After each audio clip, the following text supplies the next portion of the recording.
don't move, they don't listen.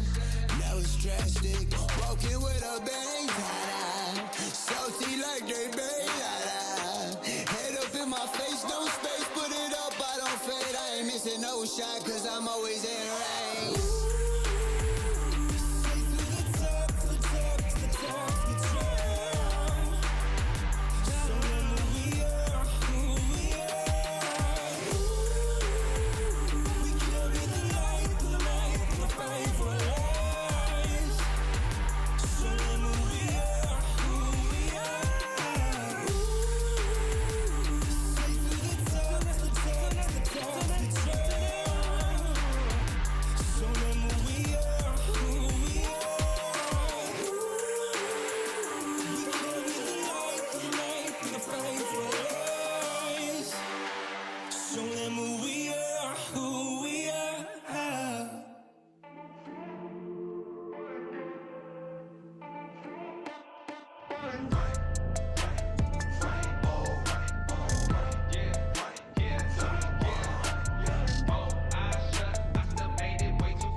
Oh my god.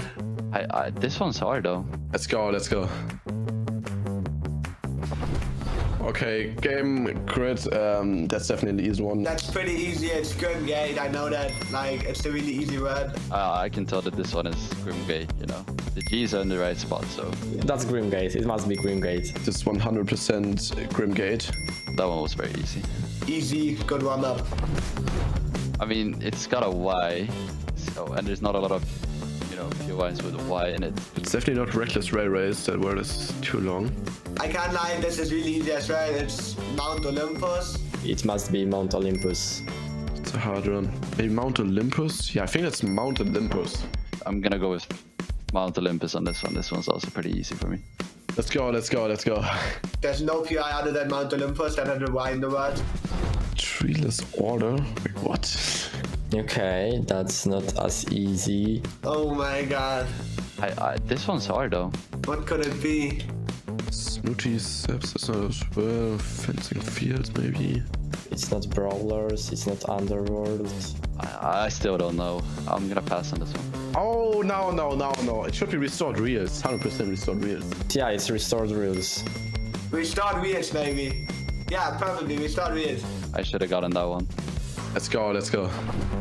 Scary Locust. What it could be? Okay, it has a Y in it again, so I lied. I got a thing about where's like a Y. What's it called? Not Reckless, not Lavish. Oh my god, this is really hard. Definitely not Reckless Railways.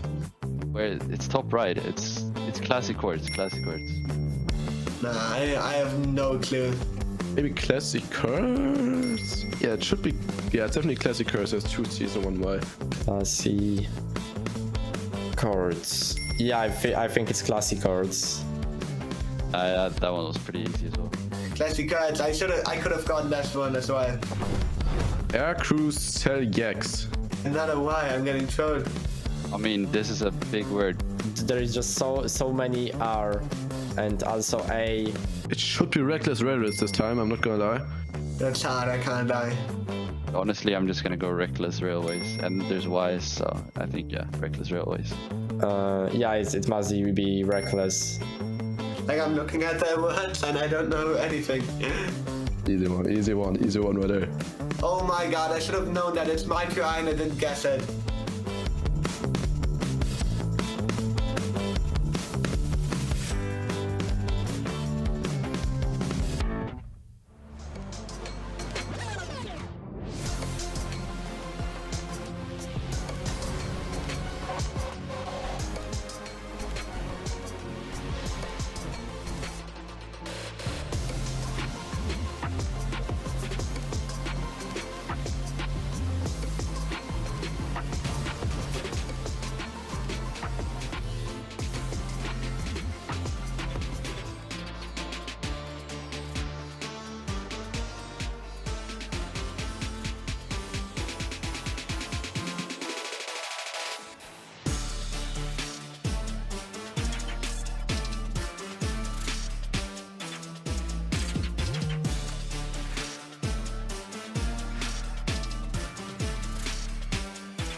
don't wanna see me with no limits. Rise to another level, dream to the finish with a team, independent, yeah. We moving like a steamroller, really, we extreme with it, feel me kinda mean with it, better duck. Are you ready for the rise? Are you ready for the rise? Are you ready for the rise? The rise will be televised. Are you ready for the rise? Are you ready for the rise? Are you ready for the rise? The rise will be televised. Are you ready for the rise? Are you ready for the rise? Are you ready for the rise? The rise will be televised.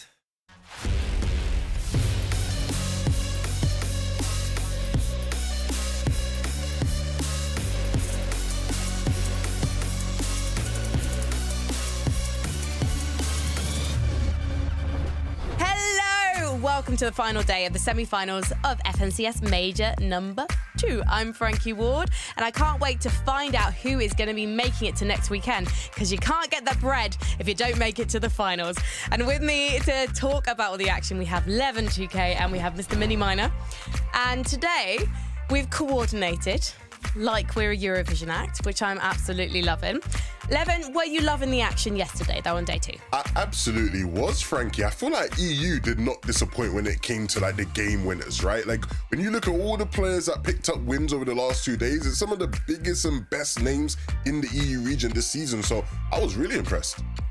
But Mini Miner, what does that mean for the lobby today then, if we haven't got the likes of Venno and Taysom, for example? I mean, there's still big names in the lobby today. Of course, we still have some big names that are yet to qualify through. Some interesting matchups that we're going to be seeing off spawn as well. So we'll break those down in just a second. But today's all about that sort of consistency, right? Getting inside of that top 25. You can't just have one good game pop off, get your way in, right? So still, it kind of has that element of a one game can get you to grand sort of feel. But it's all about getting those placement points today. And it's not all about one game. Well, we do have 6 games coming up for you, 3 in the upper bracket and then 3 in the last chance saloon lower bracket. So let's take a look at the upper bracket lobby list first of all, so we can see who is going to be going for those last golden tickets directly through to the finals. Anyone standing out for you there, Levin? I think the big one for me would be Trulex and Chicho, right? You made a quite unbold prediction in saying you thought they'd win a game. And they didn't quite manage to, even though they seemingly came very close throughout the day. Yeah, they did. I mean, this was a team that had the highest average placement across both day 1 and day 2. They were absolutely on fire, but of course, the format didn't really suit them. They couldn't quite find the victory royale on day 1 or indeed day 2. And of course, they were uncontested at the restored reels. They had a really nice surge strategy, which hopefully will transfer well today, of course, because this is all about having those good games, having that consistent end game, and that's exactly what this team can do. The only slight question mark for me today, though, Levin, is they are contested. They're contested at restored reels, so whether that's going to throw a spanner in the works for those guys, whether it's going to make those all-important single games even more important, we'll have to wait and see. Do you think they've got what it takes to fight to stay in it and make it into the mid-game then, Mini Miner? I think so, yeah. This is a duo that have been landing at this drop spot. They know how it operates. They're not a bad team by any regard. They're one of the best teams in the lobby and indeed in the entire region this season. So I think they'll have that know-how about how to fight their drop spot 100%. Now, if we take another look at the lobby list, there is definitely a duo who you would have expected to get one of the 10 victory royales we've seen so far this weekend. And that is, obviously, our Major 1 champions, Murstache and Malabuka. But just something is not gelling for these two, Levin. Yeah, something's just not quite clicking. It's been a tough season at a Grim Gate, you know, for Murstache and Malabuka. And I think the biggest problem is that when I was watching yesterday's games, even when they were winning Grimgate and, you know, getting the medallion from there and the mythic shotgun, it still wasn't panning out. Like, the games just weren't looking good. They were struggling with Surge, and many in previous seasons, these guys would just fight their way out of Surge problems. But this season, they're struggling to do that, it feels like. Yeah, it's really, really difficult for them, and that's exactly what happened yesterday. Of course, day number 1, they had a really tough day. They couldn't get the medallion at all. They went down on spawn a lot of times. They had to clutch it up at the end to stay inside of that upper bracket. Once they did get the medallion, they still weren't able to find that Storm Surge, forced them into fights that they really didn't want to be taking. And now today, there's a whole new dynamic at Grimgate as well. They're now contested by 3 other teams. So there's 4 teams total landing at Grimgate directly, let alone all the teams that are going to be coming in and third partying. So that could be a bit of a mess today, and I think it's going to put a lot of emphasis on one big game for any of those teams that make it out of there. For Murstache and Malabuka, they haven't done that yet, so I'm excited to see what they can do. Are Mustache and Malabuka 11 a team that you would say, you don't want to drop them, you do not want to fight them off spawn? Or actually, are they vulnerable? As prolific as they are as a duo, right? FNCS champions, two of the best fighters. Historically, you would say, nah, they're a team you can probably beat off spawn, right? You know, they've never been a team that has ever like completely wiped and dominated somebody off spawn. It's always been relatively even in some of their biggest matchups ever. And so even though, you know, they are one of the better teams, yeah, they can be had off spawn, and we've seen that this weekend. Let's take a final look at the lobby list, because there is one duo that we haven't really spoken about at all this weekend, and that's a surprise to me, because they're a duo that can put the cat amongst the pigeons, so we say mini minor, and that's Cringe and Noms. Yeah, never heard of that saying as per usual, but Cringe and Noms, this is a duo that burst onto the scene last season. Of course, they were landing at Lavish Lair, contesting our second place of last season in Queasy and Thomas, and they were a team that not many people knew too much about, but now definitely you have to have them on your radar. It's quite an interesting story about this duo as well, because of course they qualified through in the qualifiers. They had a decent qualifiers, and then it just didn't work out for them. They decided to split 11 going into the semi-finals. Now they're back together though, so it had a bit of a rocky road midway through the season. Back at Lavish Lair as well, so hopefully all of those elements will start to come together, and hopefully they'll be able to pick up where they left off. Yeah, I think the problem a lot of the time in situations like that is when you do split the way they sort of attempted to split, at least, you sort of ruin the vibes, right? And now my wonder and my query to them was, how much effort have they been putting into dealing with Storm Surge and making sure they plan accordingly for Storm Surge, right? I know Clix and Epic Well on NA made it look easy with how well they did yesterday, but getting Surge out of Lavish Lair isn't easy, and so whether Cringe and Noms will be prepared for that today is going to be a big question mark for me. All I'm saying is, boys, wear matching t-shirts and the vibes will be there for you. You'll feel like a team, because I'm feeling like a team on the desk so far. So let's introduce two more of our team members. They're Jacob and Takata, and they're going to talk us through the semi-finals format. Thanks, Frankie. Look, we're not matching here, don't have the same color shirt, but I can break down the format for you. So we're on day 3 now of the semifinals, and it's no longer that winner takes all format. It's more about consistency. We still have an upper bracket and a lower bracket, but they're not going to be played out at the same time. So the top 25 duos from the upper bracket after 3 matches will go directly to the grand finals, and the bottom 25 duos will join the lower bracket with the other 25 teams that are currently waiting for them, and another 3 matches will be played out to where the top 15 duos qualify to the grand finals. So upper bracket, lower bracket, 3 and 3 matches, a total of 6 matches. There is a lot on the line here today, Jacob. Which names do you think are going to make it through? I'm going to go ahead and repeat a name that we talked about yesterday, Queasy and Thomas. And let's talk about the struggles. They've struggled so much this season, from qualifiers, open formats, starting in the lower bracket. Even yesterday, they just didn't look like themselves, that second place team that we know they can be. A couple of issues going around Mount Olympus, surprise contestation coming out, but with now being the game of consistency, I feel like Queasy and Thomas got it on lock. Yeah, I've got faith in the duo, right? I mean, second place in the previous major grand finals. This is a tight-end duo of EU competitive. You said it yourself. They did have a bit of trouble in the early to mid game, be Storm Surge or being contested. But, you know, we know these players, they have what it takes. So we'll have to see what happens, but there's still more to break down. So Frankie 11 Mini, what you got? We have got to look at the lower bracket. That's what we've got for you, because we haven't really been able to see the names there so far. But today, we're actually going to be bringing you 3 games in the upper bracket before the teams that don't make it through to the grand finals descend down into the lower bracket for 3 more games. And therefore, 15 more spots will be up for grabs at the end of those few games. We'll finally have our 50 who will be making it through to the main event, the big finals next weekend, shall we say. So let's take a look at that lower bracket list, because there is a duo in here, Levin, that it is so surprising to me that we found them here, really, because during the qualifiers, Nathan and CZB were on fire, but it seems like once we got into the set lobbies, they struggled. Yeah, it's a weird one, right? Because again, when a team's been so good through qualifiers, you just expect them to make it through semis with ease. But they sort of suffered from a problem. I think a lot of teams in the sort of area they land in that Grand Glacier area, mini minor, suffer with, and that surge was just a bit hard for them. Obviously, when they sort of didn't go through Upper Day 1, Upper Day 2 came about, and it was Wheat and Shamoki who landed at Grand Glacier uncontested instead, and they also struggled. So I think everyone is just struggling to get a grip with Grand Glacier when you're uncontested in these more difficult lobbies when there's surge sort of always knocking on your door. Yeah, I mean, we saw it right there on the leaderboard. Of course, first place in the lower bracket yesterday. But I think the key difference there is they had the freedom to hit the W key a little bit through the mid game. Of course, the players that they're going to be fighting aren't quite at the caliber of that at the upper bracket, which I think is where they struggled on day number 1. Of course, watching some of their games as well, I was looking at what went wrong for them because they had such a good qualifier. And it just seemed like when they were trying to go for those fights, those mid-game fights that they were forced into, a lot like Mustache and Malabuka, they just didn't come out on top. They fell down a little bit too early, and they really struggled in those mid-game fights. So if they want to get through today inside of that top 25, they need to sort out that Storm Surge and hopefully for them avoid those mid-game fights. So what can they do apart from avoiding mid-game fights, Levin? Like, how can you sort out your surge? It is tough. Like Veno alluded to in the interview we did to him yesterday, you need a couple different surge plans, a couple different surge strats. Surge is just king in this season, in this meta, and a lot of the teams, when we're looking at why they're not doing too well, the answer is always surge in mid-game, right? So it's clearly not like a simple answer or a simple fix.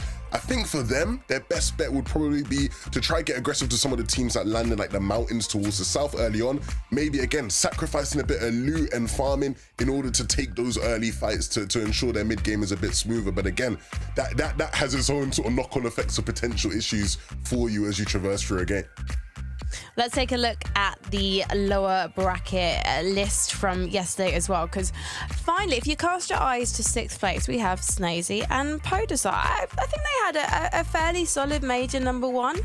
But again, Levin, we're seeing some difficulties here. Yeah, it's been tough. I'll be honest with you guys. Completely honest, I feel like I've not watched them at all, just because every time there's been a tournament with them involved, they've been contesting Tayson and Veno, and Tayson and Veno have pretty much wiped them off spawn in most games. Now, Mini Minor, you know, through the conversations we've had, you told me like the one tournament you've seen where they weren't contesting those guys, they were actually decent, right? Yes, it went very well. They got first place in the performance evaluation. I was thinking, right, okay, this is looking pretty good. What did the lobby look like? Oh, I see why. Tayson and Veno were not in the lobby. They are their bogey team at the moment, Tayson and Veno. So it's quite nice for Snazy and Podesar that Tayson and Veno actually made it through into the grand finals yesterday with that victory royale. Because if they were in today, I wouldn't fancy their chances based on the history of their season so far. It just really hasn't been that great of a season for them. But overall, though, today they are contested by one team. It's Robin and Dew, who are landing towards the north side of that fencing fields area. They're not going to be directly contested at that main building, which seems to be where they struggle. So hopefully now for them, they can build on the momentum that they've been gathering through these lower brackets games and these lower bracket lobbies, and hopefully take that into today. So, Minimani, you're not expecting off-spawn fights for Snazy and Podesar with the new arrivals. You're expecting them to maybe loot and rotate out. Yeah, they're not going to be directly contested today if what we imagine is going to be true plays out. Of course, there's only 3 games, right? So if Robin and Dew are having not a very good day for the first 2, they might just directly contest them and try and get a little bit more surge. I think the main problem for Snazy and Podesar is if they do make it to Grands, what do they do? Are they going to keep trying to contest Tayson and Veno at that main building because it hasn't been going well? Do they try and switch things up? I suppose they have to cross that bridge once they get to it. I mean, it's funny now because obviously, you know, Veno announced that he signed to Carmine Corp. You know, the M8 versus Carmine Court rivalry in grand finals could get very, very spicy. So personally, I'd love to see them just keep trying to fight, but we'll see how it goes, eh? You can't not love a French organisation. You know who you can't also not love? And that is Mr. Savage and his partner Mongrel. And unfortunately, we did lose them yesterday. And it's quite a difficult one, surely, for Savage, because I think it's 19 FNCS Grand Finals he's made. I think this might be the first one in 20 he has not made. Miniman, are you shocked by that? I'm not too shocked based on what we've seen from them. Of course, they qualified into the Major 1 Grand Finals, which just sort of blew all the expectations out of proportion. I don't think anyone would have expected them to make it to Grand Finals. So I think they've had a decent season, right? They made it into the lower bracket. They made it into the semis. I just think it was always going to be tough for them, right? Of course, Mongrel not playing the game for a while. He had that Grand Finals experience last season. I was hoping they'd be able to build on that this season, but it seems like based on socials, they are going to stick together for next season. So I don't think it's over for them yet in terms of potential qualification to Globals, which I'm sure is their goal. I'm a big Devin, do fan. you- Oh. Yeah? No, I was just I gonna was say. going to ask if you wanted them to stick together. I am now going to stop interrupting. No, well, that's great. I said that because I'm a big fan of Savage, as I think a lot of people know. And as much as people might not want to believe, I'm also a very big fan of Mongrel. And so for me, that duo is great for the game. You know, people love those two. They want to see those two do well. I want to see those two well. The fact that they're going to be sticking together still, you know, I hope they can sort of work on some of their errors and go back next season stronger than ever. Yeah, fingers crossed. And we saw Mr. Savage saying on his socials that he's really enjoyed playing with Mongrel. And you know what? We love to see that. We want to see duos stick together and actually really enjoy themselves while they're competing in this game, even though it is a very serious business. And we're going to start that serious business right now because we're ready for the first game of the upper bracket with Jacob PR and Takata. Thanks, Frankie. I'm excited. Day 3 is always a special day. We've only had 10 duos qualify to the grand finals, all which have been through victory royales. So now we're going to see players qualify through the leaderboard, which is just performing well throughout these 3 matches. A lot of interesting contestations. There's 4 duos contesting Grimm's Gate today, I think. There's a duo contesting Thomas HD and Queasy up by Mount Olympus, but the battle bus is ready, so we don't have to wait any longer. Let's get right into the first match.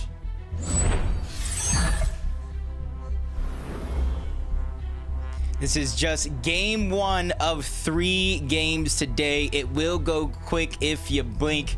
So it's very, very important to get off to a hot start because you won't have the later half of the day to catch up and make up that pace that you might have lost along the way. So looking at teams like Malibuca Mustache, Queasy, and Thomas that you would think have already had their grand final spot at this stage in the game now have to put it all on the line and the last chance to go through in the upper bracket.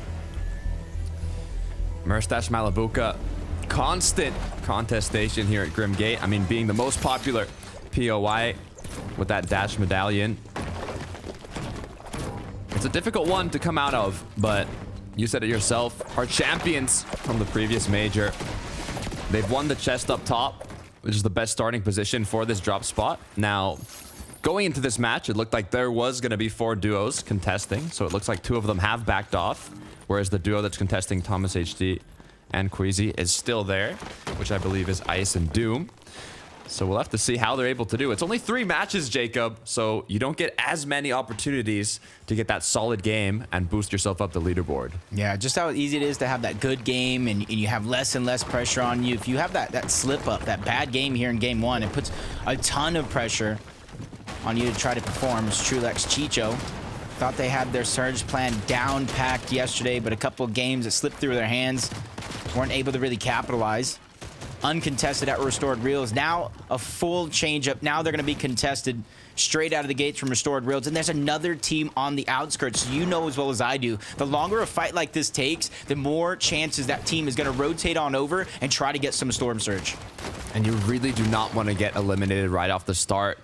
I remember Mustache Malibuca got eliminated off spawn, I believe the first 3 matches basically, and they qualified in just 1 match, but it was the last match of the day where they got top 3. So now with only 3 chances, you want to maximize every single game you play here. Seeing that Trulex has already been cracked. Chicho down to 20 shield. Has another bush bomb, but with his duo partner gone down now, both players incredibly healthy. This is going to be almost impossible for Chicho to come out on top. But the third party from G-Rouse and Cherry, they might just be able to clean it up. Yeah, they were just kind of waiting in the wings. They landed on the island just towards the outside. They took steps each and every time they heard shots and they heard that battle going on, using it as a distraction to close the distance. And now they're trying to capitalize on some great shots, dropping him down just about 40 HP. And now he's just going to advance onto another angle. And that's the quick thinking from a team like this, to just not let that early damage go to waste. Bachar is getting damaged up himself, trying to regenerate that health. They know they have a massive advantage in this fight, positioning, health, shots. And if they just could keep this pressure up, they'll be in good standing. But no, everything comes crumbling down. They got separated, Takata. Kiros gets knocked. What just went wrong? From having the advantage in the third party of the 2v2, but now it looks like the pressure's on. Yeah, it's just one of those things to where it's just Looks like it's going right. Your third party, you know they're already weak. And then it started off with great shots being landed. Unfortunately enough, they took 2 different angles. They tried to react quick, but just wasn't quick enough. Converged on the 2v1. Now Chari's stuck in a spot because now he has to try to backtrack into the original team he ran from because there's a 4th party and even a 5th party in the distance. And now he has his work cut out for him. That's Cade. And Deox on the other side trying to get in with the chain of Hades. And we've seen this happen almost all day yesterday. Another elimination from the chain of Hades. They're not done yet, though. Look at the mini-map bottom right. 2 little players taking a peek. It's Howley. It's Nefrizzi. If they can get this initial shot off the beam, the 3-2-1, it could permit them to get right into the action. We saw how difficult it's been to manage Storm Surge throughout these semifinals. This damage is crucial. And when you have an opportunity like this, you don't want to let it go to waste. And that original team that was kind of over in this direction, they got that 1 elimination on Trulex, and they completely got out of there unscathed. Don't want to kind of take any risks that they don't have to. Howley and Nefrizzi just trying to get some damage through. It's a fight that they know started not too long before they entered this mix. So depending on what the loot is looking like, and if they know it, they have a great advantage in terms of HP. You can see the inventory. They have more builds. It's all about finding that confidence to push in a fight that you know started long ago. But Howley immediately gets dunked on, pushed down low to low ground, and separated from Nefrizzi. Cade has been knocked, though. Diox now forced in the 1v2. He has to apply pressure as he knows that Howley's healing up. Huge shot gets connected, as Diox now might just be able to turn this around. Chug splashes, though, are in the inventory of the opponent's legendary banana. The more time Diox waits, the harder it's going to be. Yeah, great shots trying to battle back from the defensive end, but Nefrizzi, Howley, they regrouped, they healed up, and now they're trying to go on the offensive yet again, and that numbers game too strong. The third party becomes the third party, and I don't know if this is a rerun that we're seeing, but there's another third party moving in to restore You thought we were done. We are not done yet, Jacob, from the same hill. Another duo looking to see what they can do. Let's take a look, though. Back at Fencing Fields, one of the most popular spots we've seen for Surge bases around this area of the map. A bit more centered. Ooh, this is a good bait. How is he crouched so low? He's just like... Is he camouflaged into the rug? I mean, he's just similar. Super crouched right now. Under the chest, under the couch. You try to look under your couch for some socks that you left under there, and there's the bag. Exactly. They just take him out, put aside.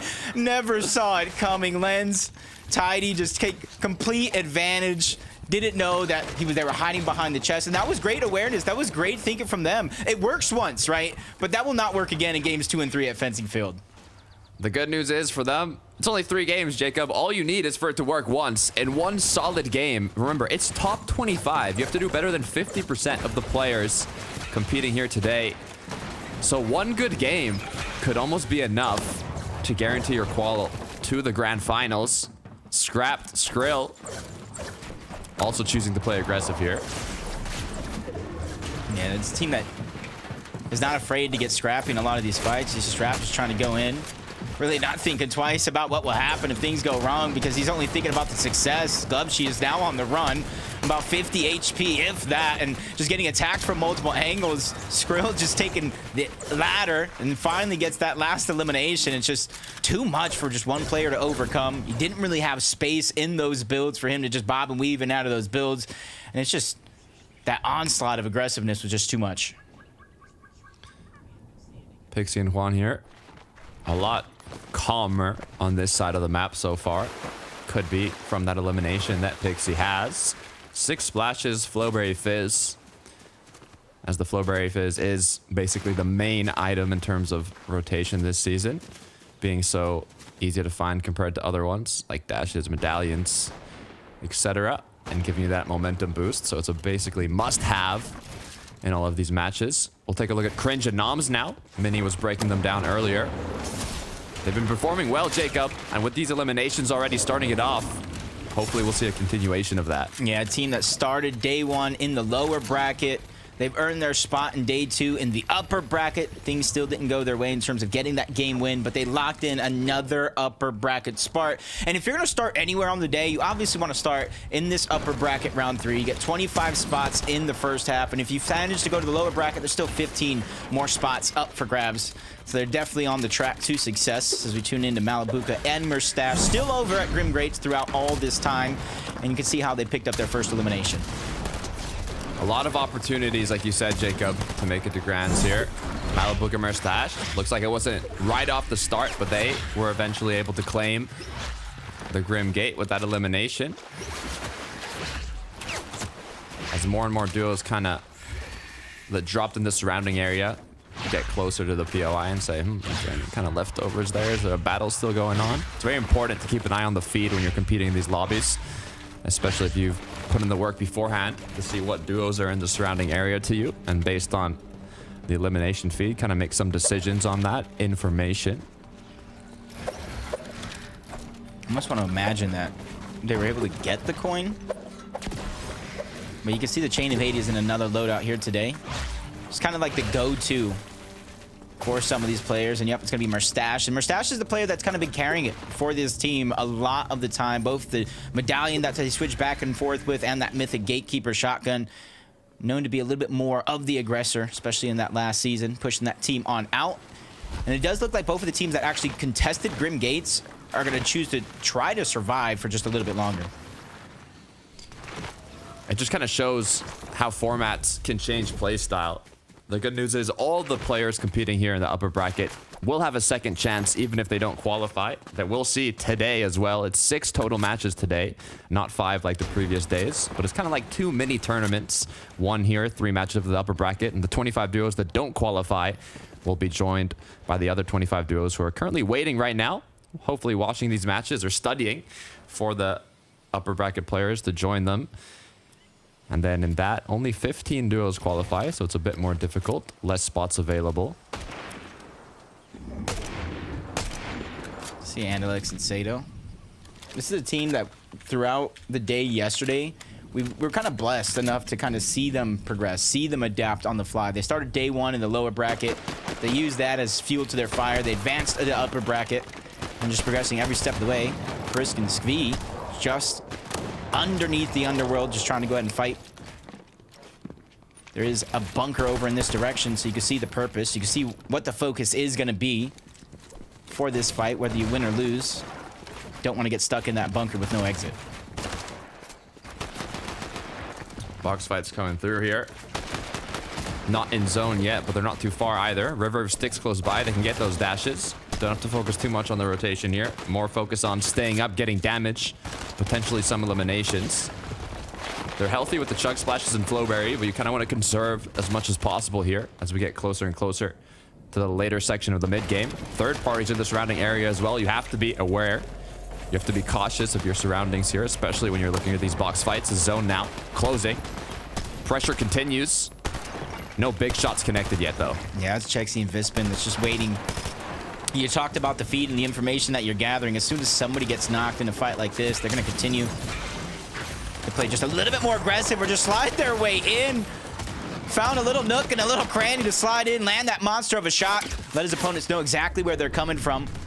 And a fourth party now coming in, and the rest of the players toward the north side of the map. You see them rotating through the underworld, using them dashes. That makes this more of a dangerous, more of a risky situation. While all this is going down, the bunker had opened up. Nobody has entered into that bunker yet. So I would love to see one of those teams in the minimap just kind of steal away the loot that caused all this fight.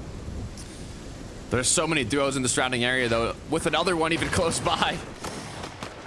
It's going to be risky. It's going to be dangerous. But like you said, so much potential loot to be had. Chexy now secured that elimination as the finish goes down. The knock. Still kind of hunting around for it. Or are they just going directly to the... No, they're definitely looking for the loot. I mean, it's what they came for. It's what they fought for. It almost looks like this bunker is going to go through unnoticed. The thing that caused the entire fight And all this chaos, and you can see they're finally getting closer and closer to finding the loot. But they can't find it. Still can't get it just yet, and he's still alive. I think there's still a solo alive in that mix. He's going to give his position away eventually. Down on HP, forced to use his splashes, but a great shot to try to fire back. And this is certainly a winnable situation, especially what we've seen so far. The first knock's going to come through from the Buell. Gobot cannot clean that one up just yet. He can't take advantage of the loot. Thinks it's just a little bit too risky to try to survive, but instead he's going to backtrack for the vault in which we were talking about, finally going inside to try to see what's left. Just minis from what I can see here. 10 bandages is what he's going to have to use to stay up. Luckily, though, with that elimination, looking healthy on Storm Surge, but look at this, Turtle and his duo. This could be brutal. Oh, did he see him peek into the cone? Well, it doesn't matter now because they're going to just go ahead, whether they saw him or not, finish the fight, box him up. Good night. Shipped him back to the lobby, first class. I want a first class ticket like that. That was quick. Fist spin now. Attempting to get the reboot. Does he have time? I do not think so. Potential dashes, though, as now he goes directly for the engagement. Not even going to go for the pickup on his teammate Turtle, though. 2 clean shots to send him back to his duo. Yeah, Visman was doing a good job, and not just this fight, but the other one before, just landing that first shot. Really kind of let your presence be known in that fight, but Turtle did not back down. Had the double edit, the double shot with the Gatekeeper, make it look easy. Kiro and Mappy rotating through. You see Storm Surge right now, 72 players still left alive, which leads you to believe Storm Surge, just like yesterday, is going to activate just a little bit sooner than we have seen in the qualifiers, but not necessarily by much. So Veno was right in that interview, just showing that Storm Surge is king. You have to be able to prepare ahead, whether you're in the middle of the zone or the edge of zone like we're seeing Harris and Svi do. Storm Surge is the key to unlocking that end game. Easier said than done, though, Jacob. Easier said than done. We've seen it reflected on the playstyle of a lot of these duos here, forced to have multiple options to get that damage done. You can see a lot of the duos here are on edge of zone now. They have to make a rotate, but at the same time they know, so do the players in the surrounding area, and they want to do so without using too many shields or materials. Thomas and Queasy, though, no elims on the board and choosing to do more of a slower rotate. So I'm curious on how they got that damage. They were contested at Mount Olympus, so they must have kind of taken some shots back and forth. Now going to choose the Flowberry plus Launchpad to get as much distance as possible. They can even try to go Launchpad to Launchpad if they kind of time it and do it right. This was one of the things kind of watching their games back yesterday after the day was over.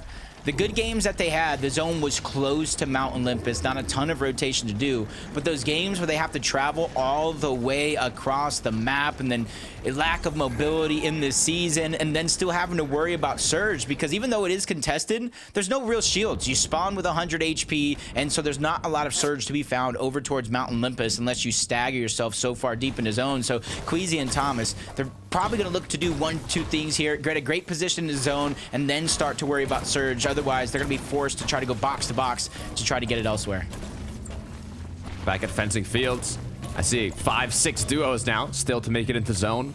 One of them kind of looking back and holding them. You can hear that noise as the reboot van trying to be used here, but it's not going to be so easy. Looks like they might have just done it. Will they be able to fly on in, though? Or are they going to get annihilated out of the sky? It's going to be a blessing, a miracle to make it out of this one, but they might have just done it. Coin somehow lands without getting knocked down, now forced to try and save his teammate. Yeah, it was just kind of a little bit of a trade. Coin survived, but his teammate didn't survive on that reboot afterwards. So it's one of those things where you tell your teammate, you better perform. You better get some points in this one. I just sacrificed it all for you. Kuriyama, Werex, 131 below the damage threshold. Actively taking damage to Surge as well. Even though Vexy and Power are positioned right below, they want to try to look into the distance to try to get their damage first before they risk it all in that close box range fight. They do have a lot of heals, so they have some time to attempt to out heal it and look for the damage, but eventually that time is going to run out. 131 below. Pressure's on. 66 players still up here in this 6th zone. Has to drop down to 50. Lot need to be eliminated, which means they just need to get that damage at this point. How long can they out heal for? Yeah, so it's going to put them in such a tricky spot because right now they're making that tough decision. It does need to go down to, I believe, about 60 players. So there's only 4 more that do need to go down in this zone.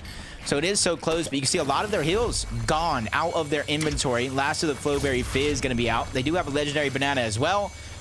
But after that, they're going to have to look for some sort of impact elimination. And I will say the blessing for them in that situation is they are in the back of zone. They all have a chance with teams rotating in, but somebody comes through in a flank. Great shot going to be fired. Storm Surge still doing damage as well. He's just getting doubled up by the damage, doubled up by the player. Gets the legendary banana off in time, but Storm Surge yet again ticking him down. Finally, that player is going to go down, get eliminated, but he got no damage off of that fight. He goes down to Storm Surge, and now his teammates feeling that same pain.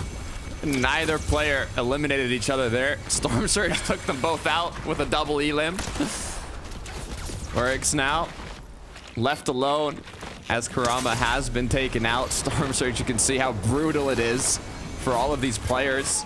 Trying to not only make it in zone, but also do enough damage as Paharo Vexy. One of the duos standing here. Good news is they have the Chug Splash, the Flowberry. They can recuperate that shield and maybe even pick up an elimination here. Yeah, nobody could stop anymore. This is a 5-tick. You don't have enough splashes to out-heal this if you stop and try to stagger.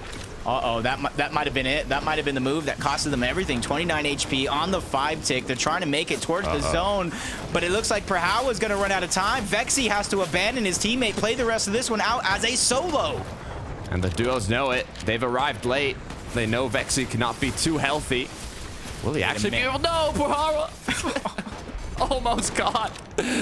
1 floor missing though. Slipped down. He's done for. Oh, but he's at least gonna fall for the loot. He's at least gonna fall for the loot. Much needed builds. Saw them kind of running out a lot of the resources that had up until this point, but Storm Surge yet again, it just deactivated to turn right back on him one more time with 11 players this time need to go down. So Vexy, the blessing that he can hang his hat on is the fact that he at least got the damage needed for Storm Surge.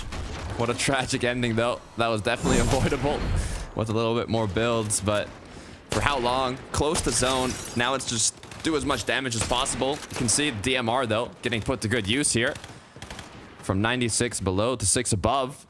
Still 3 legendary bananas as well. Missing a bit of shields, as you can see. Comeback. Nothing to work with, basically.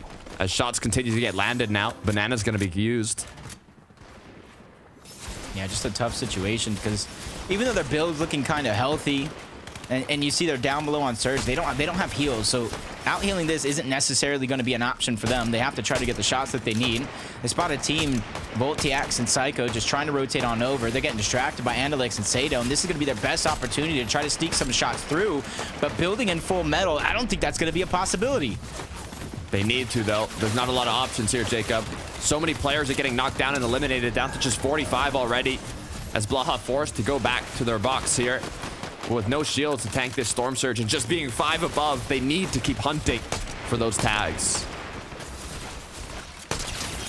It's just barely anything. Luckily for them, players are going to go down. It is going to turn off momentarily, though, because in the next zone, we'll need an additional 4 players to go down. So in the back of their minds, a lot of these players know it's kind of a mirage in the desert. It's only a feeling of comfortability, but not actually is with Storm Surge turning off briefly.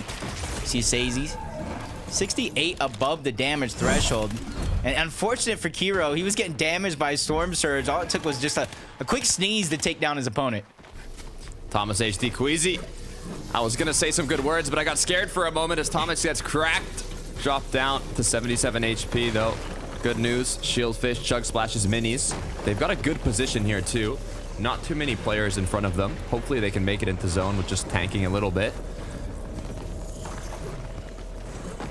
I mean, they're in a much better spot than they were in some of these other games, considering the zone. Over towards Snooty's steps as they find their way up the mountain, quickly targeted for a second, but nothing that Thomas and Queasy can't handle. And with the zone moving in this direction, there's really not too many people towards the south side of the zone. So depending on where the next pull, if they get the next zone priority, Queasy and Thomas could be the front runners on the low ground. That could be huge. You can see they're playing incredibly passive here. From the mid-game rotations to even the late game. Issue is zone has pulled away from them. Malibu Merstash, though. Quick cleanup. 3 elims on the board now. Look at this loadout. Look at the loot, Jacob. I don't know if I want to foreshadow anything here, but this could be a huge match for Merstash and Malabuka. Yeah, especially since they do have that dash medallion. The zone is going to move upward for a lot of the teams. They're already on that congested side.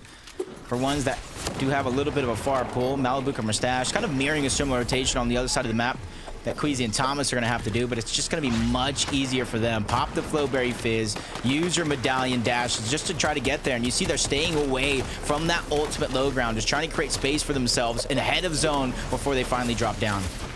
Ideal position to be in, but for players like Snazy, who's left as a solo, just 10 builds to work with, surviving is what is on his mind here. 6 below, just a couple tags is needed. Has the Flowberry to grant that momentum boost to keep on rotating, but he cannot stay ahead as comfortably as Merstash and Malabuka. And luckily, I think somebody got taken down, so he quickly moved up the damage threshold, but as soon as he tries to move into the builds, he almost gets taken down, but a quick turn and burn for Snazy. Unfortunately, he doesn't get any HP, but he gets shields, he gets some materials, so he can definitely keep moving forward, but we're going up the mountain, Takada. If players don't plan ahead, exactly that will happen. The end of the road will come. That's true. Up top. Now my question is, with the dashes from Merstash Malabuka, are they going to go second height? Is Queasy Thomas going to go second? Are they going to look up? Are they going to try and make something happen here? As shots come through now, just 4 builds. Not too comfortable in terms of holding high ground here.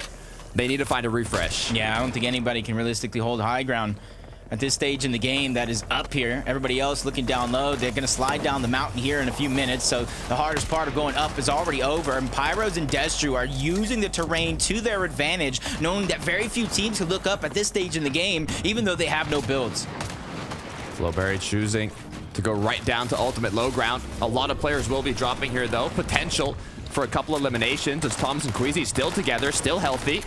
Not too many shields or builds left over, but they're strong enough to make something happen here. Definitely like one of the best games they've had in the semifinals so far. As Baja goes down, Comeback now left by himself. 9 total teams left alive, Comeback being one of few solos left in the game.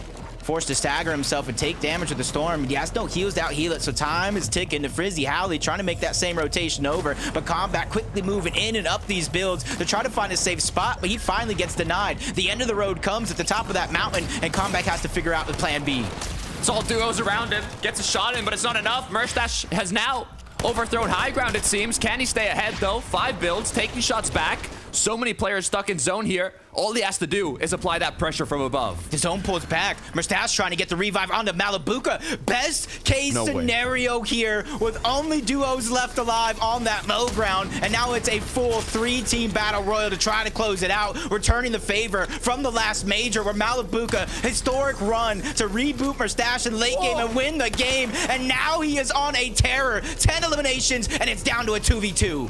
Double digits for Merstash and Malabuka. They want to take it home already from the pressure above. 30 HP is all he has. Making use of that Shade of Hades, though. It's a 2v2. They're just trying to grab him, pull him out of the safety into the zone. Merstash trying to drop down, playing Disruptor. Just outside of the box, thinking from the major one chance, but down goes Malabuka, trying to use the Chain of Hades. They bought their ticket on the train. Sado goes down. Malabuka goes up. 12 eliminations and a grand final spot on the horizon with that big win.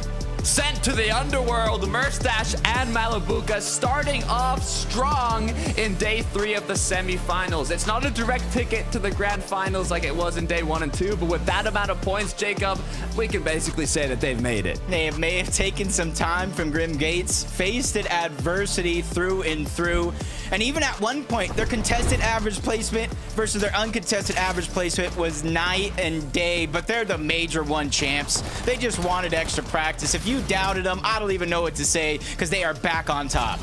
Where was this day 1? Where was this day 2? I think you were right, Jacob. They were like, you know what? Let's just practice a little more. You know, we got 3 days of semifinals. Let's have a bit of fun day 1. Practice the drop spot. Practice the third parties. Game 1 of day 3 on top with the VR. It's what you love to see. Yeah, and who would have thought? Who would have thought?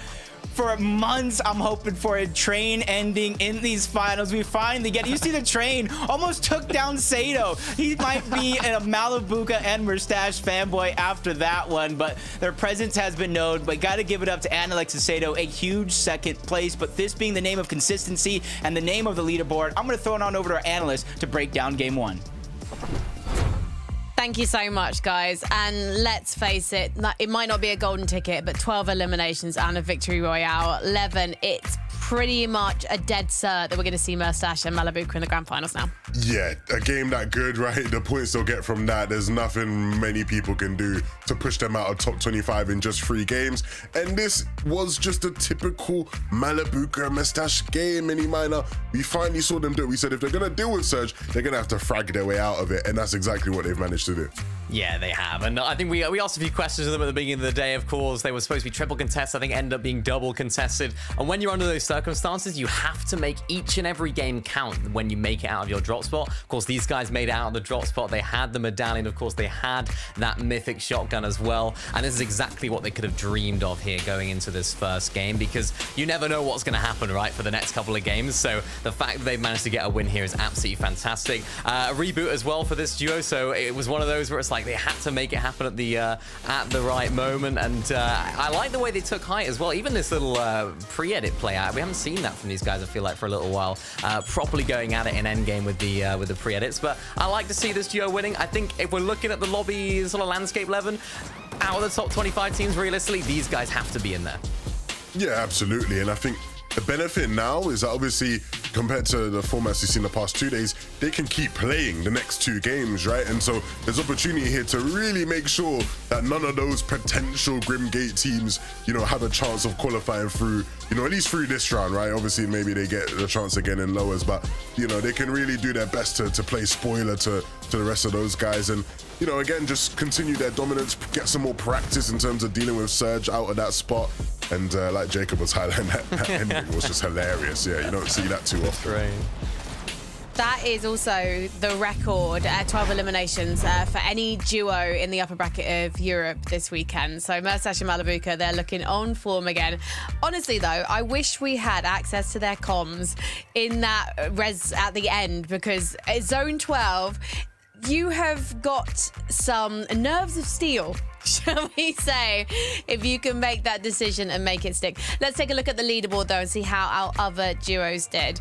Obviously, we want to see where Queasy and Thomas are at, because it wasn't looking like the worst start for these boys, but the commentators did note with these two that one of the things that they struggle with is when the zone is not in their favor. They seem to be having a hard time on the longer rotates that they're having to make sometimes, Mini Miner. Yeah, and we saw them sort of solve that in that game. We saw them getting those tags earlier on. I think they had a little bit of a surge fight earlier on, which actually got them those tags. And then, of course, they went into the storm, used that launch pad with the flow berry to make their way into the sort of dead side of zone. And we saw them playing that dead side the entire end game. I think this is good, though, from this team. We haven't really seen this sort of consistency from them in terms of making end games, and particularly when we know about how good these guys can be when they make it there. I think for these guys now, it's just about not having a bad game, right? These guys, they understand. Thomas and Queasy, they have the experience. They understand. They don't need to set the world on fire here. We don't need to go crazy in one of our games. We just need to have 3 solid games. We don't need to do anything crazy.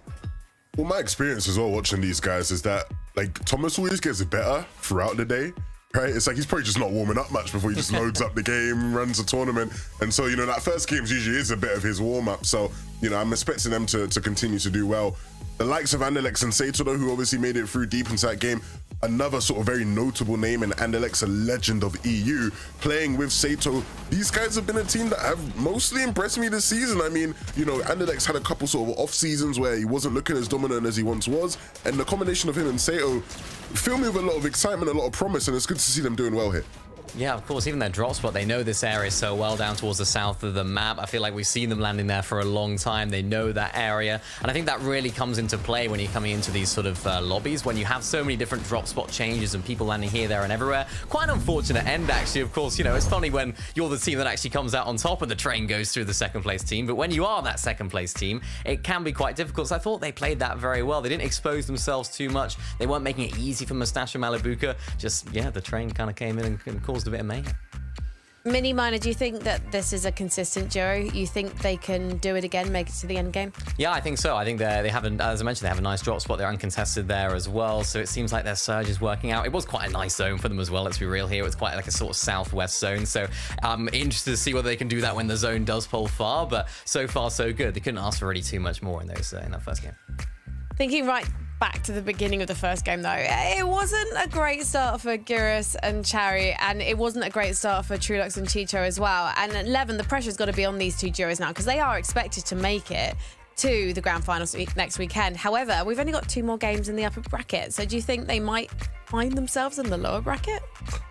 We'll see, hopefully not. I mean, they got, the 2 games to show off what they can do, and it shouldn't take more than just one big game now to really solidify themselves in top 25. Well, let's see if they can do it in game number 2 as we head over to Jacob and to Carter.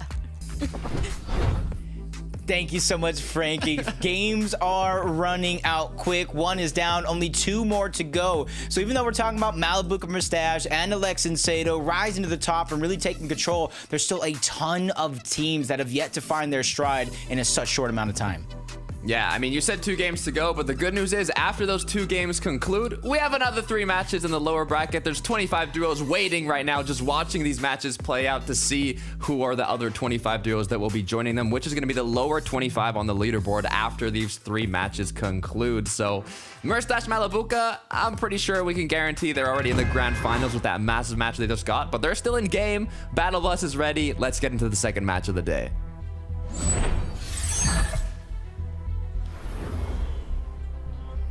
Yep, with 12 eliminations in that win, they've all but got it on lock. They just need to play the rest of the day out. And as Levin alluded to, this is a chance for them to defend the POI, kind of push everybody out of Grim Gate. So I wouldn't necessarily be surprised if there was a little bit of a switch up in terms of overall strategy on how these 2 teams play out Grim Gates.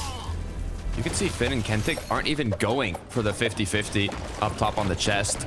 Mustache and Malabuka, they're just giving it to them.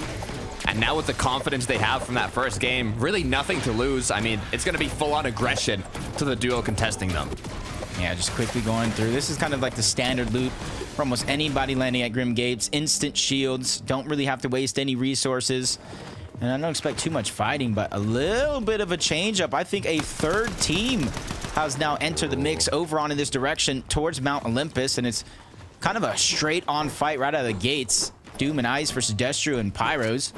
Kind of leaving Queasy and Thomas to have a free early game to get some free loot right out of the gates. But look at that. Smart decision. Contestation to quickly disengaging. I mean, Thomas Queasy would have a free 3rd party if they did decide to take the battle there. So now both players kind of separating. A bit more time for everybody to loot around Mount Olympus. Ooh, Pixie just got taken down by the minion. Uh-oh. Uh-oh. I can't say that's the first time I've seen that, though. That's for sure.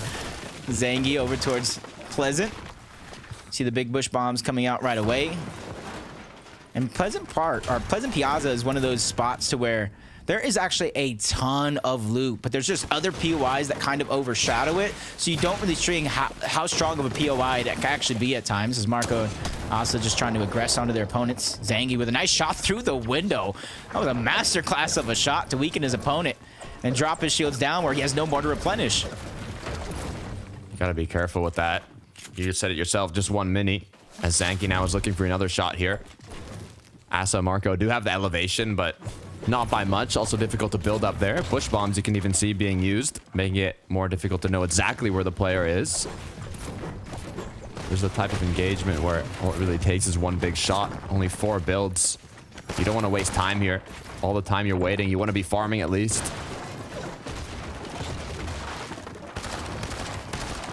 Yeah, it's not as aggressive as we've seen some of the fights so far, but with Marco weak, that could be a sign for them to continue trying to getting aggressive, and you see them trying to make their way up before that team just immediately disperses outward. And I've actually seen this a few times from a team just on NA, Chaos Gaming and Tro. They hide at one of the gas stations, so a little bit different this time around, hiding above one of the fire pits. We do see Zohan rotating in this direction. Oh, no. But he doesn't take the instant bait. He doesn't take the instant bait. He doesn't rotate to the steps.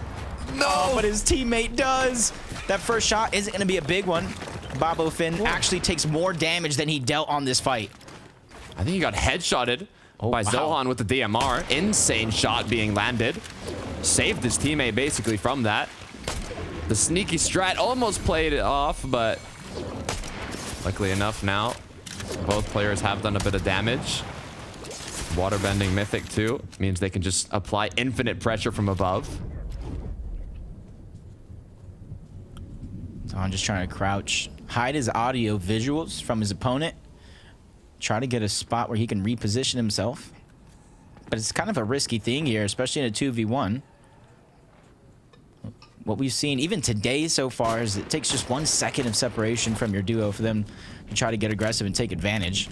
And Zohanson's not taking any chances. Just shooting at all these different builds, just trying to do enough damage that way you can kind of get a glimpse right through them.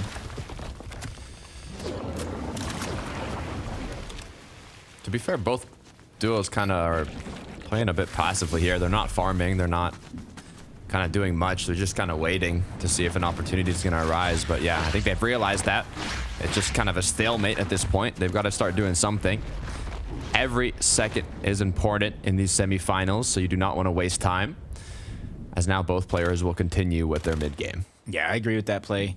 They're just too far on the outskirts to where there's just no loot where they're currently positioned at. They're going to have to look for it elsewhere, and the longer they take, higher chances that loot goes out the window. As we take a look at our game #1 victors, 113 points in that first game with those 12 eliminations. And in comparison, a lot of our game winners throughout the weekend kind of averaged 6.7 elims a game, so about 7 eliminations. So already Malibu and Mustache feeling no pressure because of the consistency format, knowing a win doesn't even matter. Ironically enough, they already snatch up one, and they're setting their eyes on their second target. Looking for possible back-to-back double elim games. Out comes the chain of Hades, breaking through the build with ease. Kavee is just in a tough spot, just getting shake-shivered and taken down. His teammate Haris just has no choice but to abandon. I wouldn't turn back into that chain of Hades if I was him either. That is disgusting. That is absolutely disgusting. Chain of Hades plus Mustache did not stand a chance. As Queasy's gone down, though. They made it far in the late game for the first match of the day, but Thomas HD now has been left alone. Looks like he's going to be forced to get a reboot here later on. Yeah, really the only option, and it's not too different from that last game, but that just kind of puts a lot of pressure on Thomas here. Only 47 teams alive, so only 3 have went down up until this point. You had a decent game in that game 1, but with only being 3 games on the day, if you slip up here, you're really putting so much pressure on you to try to get that upper bracket spot secured, or the grand final spot secured through the upper bracket in 1 game, essentially. Another sneaky play potentially coming through here by Sado and Andalex. But it looks like if you look at the minimap, the opposing duo that's close to them are running away. So yeah, they are not going to be waiting here. Or are they? I just don't see a reason why that duo would go back. Yeah, off the mountain. It's not necessarily even going back, but they have a little elevation with that ridge, and you can kind of see them built up even higher. So Andalex and Sado just kind of waiting, taking their chances. There's no harm, no foul for Andalex and Sado. Outside of maybe some wasted time if they don't find the necessary surge there as Destru and Pyros. Trying to take more space around Mount Olympus, and you can kind of see in the minimap. I know it might be a little hard, might have to squint, but the medallion and that mythic loot is still up for grabs, and you can see why. It takes so long, especially when you're triple contested in a drop like this, to try to go after that boss that we can all agree probably takes the longest out of all of them to take down. Yeah, there's so many players in the area too that trying to do anything would be incredibly difficult right now. Lucia Ping, though, saying we don't want to be a part of that. As Thomas HD is still close by, you can see. Hopefully does not get caught off guard here. Looks like engagement has broken out, though, in the zone at Mount Olympus here. That's true. Pyros now. Chain of Hades once again. The popularity just keeps increasing with this item as more and more duos start using it. Yeah, it's just the fact that it has that triple attack. It knocks your opponents back. At times, it get damage through the builds. It just has so much utility case. And then in the end game, you can use it to snatch loot. As Destru is just feeling the confidence to build up and challenge Doom on the high ground. Doom with no shields, forced to run back to his teammate Ice. And there's only so much running you can do, especially with the zone ticking you down little by little, taking away that HP, and you have the confidence from Destru and Pyros to where they're just constantly following him every step of the way, holding the high ground, and now they have them separated into 2 individuals. Sado and Alex, from hiding in a building to now playing aggressive. The hunt is on. You have to be careful, though. 1 slip-up is all it takes. They have the upper hand of the 2v1. Andalex from one side, Sato from the other. Opponent is now cracked. Just one more shot needed to connect here as the wall gets taken down, and so does Amos here. Man, that was terrifying. Let's see how this fight started. They work. did. They took the bait. That's crazy. Oh no, man, he just did not stand a chance. Probably That's saw why the you door gotta knock. close. Yeah. You gotta knock, Jacob, before Ring the opening doorbell. door. Yeah, officially did not ring the doorbell there. Sato and Andalex showed what happens. Yeah, at Great least way I to pick learned. up 2 Elans. Yeah, At least I'm never going back in zone if I have that mountain right there. But Andalex, Sato, and they managed to box up the bunker. They built a tower on it, so it looked like a team was in there sitting for Surge. Meanwhile, they were nowhere nearby. They were off to the side trying to get an easy elimination. That's just 400 IQ play after 400 IQ play as Destru through the builds underneath, knocks Icy back, separates him from Doom, and then immediately takes out Doom. Oh, that's just unfortunate. That is an absolute tragedy. As we look back to Thomas HD Queasy, back in the game now. Queasy has been brought 2 medkits, as now he's gonna have to recuperate all that loot inside of the zone. It's gonna be a slow game for these two. They're gonna have to break down quite a lot of stuff on the checklist here before they're able to get back in zone and start looking for tags once again. But they don't have a lot of time to do so, so they're gonna have to be quick with it. Yeah. I would love to see them go from launch pad to launch pad where they're currently at. So use some of that flowberry. That's going to be the easiest road to the zone. To jump on board Crimson Noms from Lavish Slayer, rotating all the way over from the north. Just trying to get some serves. There's a lot of teams that land on the top half of the middle of the map where they go towards Rebel Roost. They go towards Class E courts. They move north as a part of their game plan to try to find the Surge. Malibuca and Mustache, 2 eliminations right out of the gate. No. Not necessarily. Ooh, do you see what they're doing right now? They're breaking down the entirety of that building so that team can no longer have high ground. Do they know is my question. Do they know what's going down? It's done it. They've broken it down. Kentic now drops, has the dashes though. Finn as well should have some. So neither player is going to get actually eliminated, but you can see Mustache having a bit of fun at this point. Right, it's all seriousness, right? And people, you know, get stressed, they get nerves, and they realize it's a big competition, and it's all serious all the way. You forget to have fun along the way. Mustache and Malibuca, after winning that first game, they're just here for the fun. Even shooting those thunderbolts of Zeus off into distant towers, trying to chop them down as well. No tower will stand a chance against Malibuca and Mustache at this point. Nobody's getting Surge in this game. Not if Mustache and Malibuca are up. Dark is now the Peace King. Let's see if that's true. As Dark is trying to get directly into his opponent's box. One shot's gonna take, but his duo partner backing him up now. Gets the knock. Blaha dropped to 30 HP. Chain of Hades continuing to be put to work, but it looks like the cleanup crew, they're there. And Combeck actually did try to stay alive. Chexi's just dropped down to just a little bit of HP, trying to heal up. This Chain of Hades got to be just so frustrating, especially when you have an advantage. It's just hard to deal with at times, and we're seeing it often now. And it was something that we didn't really see too much. We didn't really see it much at all, but as the weeks progress, people really making it a huge tool in their tool belt.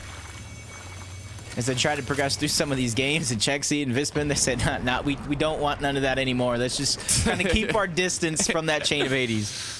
You hear the shing shing, you say, get me out of there. I'm not even going close to that duo no more. Take a quick look at how it went down, though. Vispin was hunting for an angle here. Connected 3 back-to-back shots. Nicely done. Gears and Chari. They're the ones that can get Rift Island for now. No real contestation up there. We saw them with a nice third-party fight in that last game. Just got to figure out how they're just going to keep up the pace. They're a team that we've seen at the top leaderboards of FNCS Pass. We know what they're capable of as a team. Just this season, this chapter almost has been struggles for a lot of teams that we know have higher potential ceiling, and what was once uncontested is now going to be a contested fight on top of Rift Island. Heroes now 147 above, continuing this engagement. It's a dangerous position to be in with the amount of duos that are in the surrounding area. Just 19 shield, so he's going to be forced here to regroup, get healthy once again. They have more than enough damage, so no stress in that sense. A lot of the players that were by Rift Island as well have started to rotate if zone has pulled away. Yeah, well, a couple players are just on Rift Island, duking it out. Got another one just getting the damage off on the distance, while Queasy and Thomas, they saw that end game. They know how helpful the train could be at times, and they're just going to hitch a ride here. Let's try to get a great rotation to zone. And with how some of their games have actually been this weekend, the struggles to get to zones, it taking too long, this might be a good recipe of success for them, so that way they don't have to travel too much on foot. I mean, we saw the train wow. in the late game last match.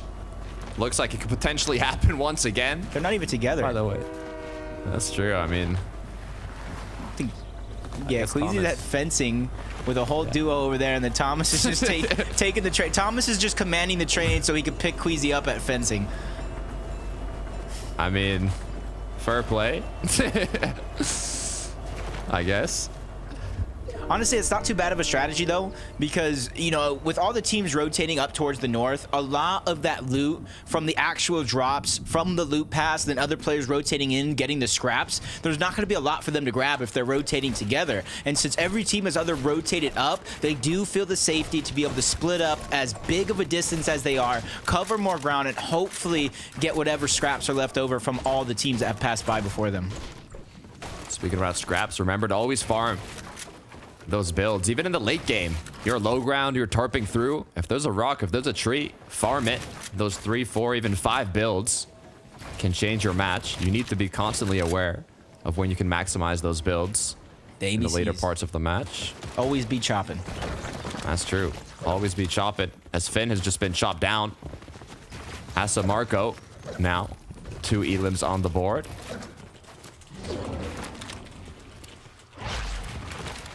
Kentic left alone here. So a lot of these teams towards the outskirts, isn't going to be the worst thing for them to change eliminations like this due to the dashes they're able to get from the river sticks. Asa and Marco 366 above, but they're just trying to target out this solo that they know is by himself. Finn was lost not too long ago, so it's only a matter of time as he continues to move deeper and deeper into the zone. Shots now coming in. He's even moving closer and closer to another team. Just a sliver of HP left, and they're continuously to stay on the chase. It doesn't matter how much distance he covers. It's just not enough to outmatch him. And finally, the mouse has been caught. From getting his Storm Surge base chopped down to now rewarding that medallion to another duo. That's big.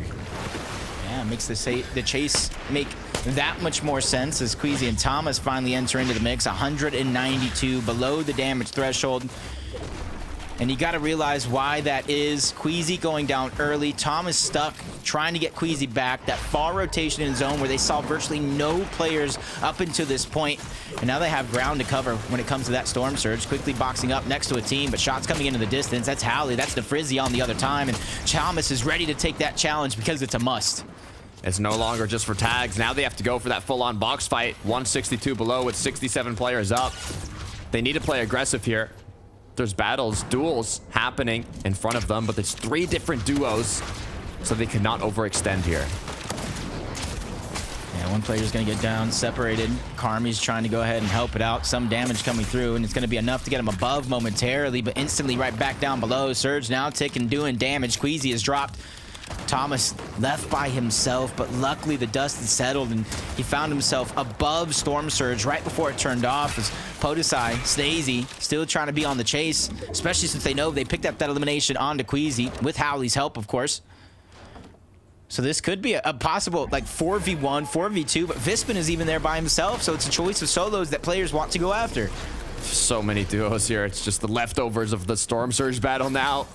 As Thomas is scavenging what he can from Crazy's dropped body, as now he's going to try and get his way into zone here, making use of that River of Sticks. Still 79 below, though. So more damage has to be done, but you can see how many players are rotating late into zone. There will be options to take shots, but even if you get that damage, just making it into zone so late, it's going to be difficult. That's the only chance Thomas has. Pops the legendary banana. And then quickly he's trying to sprint away with the last of the dashes he have left. He heard the chain of Hades. He heard the whip cracking right behind him. And he's just trying to get on out, but there's only so much distance he can cover by himself. Stacey, Podesai are just hot on his heels. And then you add in the fact that he's 92 below the damage threshold. Best case scenario, he tries to fight it off, get some damage, and this could be the moment, their opportunity with Stacey and Podesai now separated. Podesai's low. His duo partner right behind him. He can get this finish here, do a bit of damage, but be careful. Once again, the chain of Hades taking Thomas HD out, but it's Merstash and Malabuka that are going to be the claimers of the loot. Another celebration. 4th elimination so far. Howley by himself. You can see at this point in time, Takada, he just lost to Frizzy, but just the persistence going in and out a lot of these covers and finds it onto Queasy as well. The solo of Howley just putting so much damage in on the lobby and even finds another one onto Karmi. Yes, that's right. That wasn't a replay. That was a quick 20-second montage of how great he actually is. Now left alone. You can see he does have those 3 elims, but you know, I got faith. I got faith here. It's going to be quite a difficult rotation with the amount of duos that have to rotate here, but also opportunity for recycling. Flowberry's going to be popped. 73 crack. This is going to be a tough one. Yeah, just unfortunate with how well he's been playing. The onslaught of triple eliminations there moments ago, and he's barely 81 above the damage threshold. Just shows how active that fight was and for how long that those players just didn't really have HP or shields for him to get anything in terms of Surge. Stash and Malabuka, they find another couple eliminations as Howley continues rotating in and finds a perfect spot above this house and zone. He's building boxes multiple wide, minimize the chances of teams hopefully seeing that he's in solo. Debule, couple shots onto him. Sato and Alex as well. As now basically the whole lobby on the west side of this zone. You can see how many people have been struggling to get that damage, causing them to rotate in later and kind of form a pact on the congested side. Howley has done his damage, but 166 can make you think that he's comfortable now, but that can quickly change as time goes on. Especially seeing where this next zone goes. A little bit, I believe, up some of these mountains. Just outside of Lavish Lair. You can see Malabuka and Merstash. They had 12 in the last game, and that one's number 7 right here. They're just going for record on record. 753 above the damage threshold. They're the team highest on the mountain for now. There might be one across. But with both of these teams having to rotate, it does look like Malabuka and Merstash have their pick of the litter of where they want to go next. This is dangerous, and not for Merstash Malabuka. For everyone else in the lobby, you can see how comfortable they're looking right now after that game 1. I would not want to be close to high ground if I was anyone else. You can tell they're ready to risk it all. They're ready to just continue with their aggression. Scrapped Skrill. Actually looking quite healthy. They have a good amount of damage. They're doing a pretty good job rotating here while staying covered. Yeah, the only thing that really worries me for them is their material count. Very, very healthy when it comes to the metal, but they're using a lot of materials here in these first zone here. Number 8, once the zone starts moving, that is going to go and get depleted very, very quickly. As also Marco fighting for that medallion, and ever since they've been able to use it and have it in their inventory, they've been stretching their limits and testing it along the way. Doesn't matter if they're going up or above a lot of these covers, but now they're just in a very, very tough spot. Typically with the medallion, you want to be positioned on the high ground. That way you can dash to safety. That dash only does you so much when you're stuck between a rock and a hard place. Shots coming in from the other side of the cover. Marco forced to abandon his teammate, reposition thanks to that dash as soon as he found some open ground. Stuck in the dirt, trying to see if they can climb their way out, but you said it yourself. It's a tough position to get out of as now zone is going to start closing. I don't even know if they're going to be able to make it without getting ticked here. As the rotates come through, Howley still going strong as a solo. This whole late game, he's been playing alone. Nice crack as well, continuing to deal damage as he gets cracked as well. Dropped to just 13 HP. Now it's getting more dangerous. Yeah, he's been a huge destructive force to everybody he goes up against, sliding right through. Wouldn't say going unnoticed, but they weren't able to get a shot onto him as Blaha takes down Psycho towards the back end, spots out Howley next. Back-to-back elims as they finally take down Howley. Marco also just still using that dash to try to get above and beyond all these other players, not really fall behind the curve, but as soon as they position themselves, they try to stagger before they move up yet again. But Marco under pressure, HP going out the window. Even Asa just has a sliver of HP himself. They cannot take too many ticks to this storm. Cannot take literally a single tick as both players now go down. Blaha, though, up top above in the clouds with Combeck. Turtle, back end of zone. Skrill goes down. Srapt goes down as well. As now, it's the pressure from above. Yeah, the medallion fell down the mountain. I only wonder who took or who had the confidence to go down to chase it as Mappy trying to build outward. Runs out of builds. High ground notices. Damage is taking the shields and HP down. Luckily for him, he has a few more left in the back pocket as him and Kiro continue to drop down lowest layer. They don't want to be the focus. They don't want to take the attention of that high ground. Chug Splash is getting put to good use. Flowberry going to maximize their shield here. It's the last engagements that matter the most as now Narms is left alone. Cringe has gone down as the pressure from above, the pressure from the front side of zone is not too easy to handle, and now Moppy and Kiro are still claiming that low ground. Yeah, now he has 4 eliminations. Something we haven't seen a lot this weekend is a heal off, which he has it in his back pocket if it does come down to it out of nowhere. Perhawa entering back into the mix, one of the few solos still left in the game. Meanwhile, Mappy, Kiro just trying to go through unnoticed on the low ground, claim as much space as possible for when the inevitable happens, teams begin to drop down, they are ready. 3 builds, 2 builds, 0 builds now for Kiro. All the wood has been used. Perhawa just 1 shot away from getting eliminated. Kiro knows that as he's trying to get into the action there. Gets cracked though, dropped to 13 HP now. Just 2 ticks away from zone. He needs to get out of this position. Yeah, it was a sacrifice that I don't know he should have made. Mappy goes down. Kiro's gonna fall. 2v2 situation. High ground versus low. Blaha, Combic, they've been in full control, but Blaha's dropping down, but he takes a ton of fall damage. A shot from the flank. Dash is going up, and Blaha goes down. It's all up to Combic. They had it in the bag. It's slipping through their fingers, but not on his watch. Combic with a huge clutch to steal the game back. Gets 1, gets 2, 9 eliminations just for Combeck, cleaning up the lobby in the last moment, securing that win. What a way to finish it off. I won't lie to you if we tell you I wasn't worried, because as soon as Blaha dropped down, took almost 50 HP of fall damage, I thought that was it. It was basically a 2v1 if they landed a good shot, but Combeck, the positioning, the movement after the fact was perfect. Inside of zone, outside of zone, a little game of ring around the rosy to end up on top, and the way he's using that cover, the right hand advantage, picture perfect to win that game. Double right hand peek. You said it yourself, played the positioning perfectly. I believe they took that fall damage because they didn't have any materials left, Jacob. They held high for so long. They just had no more builds to work with, but they got it done, and that has once again shooken up the leaderboard. So let's see how it changed. Thank you very much, guys. And what a turnaround for Blacker and Comic, because in game number 1, they really struggled with Surge. They found themselves without shields tanking the storm until they just couldn't take it any longer. But this time, what a turnaround, Mini Miner. Yeah, really, really big turnaround to win the game in the fashion that they did as well on height. Really, really difficult zones in that last few moving zones as well. Up over hills, it went back down hills as well.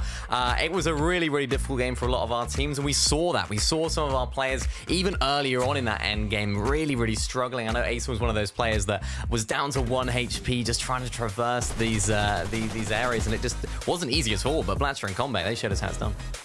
Yeah, I mean, watching that endgame, we kept sort of jumping around different teams, and everybody was just scuffed. Everybody looked really, you know, down and under. And the one time we did sort of tune into them during the ninth zone, I thought, oh, these guys are set up really nicely. They're here as a duo. They're taking good positions to capitalize on all the, you know, low HP solos. And from there on out, they really just got ahead of the lobby in terms of, you know, being comfortable and in terms of actual position, right? When the game started to move over that last sort of hill, they went, okay, hold on a minute, we can actually take height here. No one's really establishing it. And the game sort of played out there perfectly for them. A bit of drama at the end there, right? As the casters highlighted, you know, they made it a bit close towards the end, but no, it was a really nice game from Blaha and Combat.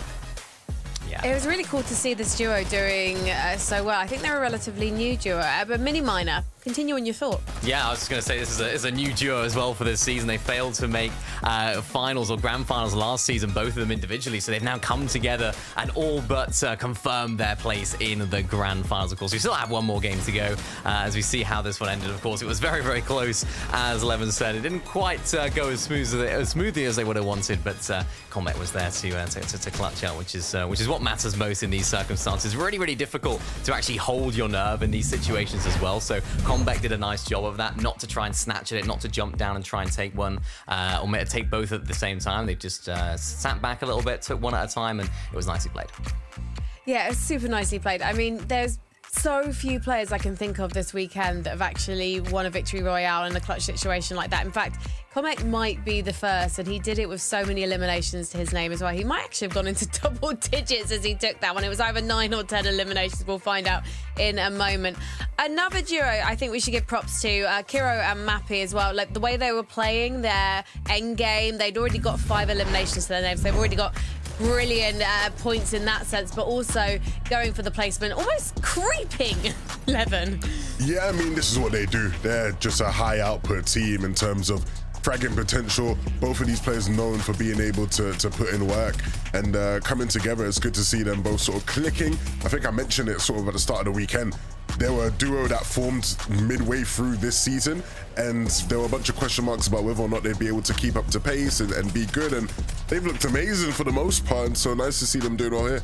Yeah, definitely. I think Mappy, for one, has struggled to find that consistent teammate that he's been able to perform well with. I feel like we've always seen these little glimmers, these little moments of perfection almost from Mappy individually. And now it's nice to see, of course, Kiro joining forces with him. As you mentioned, Levin, it was a question mark one because, of course, Kiro Kiduo did so well last season. It was like, is that really the best move? And it seems like so far, it seems to be playing out well for this duo. I can't believe I'm saying this, but we only have one more game of the upper bracket. So we should take a look at the leaderboard because it would be good to see who's already established themselves as getting through to the finals next week and who is still in with a chance. So Mersash and Malabuka, another pretty decent game for them. I mean, they are fragging out today. They're pretty set, as are Combat and Blackout. Obviously, if you get a victory royale, you're pretty much set. Let's go on to the next page if we can, because I want to see who is on the threshold of having to play again in the lower bracket. And Snazy and Podesai 11, that's a duo that we mentioned earlier on today. What do you think they need to do, apart from obviously win a victory royale? Survival spawn. I mean, survival spawn, have a decent, you know what I mean, you push your way in, like, should be good enough amount of points. If they can just get to endgame, they should get enough points to hold on to a top 25 position. Okay, let's look at the next page. I was going to say ting then to see if if it would just summon the page. Mini Miner, your thoughts here around the 25 mark as well. I mean, Queasy and Thomas they're looking a bit squeaky bum time. I hope I'm allowed to say that phrase. It's getting close. Yeah, I hope so. I think this is an interesting one because we've seen them play very, very similarly in the first 2 games. We saw it work out quite well for them in game number 1. They made it to that end game very well. And the difference in that game is they had their surge done off spawn. They had it done early. In that last game, we saw it. They had to be forced into another fight for surge. They were 200 below. I think it was around the 5th zone. And it really was difficult for them. They almost had it as well. They almost had it there at the end where, unfortunately, Queasy went down. So they were almost above. Now, though, it's going into this last game with thinking, right, okay, we were trying to make these crazy dead side rotations, staying in the storm like what Thomas HD was doing. What do we do? How do we approach this game? Hopefully they have the right answers to that question. Yeah. It's also looking like that prediction I made yesterday, boys. It was a bold prediction. Because Trulix and Chicho, they went out very, very early, I believe, in Zone 1 yet again, struggling with those off-spawn fights early game in this particular lobby. So I'm just wondering, do they have to make a dramatic change, or do you think they'll just get it done in the lower bracket, Levin? I mean, yeah, they just haven't been used to being contested here, right? You know, this is the difference factor. In a world where they were uncontested just like the previous 2 days, they'd probably be chilling up there in the top 3 with the others, right? But, you know, they've got to deal with that now. If it's not going to be now, then yeah, you'd hope they can get done in the lower bracket. Yeah. Mini Miners, do you believe? I believe, but this is a duo that didn't make grand finals last season, right? So all that pressure is going to be on their shoulders. We haven't got to see them perform in grands yet. So I think if we were looking into the situation last season, then I'd be like, no, definitely not. They'll make it through 100%. But now that they've had that experience of not qualifying for grands, I hope it just doesn't snowball and turn into a negative mindset for these guys, because they're one of the best teams in the region. Well, let's send positive vibes their way, because we're ready for the final game of the upper bracket with Jacob and Takata. It's crazy to hear, right? Final game of the upper bracket so quickly. I mean, time has passed way too fast, but we still have 3 more matches to be played out in the lower bracket after this game. So now all the duos here in uppers have to do everything they can to get top 25 on that leaderboard, which will qualify them to the grand finals. If they don't, though, they'll compete in the next 3 matches of the lower bracket. Yeah, there are some teams that are inside of the bubble, just have to do the bare minimum in this game, not go down off spawn, make it into placement. Others need a game, a top 10, top 15, sprinkling some eliminations. Others at the bottom of that leaderboard, unfortunately enough, have forced themselves almost into a win and you're in scenario, just like a couple of days of the weekends past. But let's see who will end up on top, who's going to the grand finals, or who goes to lower bracket round 3, because the last game of the day starts now.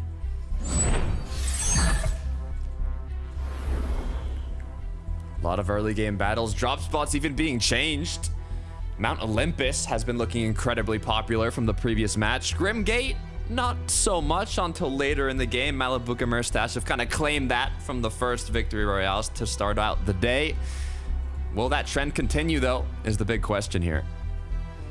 Yeah, I think this game will play out one of 2 ways. It's going to be very fast-paced, a lot of fast action, or very, very slow, where players don't really want to make that big move just yet.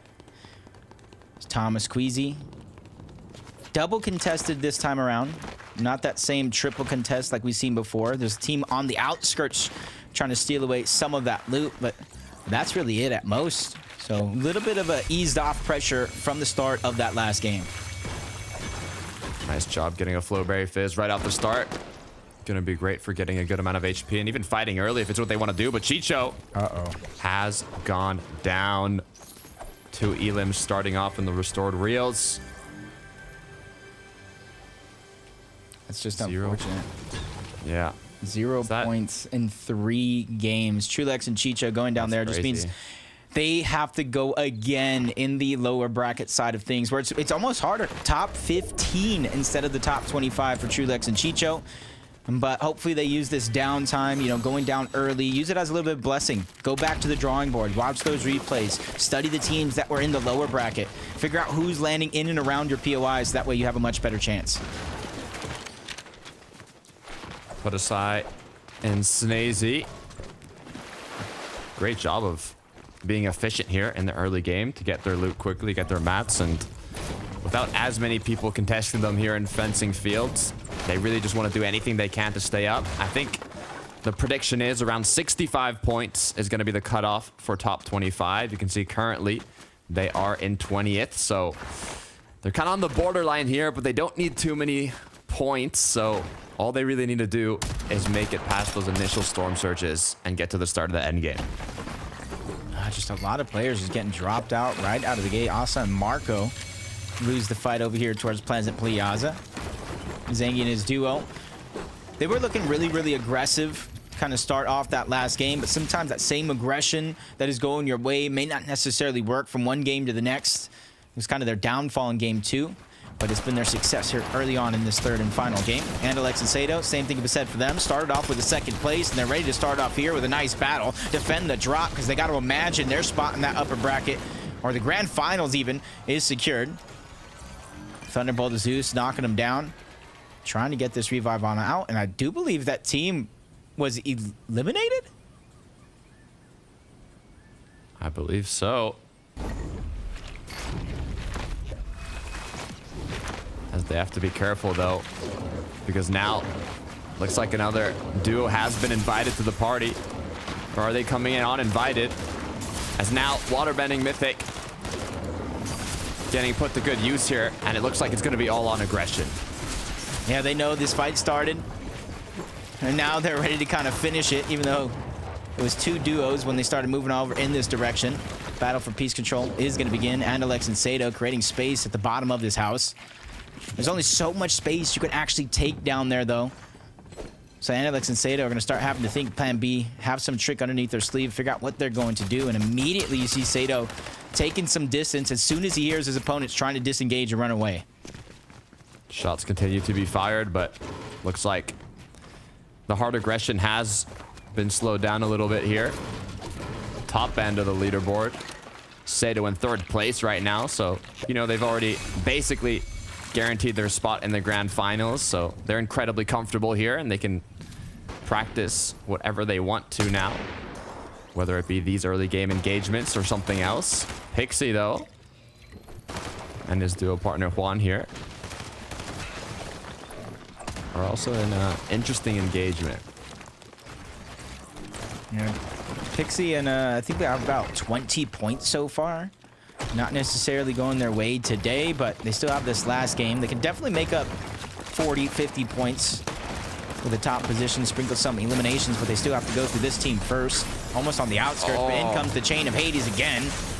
Awava taking so much damage. Juan just going down. The Chain of Hades is just too much that even when it looks like things are going right for you, it just takes 1 second. Kind of tosses you all around, leaving Pixie now by himself, but he's continuing to stay on the offensive. He has the medkits, he has the heals, just in case this comes a little prolonged, but so do they on the other side with some splashes being used. The piece control going over. Great shot by Pixie, and he's going to be persistent on this fight, knowing he has a full HP advantage. Literally thrown all over the place with that chain, so you know that Pixie does not want to stay put inside of a box here. It's just going to open up the opportunity to do the exact same strategy. Spin's deciding, is that the play I want to make here? But it's not even going to be needed, as it looks like the knock comes through. Still the 2v1. And they're going to choose to pop a medkit and take their time here. I believe with that elimination, they were able to kind of find the medkits, not have to continue using their splashes. Pixie has a chance. He does have that legendary banana that was popped that's keeping him alive, but you can see it kind of running out of juice. Stuck now just to the medkits, trying to get the reboot card, trying to get a lot of the loot that was left behind, but you can see his opponents are really not giving up just yet. They don't want to disengage and move on unless they're the only people moving on from this fight. The more time to take, the harder it's going to be later on. When they're up just against a solo, sometimes it's not even worth it to finish off the fight. Sometimes the better play might just be to get the zone, but now Pixie, full pieced almost. Cracking down his opponent, just 1 shot away from the elim, as he's also been cracked, has 3 medkits, has 4 minis, can recuperate what he's lost, but the more time he takes, the more time he's gonna give his opponents to heal right back up, and the delay continues. Yeah, I'm not sure what they have heals-wise on the other side, so their time is running out and staying and trying to be proactive in this fight just as much as Pixie is, but Pixie's gonna try to go the other direction. We know that he already has the reboot card, so probably could be looking to travel back towards his original drop, or that area at the very minimum, try to get the reboot and have that strength and numbers back on up. Take a quick look at what happened towards the Grim Gate. Merstash Malabuka. They got a quick clean up on Vox. Oh. But Malabuka did get knocked there. And I believe, yeah, the third party came through. So Malabuka and Merstash are out of the 3rd game here, but they're also in the grand finals with the amount of points they have. So not the worst way to close out day 3. They have the rest of the day to themselves. Grab an early dinner. Watch the rest of the Fortnite games. Just sit back, relax, formulate a strategy. Because they're going up against some other players from Grim Gates as well. Even ones that are on the outskirts with Fredoxy and Trippin. Paper on NA when he qualified after winning his match. So I'm gonna go play basketball now.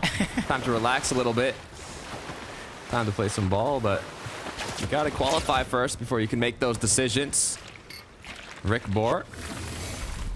They are literally on the edge of the map here, but good news is I believe they have been able to get a good amount of damage. 77 players up. A lot more aggression in this final match of the day. Yeah, not only they kind of have the ability to disengage, their back is against the full island. The zone is in their favor, so they're not going to take too much damage no matter how long they take. As we move on over towards fencing fields, you see a couple teams positioned in this area already. They know the zone is moving here. Or at least you see the southern edge is Podesai Snazy. 48 points. They're inside of that bubble, but they haven't reached the estimate just yet. So kind of see a calm, cool, collected game plan as you see the zone moving forward northwest away from fencing field, but still not too much distance away from where Podesai and Snazy are currently at. Yeah, just continuing to look for those tags. You see top 25 is 38 points, but with the prediction, it's going to go up all the way to 65. So, you know, these players aren't completely comfortable yet. Srapped. And his duo still inside of the zone here. They did pick up an elimination, so they're not really in shambles at all, to be fair. They're just focusing more on that rotation, making sure they're healthy in terms of materials and they don't get caught off guard by some duos that do need damage. So playing a lot safer here. And we've seen a lot of teams throughout the weekend kind of stagger themselves so far back in zone, which works out in some cases. If while all this is going on, you're able to get surges, they hear the reboot and immediately his ears go up, moves in that direction. But if you're not able to get the surge and you stayed so far in zone, depleting a lot of your resources, that's when things become a nightmare. And we kind of seen both of those things this weekend through Queasy and Thomas's game plan. When they're ahead, they're looking good. When they're behind, suffering to surge, forced to use a lot of their resources just to make it to zone while still being down on surge, that's when things become a little bit more of an avalanche in terms of your problems escalating one after another. All right, Thomas, Queasy, we need to have a talk. You know, the jokes, it's getting fun here, but it's time to qualify, you know? Okay, it was day 1, day 2 semis. They made it to uppers, but this is a duo from second place in grand finals in the previous major to now struggling to qualify in day 3 on the borderline of uppers. I'd love to see something happen. Cringe Noms, though. A duo that's been performing very well here, getting close to being in qualifying range. 72 points. They just want to get a little bit of points here to make sure they can hold on to their current position. Yeah. If the estimate is in, they're safe, but you don't want to kind of leave it to the judges after the fight is over. There's Destru, Doom, Icy, Pyros, all the way from Mount Olympus. Still fighting toe-to-toe, but a third party out of nowhere. Pings comes in. Ice was able to get 2 for him and Doom, but now they're still stuck in just a tough spot. Luckily for them, they're able to get half of that loot, not the entirety of it. And with these two teams still here having to rotate, Snazy and Podesai still over towards fencing fields. They have to rotate to them. And if you look at the minimap, Snazy and Podesai hear all this noise. They're looking in that direction, so they want to make sure it's not an easy rotation for either one of those two duos.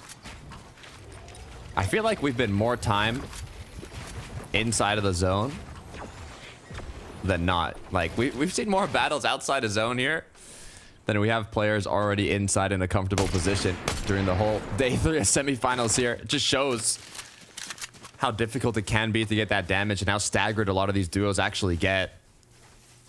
And even the ones who aren't forced to be staggered, they're waiting on the edge for the duos that have to eventually rotate back in, which is exactly what Snazy and Podesai are doing here. Just taking shots back at them before even starting the rotation to get in. Good news is, with medkits in hand, earlier zones too, it's only taking 1, so they've got time. Yeah, and the chances, since they're at fencing, a lot of flow berries that they can grab, use those quickly, not necessarily for the shields, but for the effect to cover ground. As you jump on board, game 2 victors, Blaha and Comeback. Comeback perfectly played with that right-hand advantage, taking down both of his opponents in that end game, clutching up big. And you see their position right now, not too bad. The only thing they really lack is that metal material, but they're on the southern port of the zone. They have a free rotation inward, and they can either take the mountain or dip their toes into those dashes. Either one of those would be a huge success for them. With nothing on the horizon in terms of enemies, you can kind of see they're just waiting for that perfect rotation. A trend here for Thomas HD and Queasy. Once again, combining those flow berries with a launch pad on the edge of the map here. It's a safer way to make it into the position you want without getting into too much trouble of duos that have yet to get their way in. Issue is, you want to make sure you've done enough damage when you're doing these rotations. So actually being contested at Mount Olympus isn't too bad for Thomas HD and Queasy, because they can get a lot of that damage early on and then have more time to focus on this kind of safer rotation that they like to do. Yeah, they're going to forage a lot of the fruits and vegetables as well, because you can already see on Thomas alone, there's no HP, no med kits, no bananas, no floppers. So it is going to be a must. That way, even if Queasy does have some of his own, you want to utilize those when you make it out of the zone instead of just trying to survive. And you see they're making their way up to the next launch pad. Probably do the combination of the Flowberry Fizz with that launch pad to finally make it into the zone. Ju and Robin here on the Rift Island. Looks like they were the ones that were able to capture the flag and get a bit of loot.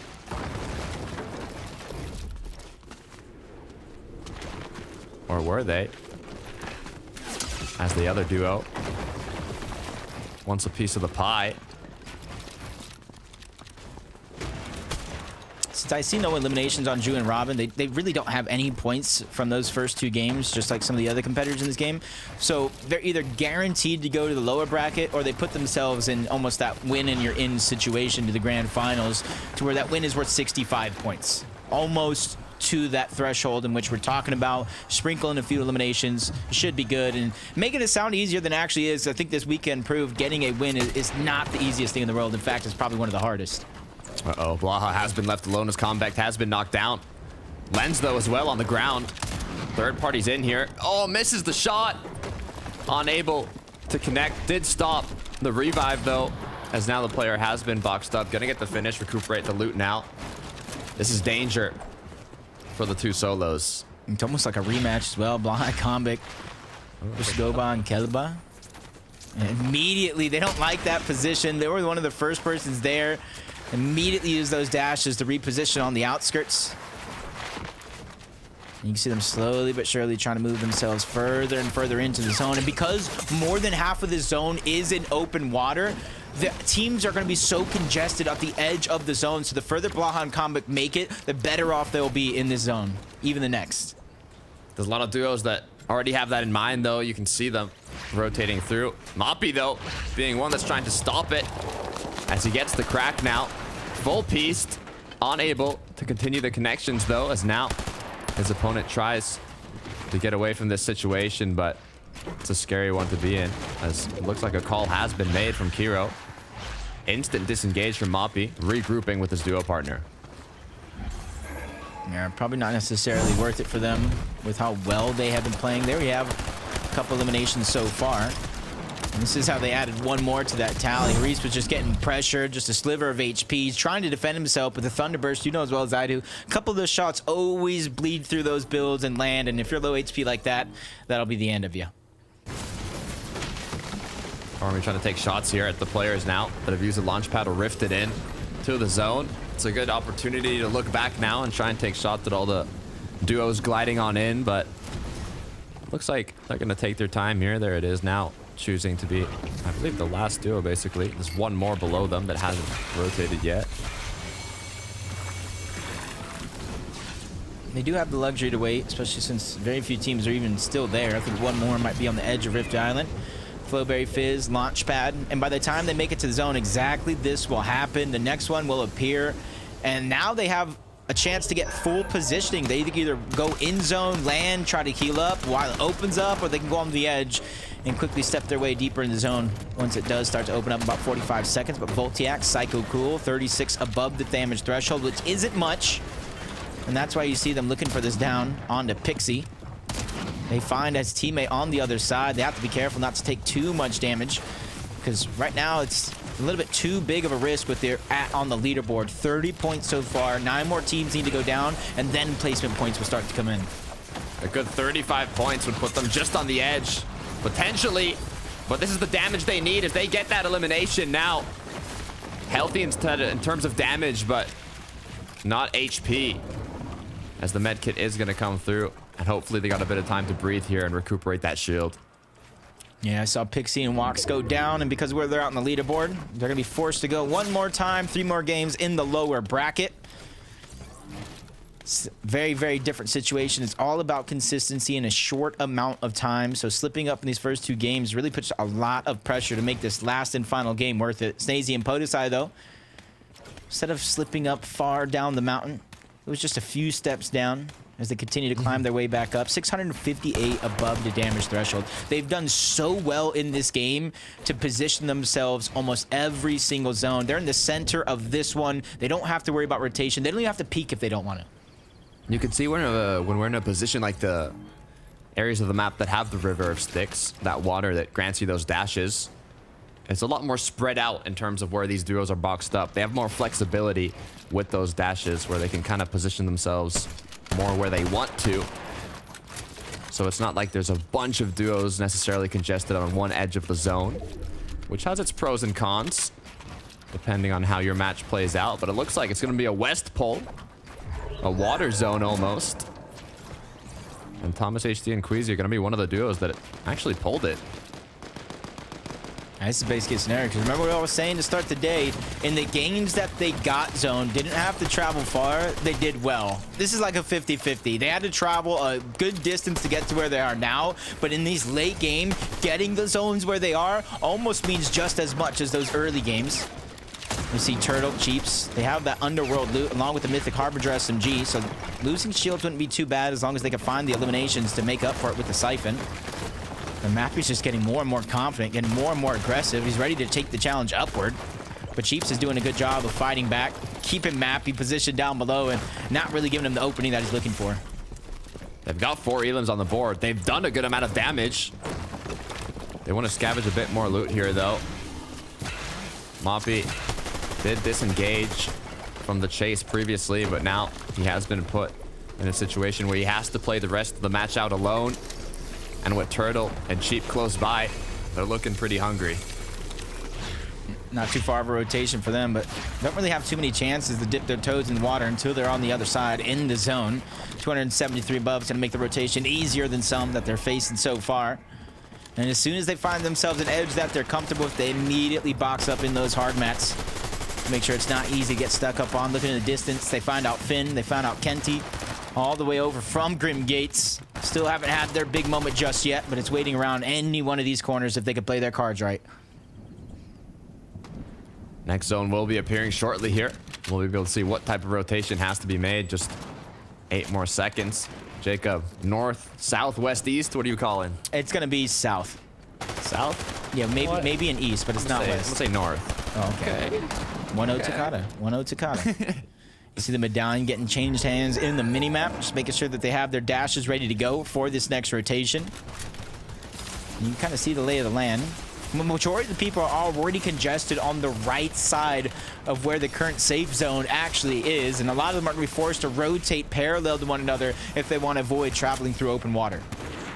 It's going to be tough here. Good news is you are granted those dashes, but the issue is so is everybody else this close to the water, so you can see a lot of players actually starting to almost go down here, losing a lot of shield, losing a lot of HP before the rotations have even begun. Although duos like Thomas HD, Queasy trying to capitalize on the rotations that a lot of these players have to make from the south to get those tags and do a bit of damage. The Buell being one of the solos that could be put into trouble here. He just gets tagged up. Just as soon as he was starting to feel confident to continue to dash in the zone, now he falls 6 below the damage threshold, which isn't much, especially if he does a Flowberry Fizz with his dashes. He can kind of fly through the sky and try to land some cheeky shots as he makes his way forward, but he's still spotted out by a team with elevation, quickly dashing his way to safety. Great moving by him, but while all this is going down, he moved a little bit further below the threshold. Still not in zone. Still has so much work to do.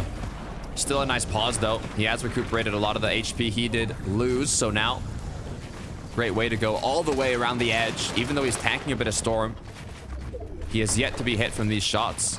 Now is made into zone and even almost pulled towards him. So with the amount of materials he has, he should be able to stay up longer. Daisy and Podosai moving up those leaderboards, but Podosai gets found out. Literally dropped to just looks like 1 HP in a dream here. And Stazy's in a spot with no builds. He can't be the hero for his teammate. It's just 2 solos running around here in this end game. As CZR gets found out, Stazy trying to go for a quick elimination. A couple of missed shots going to cost him not only that, but the damage on the HP as well until he finally gets dropped on out. It's all up to Podosai. He's trying to get himself inside of that bubble. 66 points. He needs the elimination. 2 more points. He reached 70 before going down, Takata. That might be enough. We thought it was 65. That Elon put him at 70. He's on the borderline, but it could be enough for Debule, though. Also on the borderline at 66 points. 1 elimination could be all it takes. 116 below, though. Just a couple ticks away of getting eliminated. The Buell has to make something happen. Yeah, he has a chance to even pass Podesai and Snazy and drop him back down a spot on that leaderboard, but 161 damage. Storm Surge about to turn on momentarily. The Buell doesn't really have any heals to out-heal it if it comes down to it. He's just trying to go through unnoticed and even unscathed. Just one more player needs to drop before he's no longer a worry to Storm Surge. That could be it. He gets the knock. All he has to do is finish it.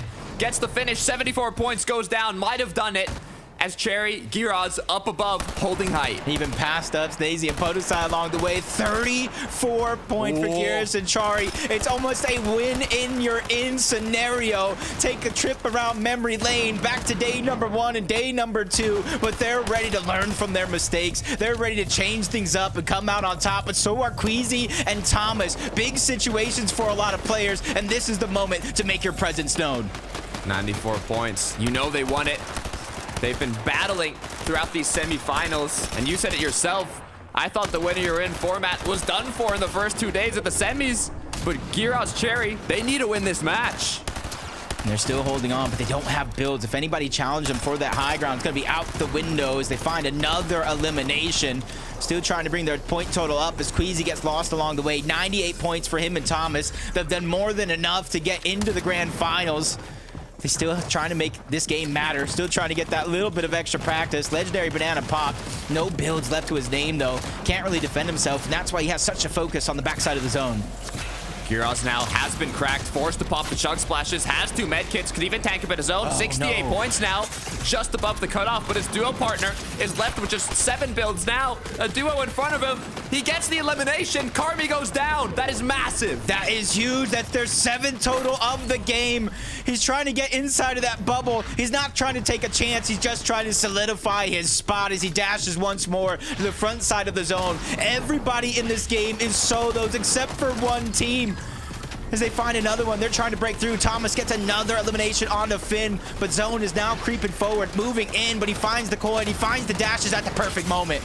But he's just 1 tick away from getting eliminated. Chari is going to be the one that finishes him off, but he goes down as well. The team from above, they take the VR. That was Chiefs and his duo Turtle take the game. They stole it away. They went through this endgame almost unnoticed every step of the way, but that's sometimes the plan. Go through unnoticed, steal away that moment when it matters. They got the job done, like you said. From the VR, they should have more than enough points now to make it to the grand finals. You can see they had 80 points here already in the mid game. Cleaning it up, though, finishing with the VR, that's a good way to boost your confidence. Yeah, we had an idea, an estimate of what that threshold was going to be for that grand final spot, but we saw 3, we saw 4, we saw maybe even 5 teams all break that threshold throughout that endgame Satsukata. Just like the Major 1 finals, I have no idea who qualified and who didn't. I don't either, but there are 3 people that can help us with that information. Frankie, Levin, Mini, what's the leaderboard looking like? I can't wait to see, to be honest with you. We're going to have to wait a little bit longer, but in the meantime, congratulations to Chiefs and Turtle, because with that victory royale, they have secured their first ever FNCS major final. And looking at these guys during the upper bracket today, they have been fighting so hard for this. They might snuck that victory royale at the end, Mini Minor, but these are some sharp shooters. Yeah, 100%. I mean, they didn't even need the victory royale at the end, as it turned out, but they took it anyway, and it was a really nicely played second game from those guys as well. They had a 5th right there in that game, now a win in this particular one. Nice zone for them, of course, as well, landing towards that underworld area, so it kind of worked out in their favor, but really nicely taken high ground as well from Giras and Chari, who of course had their mess. Yeah, I mean, Cheeps and Turtle really impressed me sort of throughout these games. You know, earlier in the day, Cheeps was getting PC. I remember off spawn, he was fighting towards that underworld area. You know, this is a player that came on my radar earlier this season, right? He's one of the few players that streams a lot of these events. And yeah, I quickly realized, okay, this guy's kind of cracked. And so it's good to see them making their first FNCS Grand Finals. I mean, that's always a huge achievement in a player's career. It's always a very memorable moment. Let's hope they can make the most of it. They won't be worried too much about that now. They're just going to be happy, elated about the fact that they finally made it to an FNCS Grand Final. Yeah, and it's fantastic to see them getting that hit on Chariot at the end, because obviously in that final zone we had some big hitters. We had Giras and Chariot, but also we had Queasy and Thomas. And Thomas was going for that solo clutch, taking names left, right and centre, guaranteeing that spot in the grand finals. And it was a great look for him, Levin. Yeah, absolutely. I mean, towards the back end there, we sort of knew he was safe. So it was just a matter of, okay, Thomas just strutting his stuff now, right? Showing off what he can do. We know Thomas is a fantastic player. We know Thomas is a great solo clutcher. We know Thomas is a great sniper, and that's exactly what he just did there on our screens. I think, you know, like I said earlier, Thomas starts to heat up as the games go along, it feels like, and so I knew a game like this was going to be coming at some point, and it was good to see him, you know, sort of doing his thing. Again, this team qualifying for grand finals is great. There were some people, and those, it's as crazy as it sounds, Frankie, there were some people that didn't think they'd even qualify to the grand finals, which, with how the season's gone for them, understandable, right? It's just been very, you know, not Thomas and Queasy level. And so the fact that they're now there, hopefully they'll be able to prepare. That's been one of the biggest problems for them, many, right? The lack of ability to prepare for rounds, just because there's so many of these tournaments where they don't know who they're going to be playing and coming up against at Mount Olympus any given game. And even today, that was a problem for them, right? First game, triple con, next game, quadruple con, next game. You don't even know what's going on, right? But hopefully now that they're setting grand finals, once the rest of the lobby fills out after today, they'll be able to spend that week preparing, figuring out what it is they got to do and how they can solve what has been a very weird season for them. Let's take a look then at the standings. The top 25 have made it through to next weekend's grand finals. So as you can see, no surprises. Comeback and Black are at the top. They have secured their spot. And there's some brilliant names here, actually. I was a bit curious about what the lobby list was going to be like today, given the names that have already qualified via those Victory Royale golden tickets. But we have got such a fantastic finals on our hands already, and there's still 15 spots to fill. Let's head on to the second page, because I also want to see who made the cut despite things going close to the wire. Giras and Chari being one of those. They went up over 30 places, Mini Miner. Wow, what a performance from those guys right there. I have to highlight Chari in those final few moments, just solo clutching really nicely. I mentioned it, of course, they had no mats on height, so it was always inevitable that they were going to sort of take over the high ground team. And it was one of those where you needed Chari to clutch in those moments. They might have already been qualified, I'm not 100% sure, but of course, Giras going down, it was a really, really nice clutch indeed. Yeah, fantastic to see, Levin. Yeah, man, absolutely. I mean, Giras and Chari are two players who I've sort of described in recent weeks as just the kind of players that are just always in grand finals. You don't really know how or why they got there, right? It's like they're just there, right? They're staples of a grand final lobby in EU, and so definitely good to see them, and good to see them do it in such exciting fashion, right? Now I almost have to take them out of that bracket of, oh, they're just always there somehow. You don't know how. We know how. They popped off, and you know, it's good to see that they have that clutch gene in them, and they'll be in another grand finals. Yeah, and not another lower bracket performance for CZB and Nathan. They've also confirmed their spots. But let's go to page number 3, because this is the wire. This is where we draw the line and see who's now going to be in the lower bracket. For Snazy and Podesai, they needed to have a solid game. And Podesai getting those 2 eliminations as a solo, that has cinched them the spot in the finals, Mini Miner. It did, but I want to highlight Snazy in particular, because remember in that first game, we saw Podesai going down. Snazy was actually alive as a solo for 17 minutes in that first game, netting themselves 40 points just as a solo on his own. So Snazy has accounted for over half of the points that they managed to accrue throughout the day. So I'm sure Podesai will be giving Snazy a big pat on the back, because he deserves it after that massive, massive performance from those guys. Nice to see them in grand finals as well, and I'm interested to see how that off-spawn dynamic works for them in grands. Yeah, it's as I said before, looking like a fantastically stacked finals already, but there are 15 spots still left to claim in the lower bracket. Levin, do you think it's going to get aggressive, or do you think people are going to be creeping around, playing for placement, maybe chucking a bush bomb here and there and hiding in it? Is camping going to be back? I mean, just trying to add one descriptory word won't do it justice, right? Ultimately, desperation is kicking in, and so we will see these teams, these players do everything in their power to, you know, secure one of those top 15 slots. And so, I mean, a couple teams are going to be really scratching their heads. There's a couple teams playing in this final lower bracket lobby that definitely wouldn't have expected themselves to be in this position, but they won't let that, you know, sort of affect them and let them, you know, have a bad mentality. They're gonna just go into it locked in, and I'm excited to watch it. That's for sure. Are you excited, Minnie? Can't wait. The big team for me, Trulex and Chicho, coming last, actually 50th in these in this upper bracket. That was a team that we highlighted. We were like, yeah, surely they're going to make it through to the grand finals. Now they've got it all to do. It's down to the wire. 3 games, and their season could either end in a real nice note with them making grands, or could end and come crashing down. So we'll see what happens with those guys. That's what I'm going to be keeping my eye on. All right, then. Is it a bold prediction to say that they will make it through to grand finals, Levin? No, it's not a bold prediction, because these guys, it's a shock they're here. They've been one of the favorites this season. At the start of FNCS, you ask people, who do you think is going to win FNCS? Trulex and Chicho were a name that was popping up. How do you go from that to, you know, lower bracket day 3, right? So again, a very tumultuous sort of enter or near enter the season. We'll see whether they can bounce back after being contested in that last round. Hopefully it doesn't let them affect them, because honestly, man, for them to not make grand finals 2 seasons in a row for a team as good as them, oh man, that'd be so disappointing. That is such a tease. And Minnie, you were just saying you can't wait for the lower bracket, but unfortunately you're going to have to, my friend, because we've got to take a 45-minute break while we get the lobby set up, and then we will be back with all the action, solidifying the final lobby list for Major Number 2's grand finals. So stick around, we'll be back soon.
shot, cause I'm always in range.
Broken with a bang, ta-da. Salty like they bang, ta-da.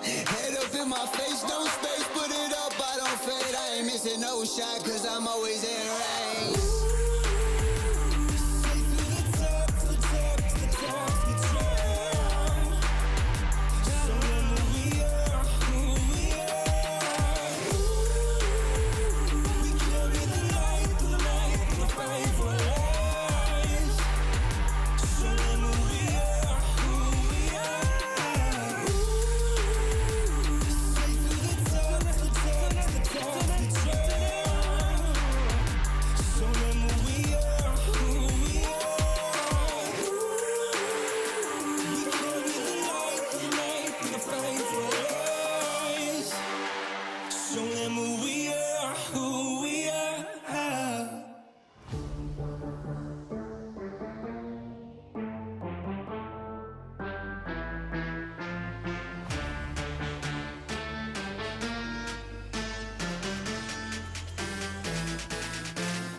Welcome back to the Major 2 semi-finals.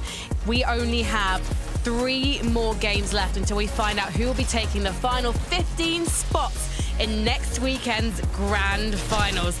Lots of big name duos have already booked their spots, but we've got a few outliers who are waiting and lurking in the lower bracket to see if they can prove that they have what it takes to go to get another major final. And I'm sure we have a few names who've never made it. So we could be seeing some new future stars tonight. And I've got some stars you'll know very well. Levin and Mini Minor rejoining me. Levin, did you have a fruitful break? Were you pacing up and down, nervous about what's about to happen? I wouldn't say nervous. I don't really get too nervous, you know. I like to stay cool, calm, collected, you know. So maybe Mini Minor and guys like that get nervous, but me, nah, no nerves. You know what? I wish that we could roll a clip of you in Copenhagen at Global Championships being like, Copenhagen, we ain't going nowhere. I wouldn't call that calm and collected. I would call it very cool. Excited, yeah. Everyone excited, Yeah. you know. I get excited just thinking about it. Mini Minor, do you want to try and hype us up for this one? I feel like I would be doing it a disservice, or Levin a disservice, if I was trying to match what he did, right? I don't think anyone could do that. We hopefully have more of that to look forward to later on this year. But for now, it's lowers, it's last chance saloon, top 15 go through. This is really where it all starts to get real and where a lot of our team's fate's decided. Minnie, let's do it together, you know? Oh, you can we read it? I can't do it like wheeling you. again. I'm not 6'8". I don't have the lung capacity to do that, you know? It's not possible. I like to see you try one day. Maybe in Dallas Mini Minor, we'll give you the microphone. Let's take a look at the lower bracket lobby list, though. We're definitely going to see a few names that we recognize. One of those names being Marius and Sanguild, Levin. Yeah, really excited for Marius and Sanguild to sort of use this as a stage, an opportunity to really showcase why they've been hyped up so much. At an incredible major one, surprised a lot of people, have stayed on a high, especially Marius, right, as an individual, has just been shining, glowing throughout the season. It'd be a shame to not see him get another chance to do it again in grand finals. Hopefully, this can be their 3 games. We're seeing Trulex and Chicho as well. We've spoken a lot about this duo today, although we haven't really seen too much of them because they've been going down off spawn a lot in that upper bracket. Very, very important 3 games for these guys right now. They don't want to miss out on another grand finals. Of course, they missed out on major number 1. It's going to be difficult for them as well because, of course, if they do qualify the grand finals, they're going to be contested in grand finals as well, more often or more likely than not. So I'm kind of concerned about how this duo are going to do. I'm not concerned about them qualifying through, but we'll see how it all unfolds throughout the rest of the day. There are only 15 spots though, guys, so it's going to be incredibly tight and tough at the top. Actually, looking at that lobby list, there are so many more names that I recognize than I was expecting to be honest. I mean, obviously we've seen a fair bit from Sky and Scroll. They've been in and out of the upper bracket. Also for Nine and Moneymaker, they just couldn't get it done yesterday, Levin. Yeah, I mean, look, Frankie, FNCS is a cutthroat business. Do you know what I'm saying? There's always names that miss out that you think, oh goodness, how has he not made it to FNCS, right? So I think it's inevitable you'll get that. In the case of Fanine and Moneymaker, again, 2 very popular names within the EU, right? But it's about making sure they can match that level and secure top 15 here today. I mean, do I think they can do it? Yeah, why not, man? Moneymaker, they've got talent. That's what I've got to say. They've got talent for sure. It's about applying that talent to this lobby appropriately. Right, well, I don't think we should delay any longer. I think we should head back to our casters, to Carter and Jacob, to kick off the lower bracket lobby. Thank you so much, Frankie, Levin, and Minnie. The foundation has been laid, Takata. This is officially the last chance, the last 3 games any of these teams still in the FNCS have to make that grand finals. Last opportunity, Jacob. It's been 3 days of semifinals, now on the 3rd day. Upper bracket has concluded. We had 25 duos that qualified to the grand finals of the EU FNCS. Now we will have 15 more duos qualifying, the top 15 duos after the 3 matches from today's lower bracket. I'm excited, Jacob. It's going to be a lot of fun. No, it definitely is. And honestly, just seeing the superstars that have already advanced to the grand finals and then looking at some of this lobby list, hearing Levin, Minnie, and Frankie break down some of the teams that we are going to see here today is a huge surprise, but that time has come. Game number 1 and the last set of games starts now.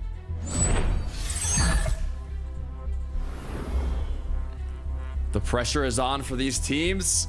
In the upper bracket, they said, okay, you know, if we don't get top 25, at least we have another 3 matches to do it once again in the lower bracket. But this is literally the last chance for all of these duos.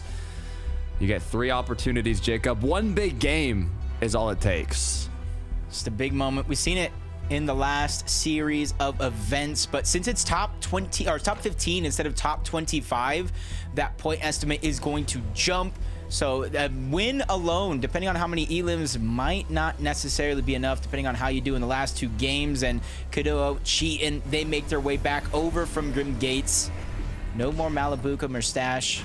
You see Finn Kenty over off to the side as well. So a triple contest right out of the gates at Grim Gates, and then a 4th team around the outskirts. This is almost just as busy as it was on day 1. You can see now a lot of the players who are dropping at Grimsgate before having already qualified, new names here to battle it out. Just like at the Reckless Railways. As we can take a look at Sky, I was going to say, where's Scroll at? Where's your duo, Sky? As he's been left alone, but is not getting chased by the opposing team here. So he's going to have a little bit of time to figure out his game plan. How's the reboot going to come through? Yeah, just unfortunately enough for Sky and Scroll, this has kind of been the struggles in a lot of their qualification opportunities. It was Yanis and Flixie first. They kind of won out in a lot of those off-spawn battles, and now they're just kind of going down early. Luckily, like you mentioned, Scroll might have the reboot card that Sky has in his inventory, so he could try to get the reboot back. And you can see from all around the map, these early game fights mean so much. Getting separated from your teammate is all it really takes. He tried to backtrack and reunite, and you can see in his mini-map, his teammate already made the decision to abandon a play like this.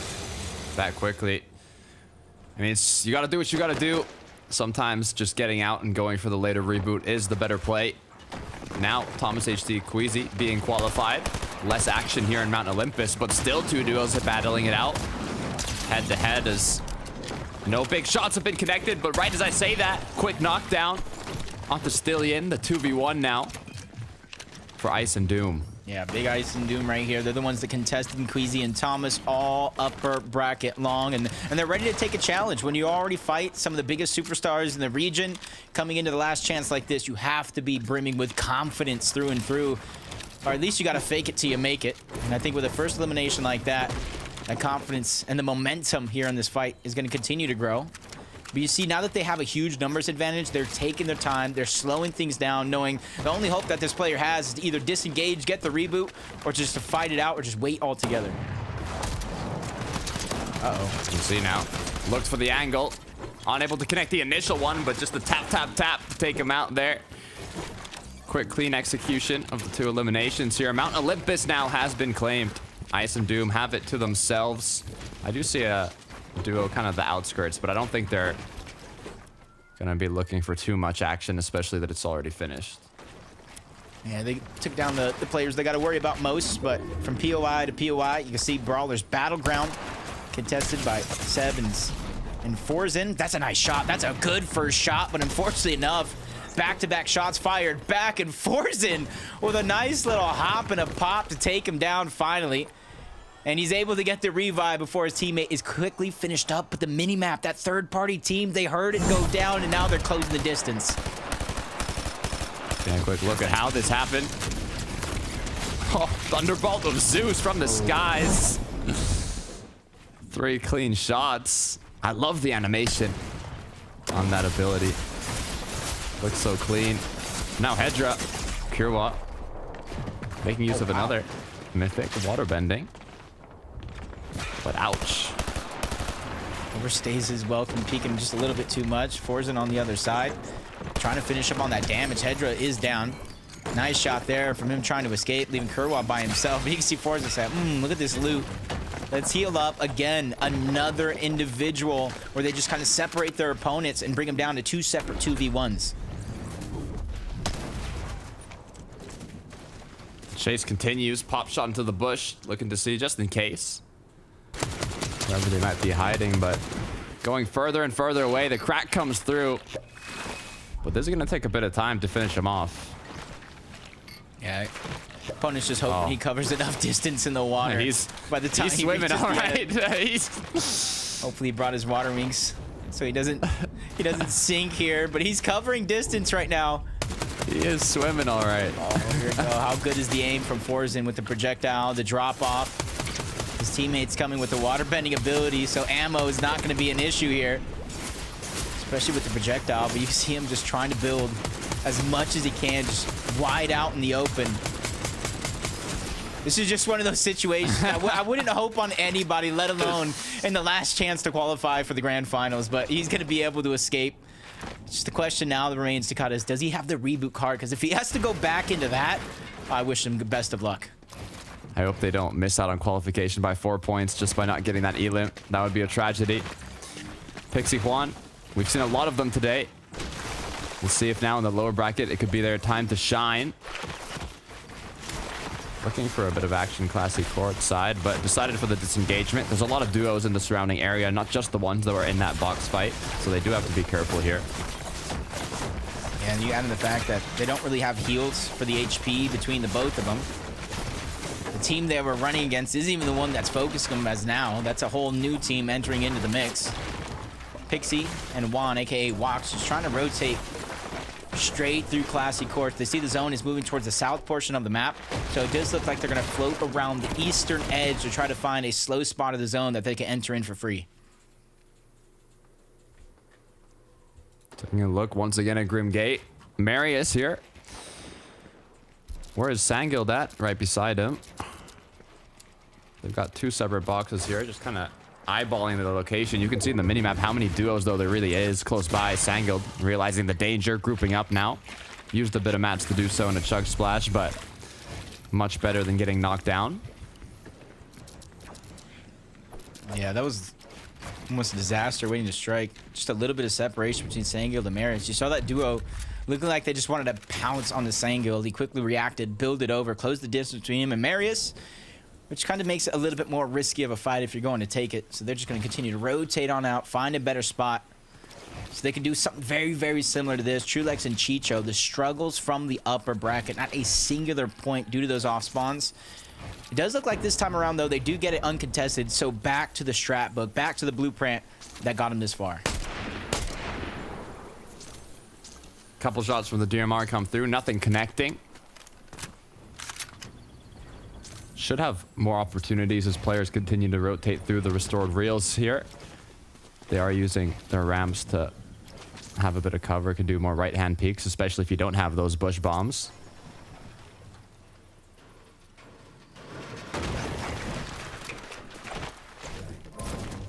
Where you kind of see, like I kind of mentioned, due to this being the last chance for a lot of teams to qualify, you're seeing how slow players are getting dropped off the lobby. 84 players still left alive, even though there's still some fights going on, and that can change as Pixie walks.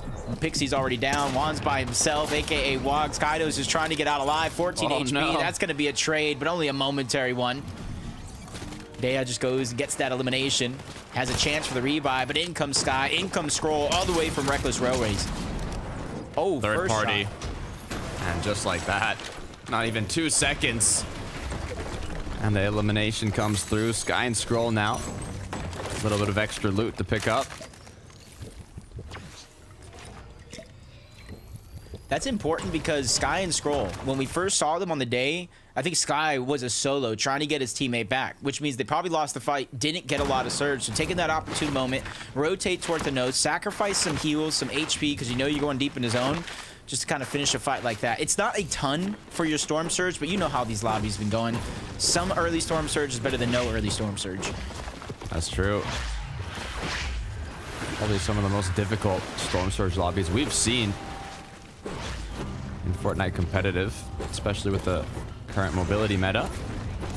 Astral Art skill now choosing to reform on the rotate. Talked about this earlier, but it is crucial to maximize your efficiency in terms of gathering materials, not just in the early game and your mid-game route, but even in the last moving zones when you rotate through some area that might have some trees, some rocks. Those 4 or 5 builds could be the difference in qualifying. I like that from Astro and Artskill. They have the 4 floppers, and you'd think they'd kind of use them pretty quickly, especially since they're rotating. But because they have those dashes and the zone is moving towards the south, a lot of teams have rotated, so they're just kind of dashing, knowing where these fire pits are. They're going to box up on one, use it to save a lot of the resources that they've had up until this point. Marius is saying, just dipping the toes into the water, getting a feel for those dashes, whether they want to get aggressive or not. They know it's a huge part of their game plan since they land over towards the underworld. Trying to see if a snipe can get connected here. No shot's going to be taken. Basically on the borderline of the zone here. Playing edge zone. Can be good for finding those players. Rotating in late, but Sandguild going to get headshotted. Forced to use a bit of shields now as bad sniper. Can he be a good sniper here with a player rotating through? No shot connected. Ooh, they're doing a little bait. Yeah. Seeing one person was trying to peek through the window, draw bad sniper's attention. Sniper over the top. Big bush bomb on the other side is not allowing bad sniper to figure out exactly where that player's positioned in for the shots to come in, and just the annoyance, the persistence to just keep tearing down these builds so they get an angle, and finally one is going to be able to sneak through, landing on the bad sniper. You can see they have to be careful. Marius on the other side of the map is finally going to take down Artskill, which Astro and Artskill did stop on that fire pit, so that's a sign of weakness if you look right enough. Now, gotta be careful as the zone is closing. Pressure for these duos. Gets a huge crack though. Even the knock boxes his knockdown player, can recuperate now all the loot, all the materials. That is a huge pickup for Marius here. Yeah, great amount of surge as well. Continue to add onto that total. It's 2 eliminations from Marius and Sandguild. With how hyped this team has actually been, some of the problems has been that of surge. They can make it into these end games, but they're forced into fights as Marius just makes it look easy. Boxes him up, takes him down, separates him from his teammates. And now with surge and a full loadout that they just bolstered up even more, they can kind of focus on the rotation positioning from here on out. Jakey tweet. They know something's around here. It's Belusi that's hiding. They found him, as that's a quick way to clean it out.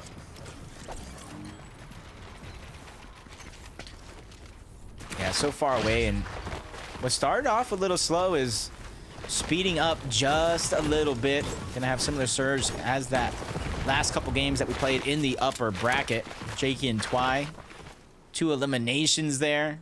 All they have to do is worry about zone. They have open field almost in front of them, so quick and easy rotation as long as they stay on task.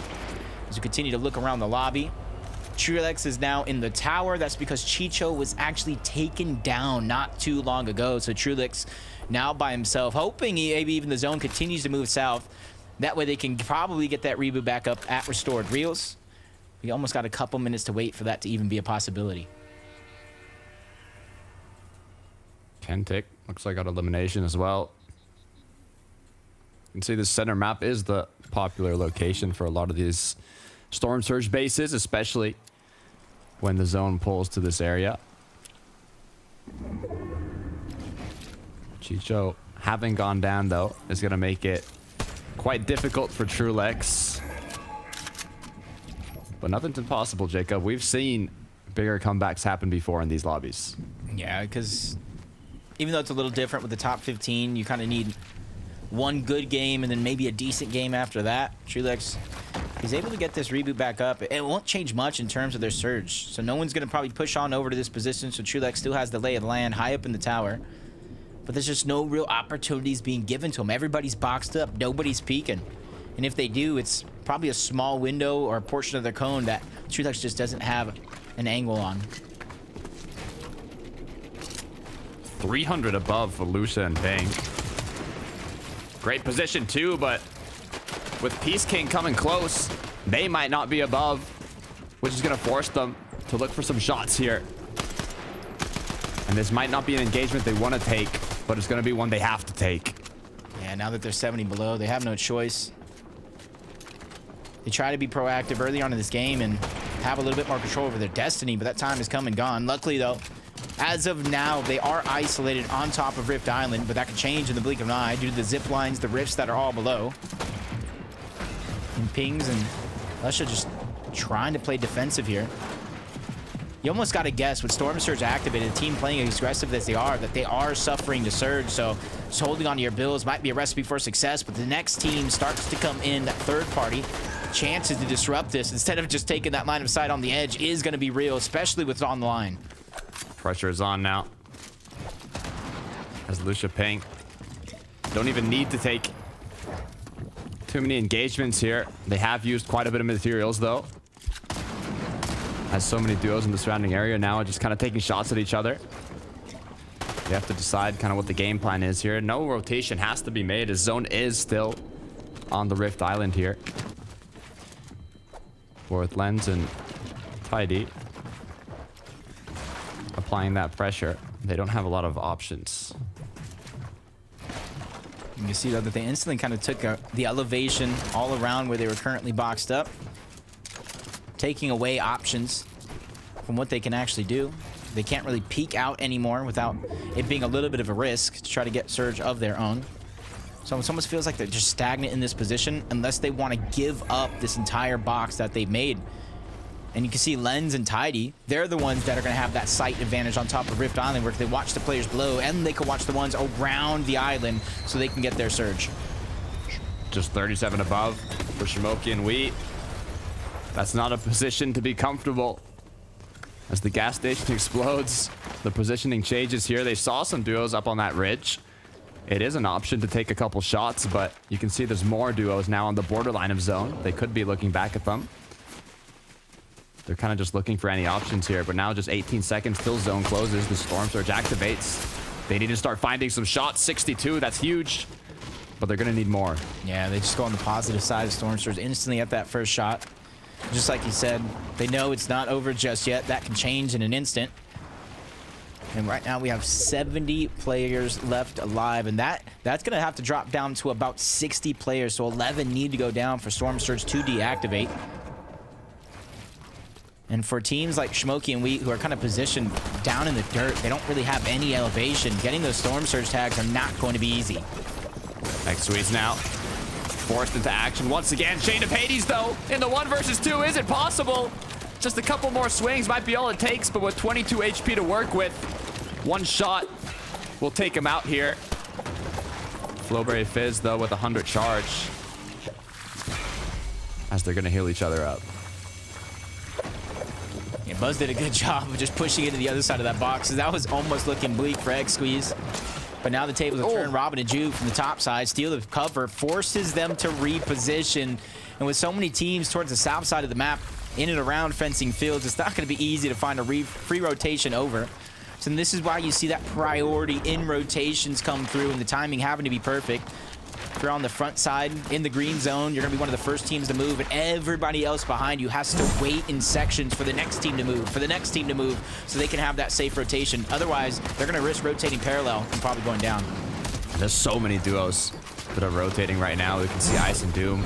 We're able to pick up 2, but they're also far away from the zone. So with so many duos having to rotate in, it opens up the opportunity for the ones that are already based up in the zone to kind of take shots at them. 135 below, though.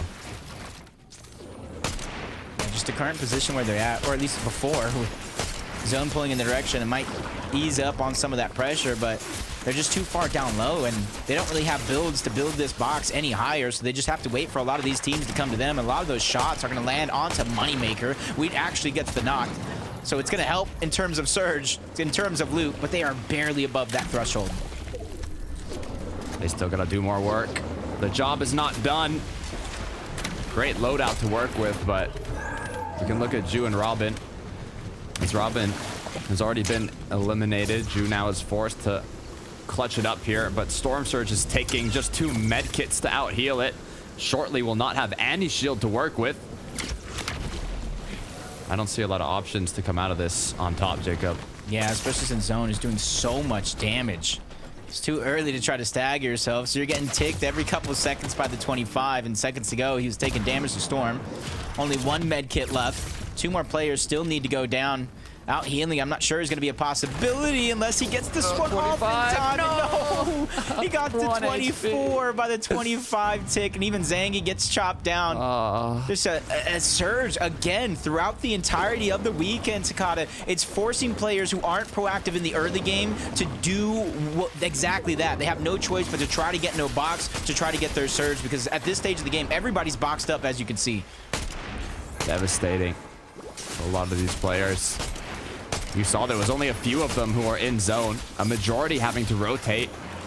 And even the ones that are positioned in zone, like Shimoki and Wheat, they're only 17 above. They have to land their shots here and everybody rotating in, but with the window open that big, you know the fire is going to be returning towards them as well. You're really seeing why this season is, you know, what it is, where one player is carrying the DMR, trying to get shots in the distance. The other one is carrying either a Thunderburst SMG or their water bending ability, so that way they can try to spray through some of these boxes and not leave them with the DMR, because you know as well as I do, if both players have a DMR, you're almost leaving it to a close range battle. And Marius and Sangild, they don't have that comfortability of the zone just yet, but they're inching themselves closer and closer each and every step that they take. And they're getting damage along the way, which is why you see them 115 above the threshold. A big difference from when last time we saw them. Actually landing crucial shots here. Looking for more opportunities. Cannot connect with the snipe, but maybe with the Thunderburst, at least a couple bullets. Tidy continuing to build up. He has been dropped. This opens up some shots there. It's only going to be a 25, but better than nothing. As now the regroup with Sangild is going to come through. Like that view of the map, Doom and Ice rotating on over towards the edge. Trulex by himself, but he has the front side of the zone. And these are big points. These are massive points for Trulex, considering how early on in the game Chicho did go down. So you got to think every single one of these points that they're going to earn in game one is off the back of Trulex. Nice shots there to keep him ahead of the curve in terms of surge. And what this is doing here is building the confidence, building the momentum. So if Trulex can manage a top 15, a top 10 by himself, that's got to build that confidence for the next two games to get them within range. It is top 15, and as of now, the projected point total is going to be around 88. So he needs 70 more to go before he's almost looking like a lot. It's about 29, 30 points a match. So if Trulex can get 30 points this match, then he's en route in terms of consistency to qualify. But playing as a solo is always difficult. Just 28 players up though. You can see how damaging Storm Surge has been for a lot of these duos. Trulex is doing a great job staying on the far side of zone here ahead though, especially if it ends up pulling towards him. Wish it did. Yeah, great scenario for him. Plus, he has that bush right next to his box. He has multiple angles he could take if he continues to try to get surge, but 27 players still left alive. And the first team that you see that has some sort of control over the high ground to be here, Briss and Skvi, but they still got a good distance to cover. And if they don't have those dashes, it's not going to be easy for them to maintain that position. Good news is, though, using the natural animation from that hill, they are very high up compared to the other teams, so I don't think they're going to get contested anytime soon, especially having put themselves ahead of the zone here. Shimoki Wheat, though, on the other hand now, recycling a bit of previous builds, looking to see if they can use that Flowberry to make their way onto zone. Or others are healthy with the heals, have a ton of builds, others not so much.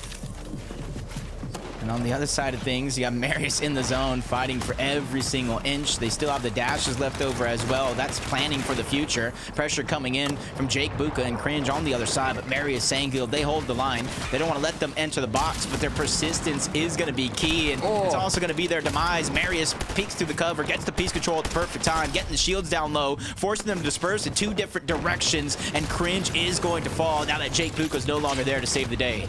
Quick little refresh for Marius. Sangild puts them at 4. But Finn's not happy with that, as now he's dropped down, looking to see what happened to the party. Where did they go? I think I see Sangild too, right behind. Not looking healthy at all. No shields to work with. Low HP as now they're healing up. Flowberry Fizz getting put to good use here. Zone does pull back. So now the duos that barely made it in should have a bit of time to breathe. One of them's going to drop to the backside of zone. Finn's going to be left by himself, but he finds that final elimination onto Jake Buka. That gets him elimination points, it gets him placement points, and it gets him one step closer to that top 15, but it doesn't end here. Shots coming in from Marius, shots coming in from Sangil. They're going to find that elimination, bring their elimination total to 5, and they're on the hunt for more. Forzen, Seb, they're in their line of sight. Shields are going to get cracked, momentarily distracted by the high ground, though, but that's going to be Sangil leading them to greener pastures, immediately knowing the situation they're in, and beats every team to the punch to the front side of zone. Looking strong. They could use a bit more materials. They were second height, now forced to drop down low, just like Shimoki and Wheat, but that's a huge knock onto Lucia.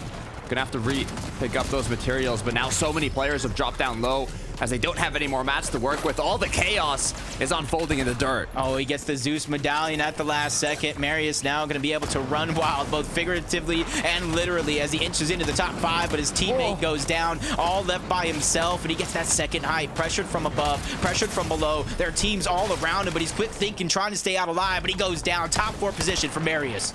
Haris, Scree from above, dropping down now for the aggression, takes one.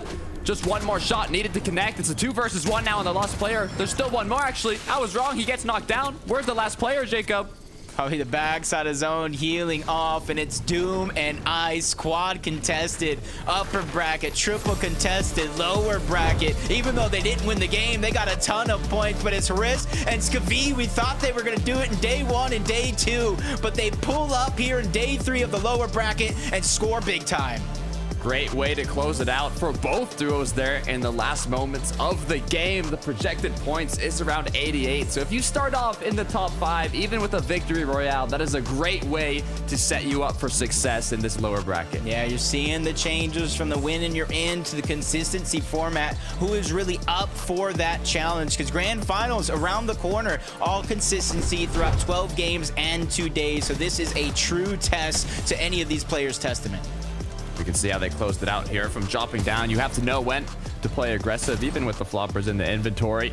It was that 2v1, and Doom, the duo that was contesting Thomas HD and Queasy, got second place there by tagging a bit of Storm. So with the amount of points they secured, hopefully that should be more than enough to help them feel confident for these upcoming 2 matches. Yeah, but you got to realize, even though it's 3 short games, it's consistency throughout those 3 games, and you cannot let up off the gas at a moment's notice, especially if you're landing at one of those spots that are contested. But game 1 is already done and over with. 2 more games to go, but I'm going to throw it right back on over to the desk to let us know what the leaderboard looks like after 1.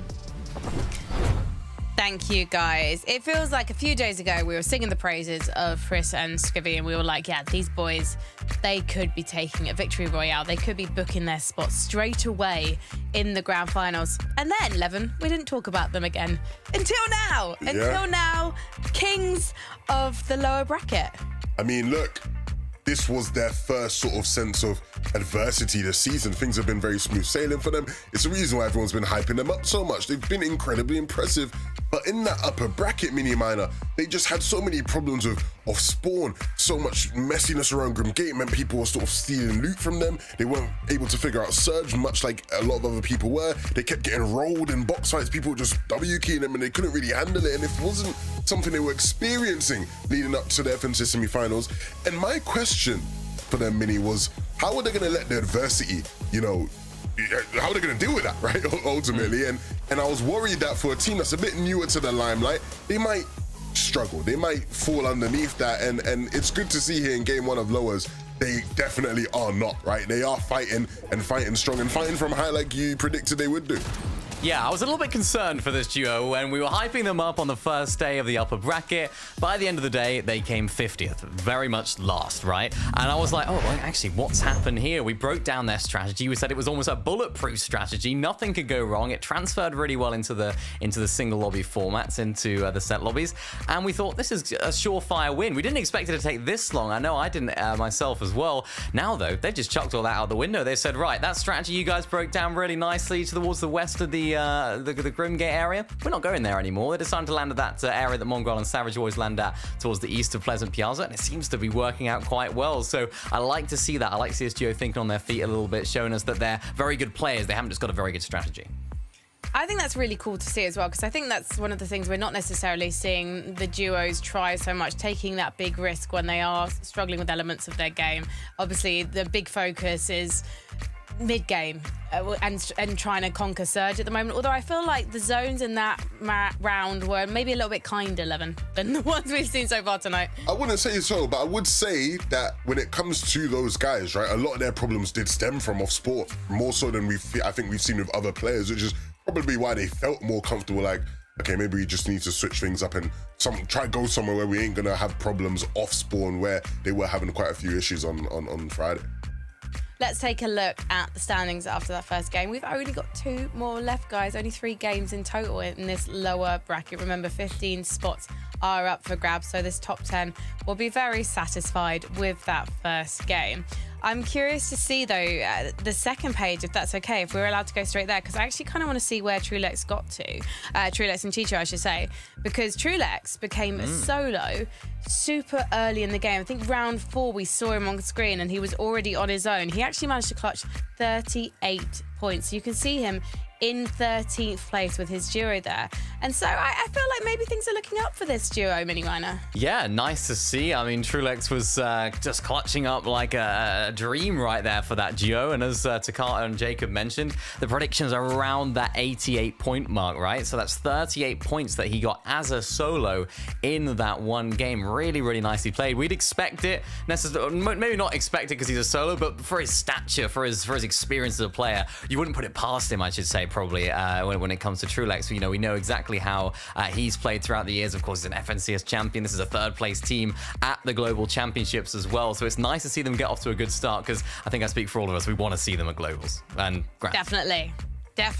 I'm chomping at the bit, though, to talk about the duo that came 4th in that last game. That's Marius and Sangild, because when we're seeing players being a bit tentative and almost like not even going for Surge because they're so worried about getting a low placement, it's a joy to have Marius and Sangild fighting everyone they see, Levin. Well, yeah, they had to, right? You saw that on the stream. They were also struggling with Surge, much like everybody else, but they did a great job of dealing damage when the opportunities presented themselves, man. I mean, we know how monstrous of fighters they are. It's been highlighted as one of the main features of why they're successful. Last season's meta favored teams who had the great ability to fight, and so whenever they're in situations where fighting's going to be the only way to get yourself out of trouble, you can almost count on these guys to make a play that is worthy of some sort of respect or acknowledgement.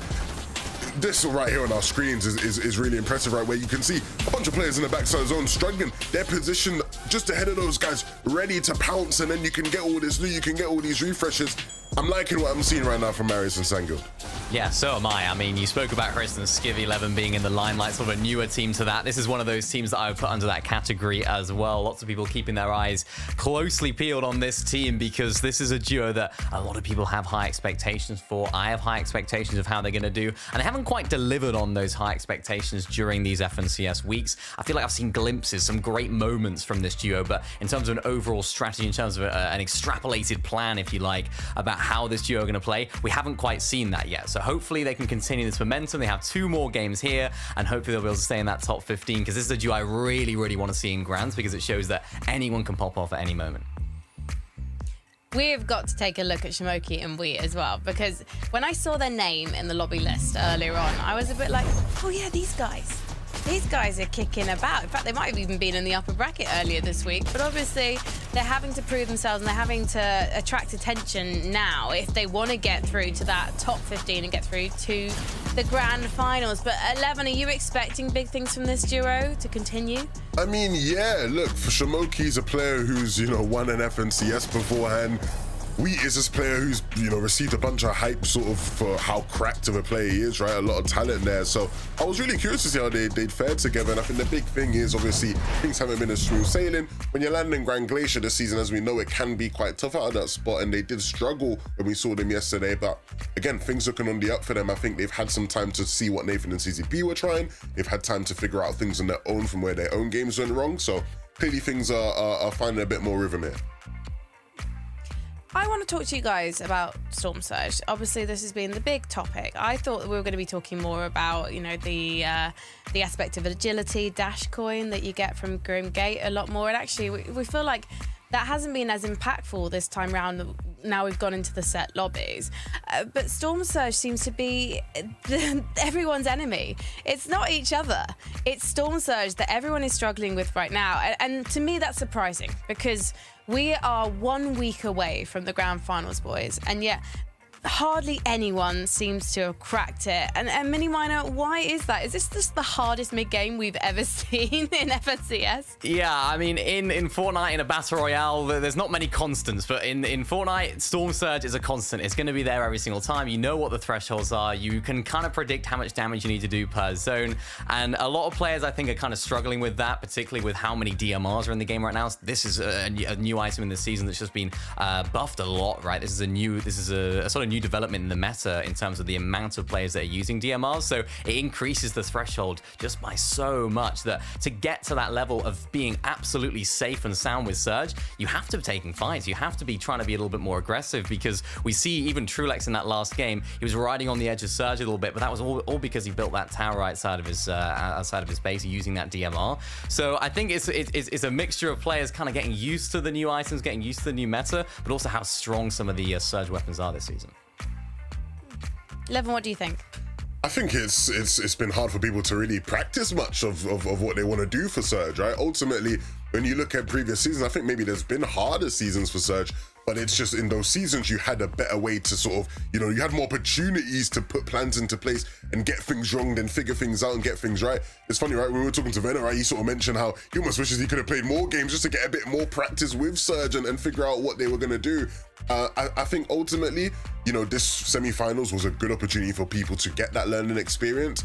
But even then, grand finals is always even harder than any other round. So it will still be a learning experience throughout those 12 games. And, you know, these teams are smart, they'll figure things out. But ultimately, yeah, I think it's opportunities for teams to get down what plans they want to put in place has been the problem for a lot of them. Let's take a final look at the leaderboard before we head into game number 2, because I'd actually like to go quickly towards the bottom of the lobby if we can. I just want to see who has got to have a monster performance across the next couple of games, because that's the thing, we haven't got 25 spots up for grabs here, we've only got 15. It's not just about getting one top placement with a fewer limbs. Actually, you've got to have a consistent performance across the next 2 games.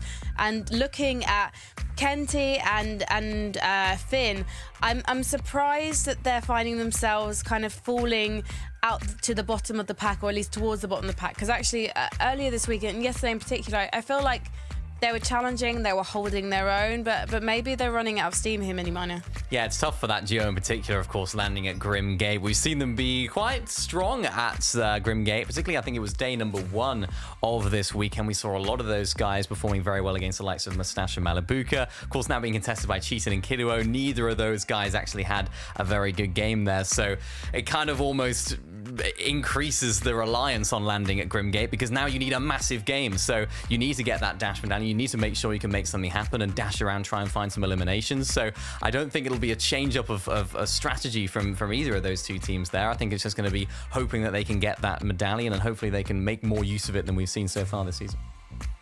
Levin, do you think it's worth dropping at Grim Gate and taking that risk? Do you really need to get that Cerberus loot to succeed? I mean, you don't need it, but I think it's worth it in most cases. It's so strong, it's so effective. I know it hasn't felt like that on EU, right? Just because of, you know, the mess of how many people have been trying to go for it. But I think there's still opportunities there, right? You know, the game don't lie at the end of the day, right? We've seen in other regions just how strong it can be if you know how to use it and you use it effectively. Do I think now that we will see a bunch of people just try to go for it? Not necessarily. Not necessarily. I think for a lot of these guys, they've practiced in certain spots, they've had a game plan, you know, sort of set in stone. They'll stick with that. But yeah, don't rule anything out, of course. Yeah, the game don't lie, neither does Levin, and neither does our 2 commentators, Jacob and Takara. Thank you so much, Frankie, Jacob. I'm getting excited, but the pressure is on for these players with only 2 more opportunities in these last 2 matches to make it to the grand finals. Top 15 qualifies. You got any names in mind, Jacob? Anyone you're thinking about? Wow, I just got to look down my list. I just hope Trulex and Chicho pick up the pace, man. Trulex played phenomenally as a solo to clutch up some much-needed points, but they still have 2 more games and a gap to close. And that second game is ready. Let's get on that battle bus and get ready for game 2.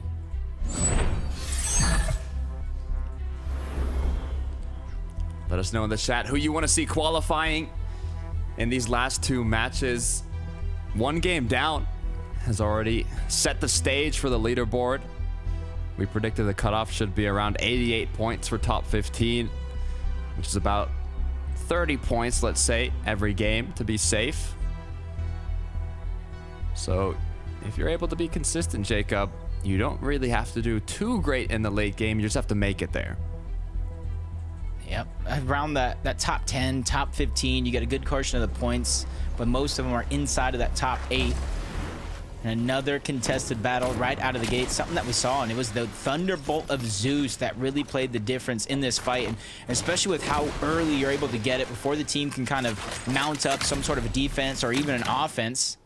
You can strike while the iron's hot, and already 7 Forzen are just quick to the punch. They have the shields, and they're already moving over to take this fight while they can.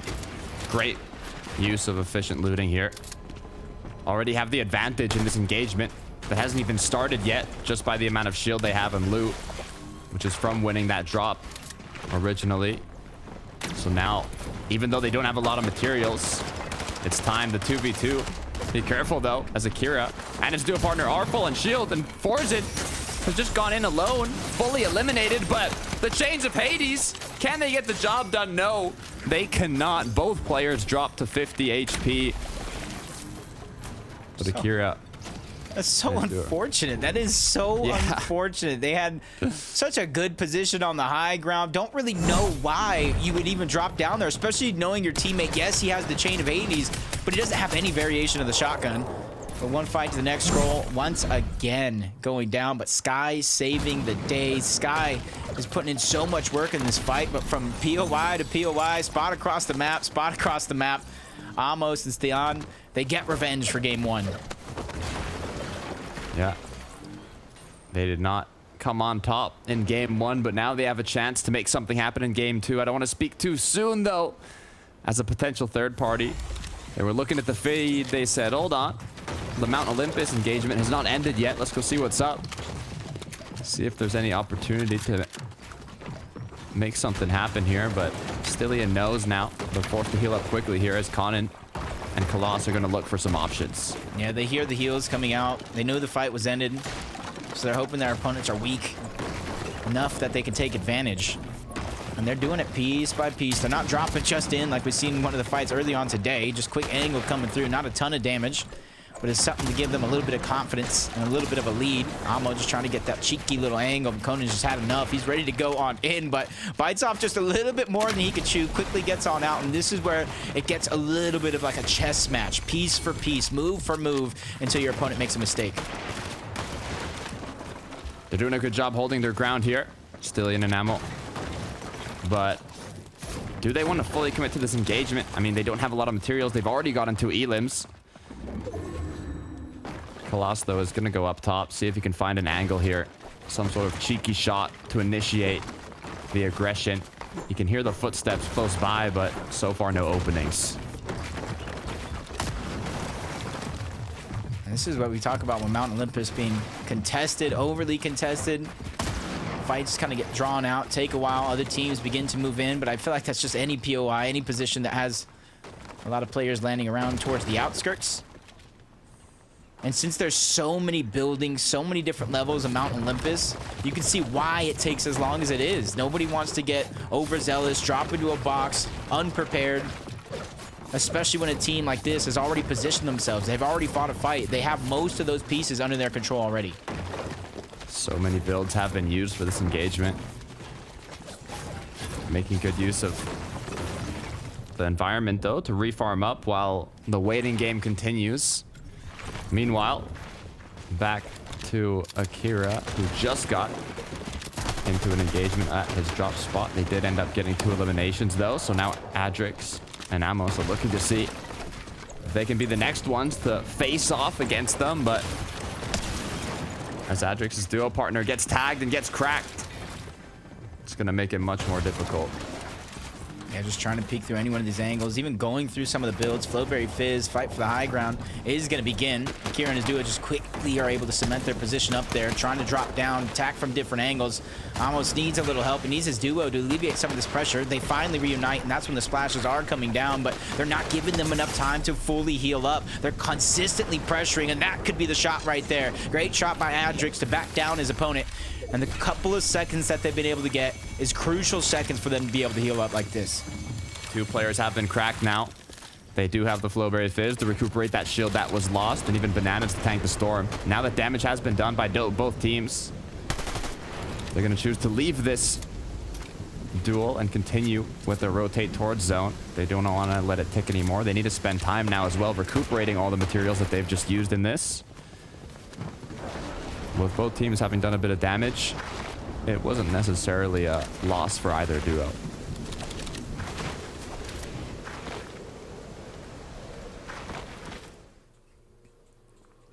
Back on over to the other side of the map. I like how we can see one side of the map all the way towards Brawler's Battlegrounds. We go directly over to Grim Gate, and you're seeing how action-packed it is from corner to corner. And it's Cheatin and Kiruo who actually find themselves in possession of the valuable Grim Gate loot. They have the Mythic Gatekeeper, and obviously the Dash Coin that everybody's talking about this season. It's about being able to put it to use. Unlike the counterparts on NA, I feel like in EU, there's been no one that can consistently make it out with his Grim Gates and win games on a consistent basis due to how aggressive some of the players on EU are. Yeah, Levin was talking about it. I mean, it's quite difficult when you're that contested, especially with veterans of the EU competitive scene. Ooh. If you're able to consistently get the medallion, it can be incredibly powerful. And did we just see someone get knocked out by the Thunderbolt of Zeus? I believe we saw a Nox player get fully eliminated as Walks now connects the initial shot but gets cracked. As this is anybody's game. Yeah, that's a good way to kind of fire back when he's just trying to break into the box, but a huge health disadvantage. He has no choice but continue to fall down, which might be a blessing in disguise. Vin and his duo quickly rotating over in this position.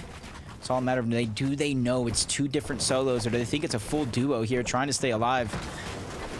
And this is where they're going to be on the chase. They know exactly where Walks is moving around it on the low ground. They just don't know where that other solo actually is positioned at because Walks is taking a lot of the focus. They were looking from afar previously. I think this is the duo that threw that Thunderbolt of Zeus, so I think they should know that at least one player has been eliminated, so it's most likely not a duo. It's probably 2 solos is what's on their mind, which is why they do have the option to play a bit more aggressive here, and so far with only one of them in sight, it is just the 2v1, but you got to be careful. If you're not able to connect your shots, the tables could turn quickly, but last shot gets hit, and elimination now on the board. Yeah, without seeing that second solo, even hearing that player kind of move around, you see that he's able to disengage for free. One team's curse is another team's blessing. They're able to get out alive.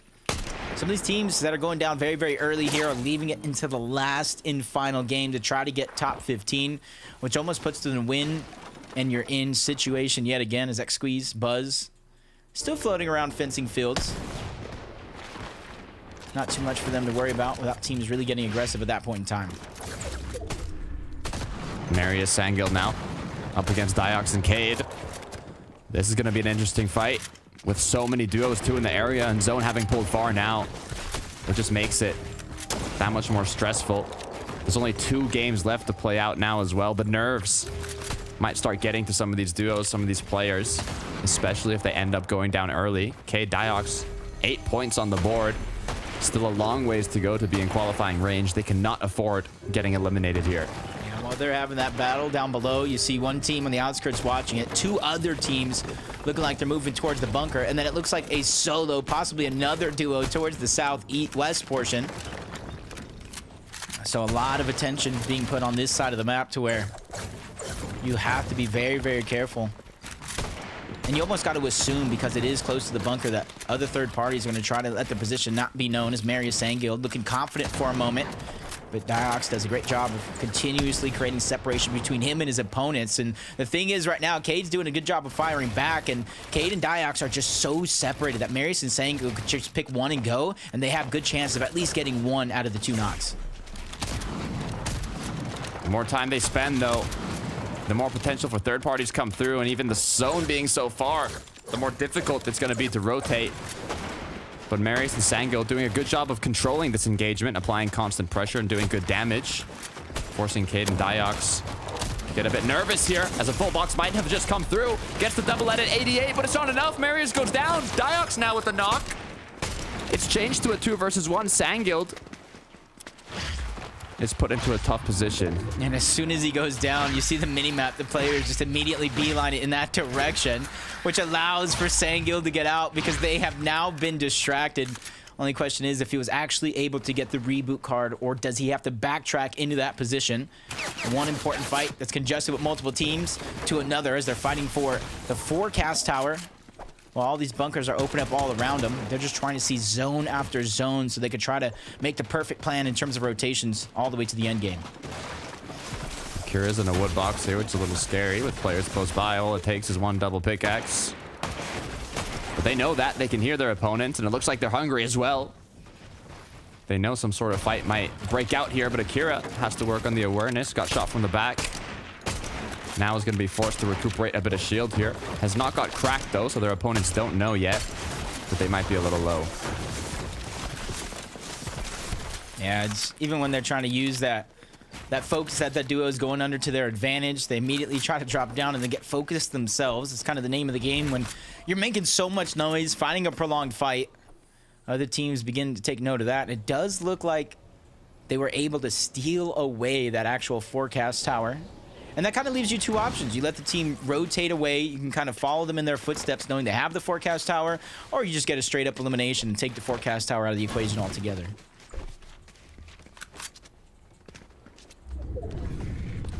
Clownski and Axe Force now. Close to Grand Glacier, trying to decide. You know, should we go up to that ridge? Is someone already there? I don't see any builds. I think it's safe. Where do we want to position ourselves to get a bit of damage as he finds a nice shot? Once again, making use of the DMR, which has been incredibly popular in these lobbies to get your Storm Surge damage. Which is a huge change from like seasons past. You know, from hit scan to projectile, DMR becoming more and more of a focal point, a part of the loot and the strategy for a lot of these teams. As Clownski Axe Force were trying to climb up the mountain and take some position high above, but they get overtaken by a whole nother team. And this is the team that we saw go down. Van already got the reboot onto his teammate at least once, just north of this current position. So you got to imagine down on Surge, not necessarily the best loot split between the two teams. They might feel like they might not have too many other choices other than to focus the one that is closest to him.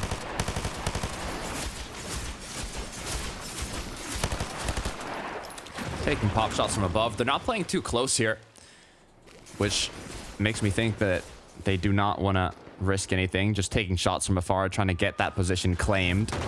They don't need any eliminations. They just want that angle on the players rotating through to take those shots from afar. Trulex and Chicho, though, you talked about it, Jacob. This is a duo that we both want to see qualify. Flowbrave Fizz, Chug Splashes in hand, now recuperating those materials on their rotate. Waterbending Mythic, though, is going to be applying a bit of pressure onto them. 13th place is where they're currently at, with 38 points. We said an average of 30 points each game should be enough to qualify. So far after the first match, they are en route to be one of the top 15 duos that qualify to grand finals. But can they keep that momentum going, Jacob? That's what I'm wondering. Yeah, if that doesn't fuel you as Chicho, knowing your teammate basically got 11th place, 2 elims, almost half of the points to qualify, I don't know what will. Jakey and Twy high above Rift Island. Nobody's meeting them just yet. So that's going to give them a huge advantage to look around the map, and it's an advantage that they need. They are 5 below the damage threshold. And I can imagine they're going to continuously fall if they don't find the opportunities that they're looking for. But the Thunderbolt of Zeus coming out, combined with the DMR, they're trying to streak some shots through. The Thunderbolt of Zeus doing some damage to get them 100 over the threshold. And this is the outside of the box thinking that we're seeing teams do this season. 102 above.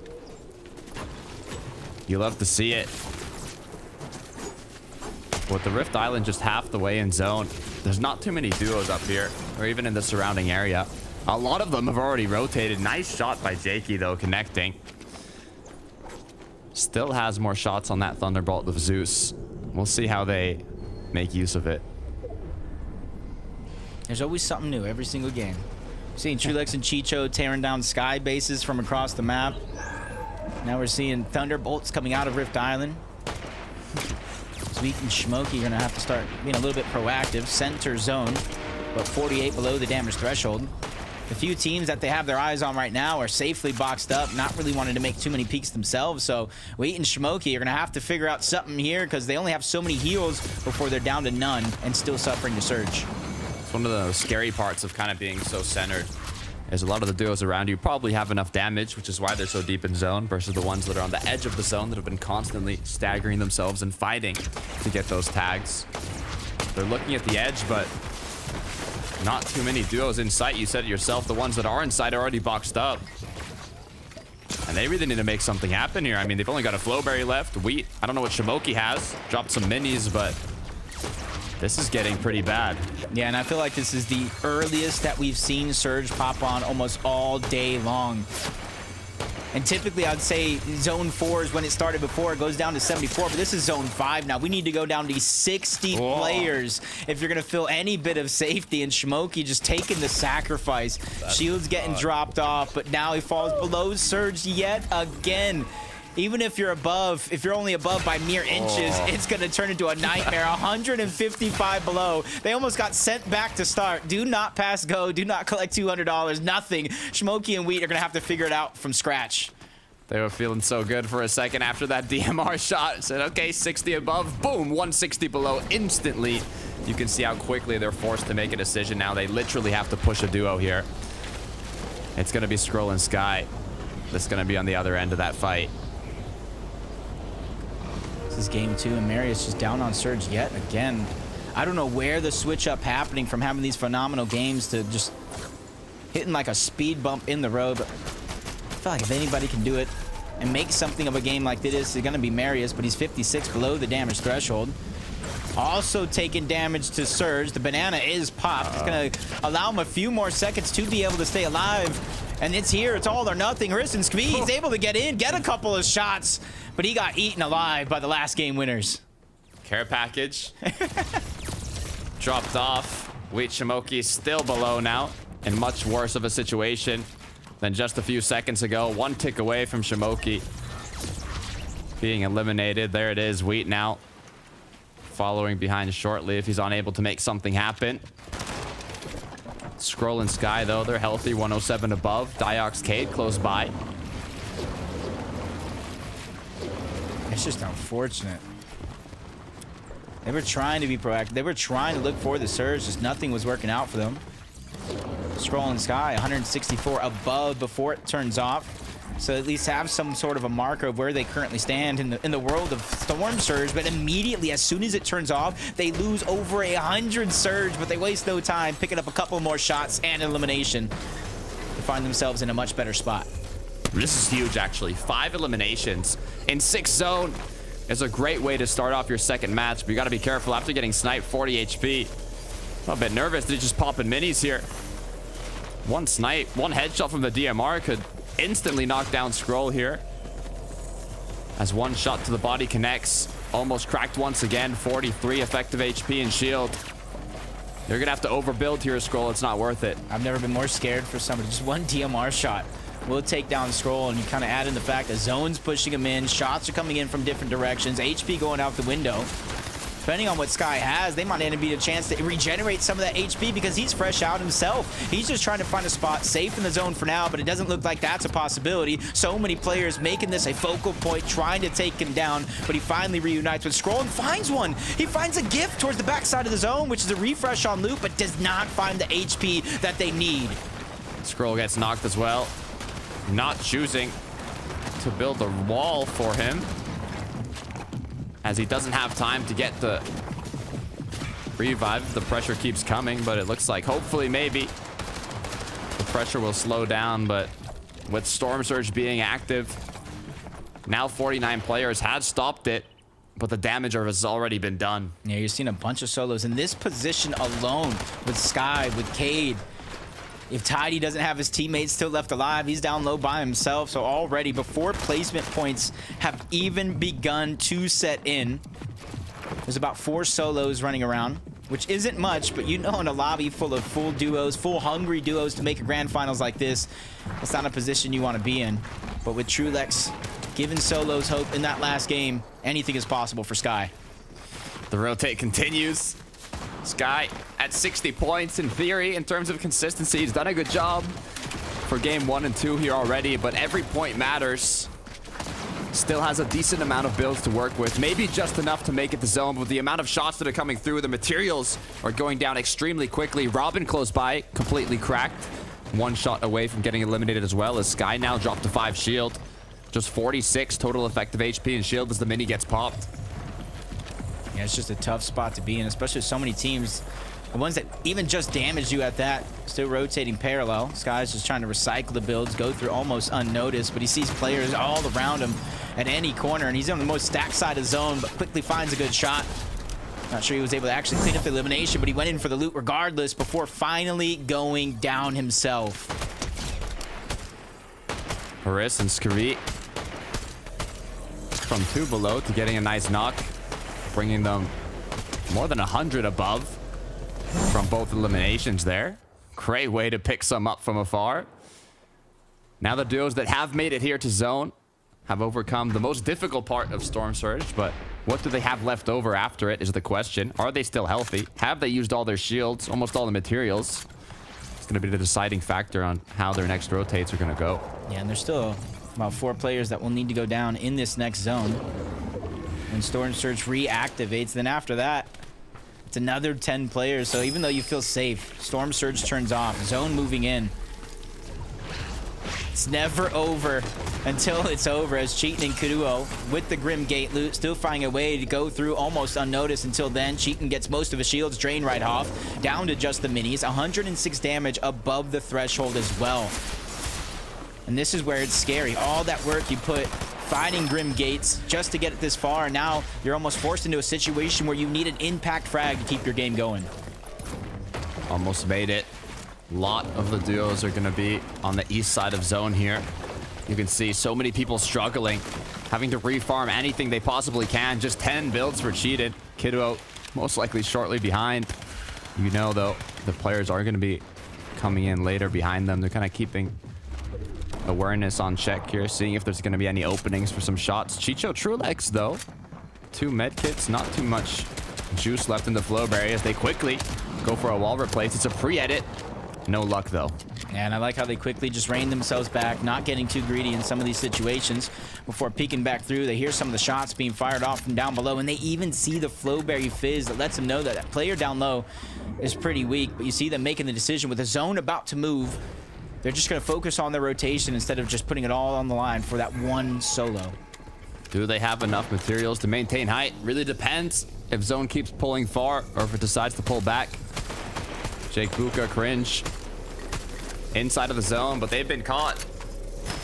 Not enough pressure to get them eliminated, but Cheatin and Kidduo now forced into a box fight. It's a 2v2. You have to connect your shots here. That's a huge one on the knock. Now hopefully they can recuperate a bit of mats, but you gotta be careful. Cheatin gets knocked down. Kidduo left alone. That's Chicho on the other side. They probably saw the coin get dashed around and they want to go in for that loot. Unfortunate enough, Cheatin with the quick pass on over to Kidduo before going down, saves it.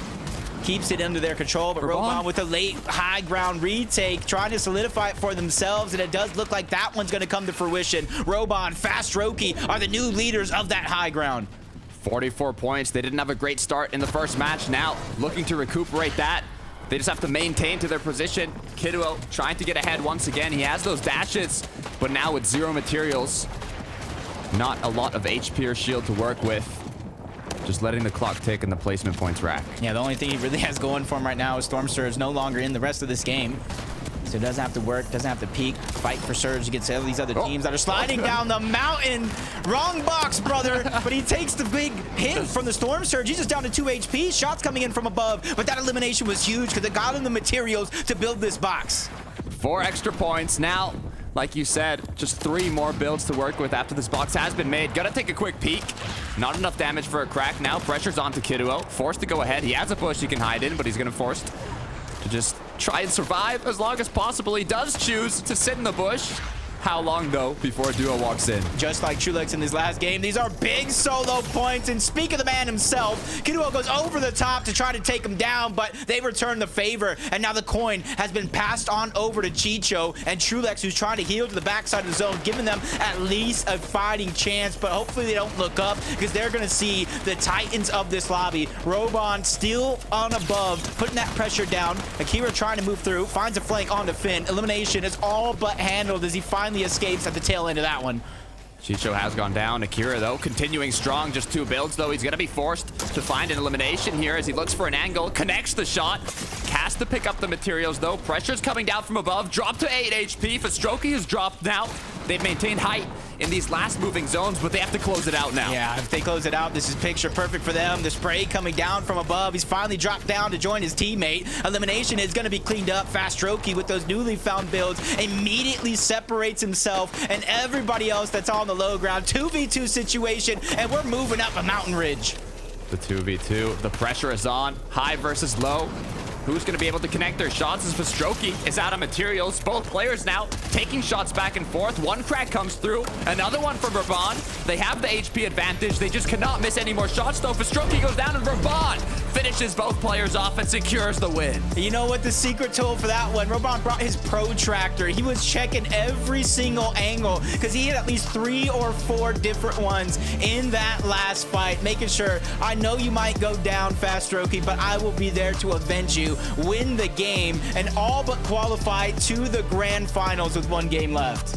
Not missing a single shot. Elim after Elim doing a great job of holding height in those final zones and playing aggressive at the right moment to close it out. That's a good way to secure your spot in the grand finals. Yeah, you saw Fastroki just spraying down, getting his opponents weak. He drops down and he's at different angles, in zone, out of zone. Robon is just the man. 5 eliminations simply by himself. Him and Fastroki have to be feeling on top of the world after that one.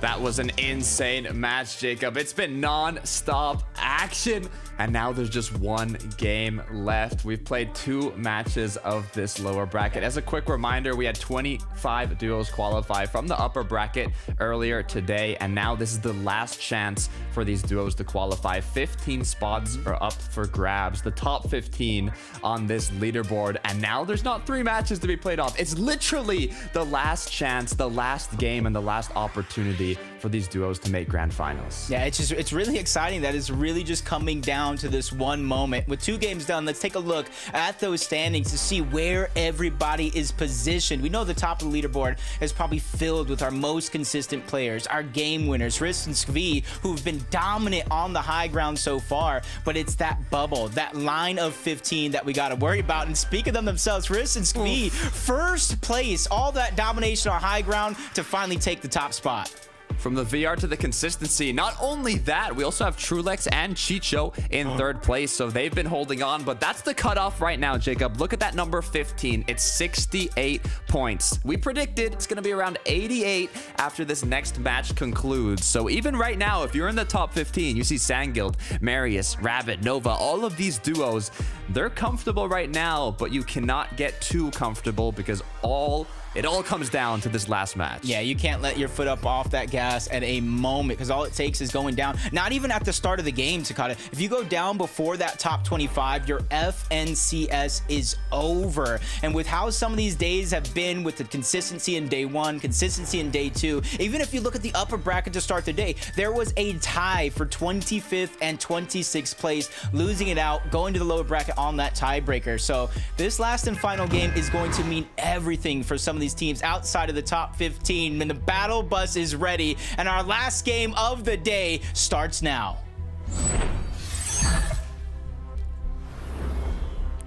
I'm excited, Jacob. We've had 3 days of competition leading up to this point, and it's went faster than I've thought. I mean, 10 duos qualified directly just from a victory royale in day 1 and 2 of the semifinals. Day 3 comes, 25 duos instantly qualify in the upper bracket, but now we're literally at the last chance to make it. The pressure is on, the nerves are active for these players, and we're starting off with an engagement already. Oh, this is not what you want to have happen. 32 points, and he finally defends the throne. That early engagement Vispin, again, he's been the player out of this duo. Obviously, Chexi's doing his part, but when it comes down to just putting your foot down and not letting anybody cross that line, he has been a driving force for this team. So if you see them in that top 15, you have to give him a lot of credit for fights like that. Respect on their name. I think they were at 40-something points after that elim, so they are quite a bit away from qualifying range. But another duo that's also far away, Moneymaker for 9, 8 points on the leaderboard, Jacob. 80 points potentially away from qualifying. They might even need a victory royale or just a high elim top 3. But I got faith. Hey, if any team can do it, you know Moneymaker for 9 can pop off. They've been to the Global Championship. It's just all their points just came from straight eliminations as Ravage is trying to stay alive. His teammate Nova is already down. Adrix and Amos, we've seen them get aggressive when they have a huge advantage, but this time around, Rapid's at least able to get the drop onto 1, but Amos is there to save the day, and that's why there's a huge strength in numbers in these early game fights, because you can go down, but that player has to reload eventually. Sky Scroll now. Last match, they did not have to move from their drop spot. They were able to actually just build up a surge base right on top of the Reckless Railways here. Hold on to it for a majority of the mid game, and they did more than enough damage. There's actually other duos that ended up pushing them because the opposing teams were not able to do so. So hopefully they can maintain that as they're still outside that qualifying range. 16th spot. Say a good 30 points to be semi-comfortable potentially. You never really know. These are estimates that we have in mind. That's Hedra and Kirwa. Ooh, what a shot onto Axe Force. Gonna knock him down. And his teammate isn't even necessarily on level playing field to try to go for the res, so he gets cleaned up with ease. Kirwa gets credit for that one. That's going to be their second elimination as a full-on team, and I would say it's not too much of a worry because of how much distance there is, so the player can drop down, get the reboot card, while Kirwa and Hedra are just going to continue moving forward in their own game. See him checking, see what ammo you could possibly buy from there. Scrounge together the rest of these barrels. This is where they're going to get a good amount of their metal from. If you look at their materials, they haven't really entered the stage of farming just yet. Edge of the map, though, after those 2 elims, they have a bit more comfortability to plan their rotate, play it a bit slower, and just make sure they set themselves up for the best mid and late game possible. Conan, let's see what he was able to do. Nice little 2-tap from the DMR, showing you how quickly you can get some eliminations. That's over 200 damage, including the finish there, in just a couple seconds. And also now the opportunity to push in for that 2 versus 1 against Alexi, who does not even have any shield to work with. This is just one of those fights where you see, again, on the minimap, multiple teams, they realize what's at stake and realize how hard Surge is to get in a straight-up fight. So they're trying to capitalize while this team, and there goes the capitalization. Conan just gets beamed by Seb. And you can see Forzen just taking another angle. Even though it's 2 teams down there and they're the 3rd team on top, they have a huge advantage due to their positioning. Now it's 2 duos and a solo. The ones with the HP and shield advantage is going to be Seb and Forzen, but Conan and his duo quickly enough are healing up, I believe. Yeah, almost back at 200 effective HP and shield. Shots being applied from the side. You don't even necessarily need the eliminations here. You just want to do as much damage as possible. But if the opportunity opens up, you might just have to execute onto it exactly as Forzen's doing here. Just one more shot needed to connect. Hits the player, gets the knockdown. And now it's 2 solos that are in this area. Yeah. Great scenario for them to be in, separating 2 different individuals from 2 different teams. Give them the choice if they want to try to engage on the one or the other. We can see one of them's already making that swim down low towards Brawlers Battlegrounds. Meanwhile, I was going to say a 3rd party, but at this point, it's a 4th party team on that mountain's edge looking over to see what shots they can get themselves. Force and Seb now. Pretty happy with their elimination, as I believe they're going to start making their way towards not necessarily the zone as they're already in it, but kind of the position they want to be in to open up opportunities for even more tags, because you can never have enough damage dealt in these matches. Vortex Belusi. Haven't seen as much of this duo as I would have liked today, but now it looks like they're almost in zone. They're trying to base around this bunker here. And I mean, all it really takes, Jacob, is one solid late game, one victory royale even, and it could be enough points to qualify you. Yeah, it's just hopefully you can handle the pressure knowing that it is going to come down to this one last-ditch effort. And you see, because of that, they're quickly rotating on towards the zone, trying to find their position as fast as possible. And you see 48th place. But they put themselves in the position that a lot of teams have felt all weekend long. Win and you're in, but Trulex and Chicho, they're trying to make up for lost time. Not the best upper bracket experience in the world, but definitely making up for it here in the first 2 games of the day, trying to go 3 for 3 and get their spot in that top 15 locked up. The amount of third parties we've seen come out, though, in these early games, I mean, you just go for a bit of surge, and then the shots is just opportunities for other duos in the surrounding area to play even more aggressive. Trulex Chicho, not much to lose with 114 points, and on the contrary, everything to lose for Vortex and Belusi with 0 points. One duo doesn't even need to make it to the late game, and the other one needs the victory royale. 2 very different positions to be in. And just that persistence from above, not even really wanting to put the risk, but Belusi peaks at the perfect time. Tags up Chicho, who wastes no time trying to get the shields back on up. Nobody really knows how long a fight like this will take, so you want to make sure that you're strong and capable of any turn.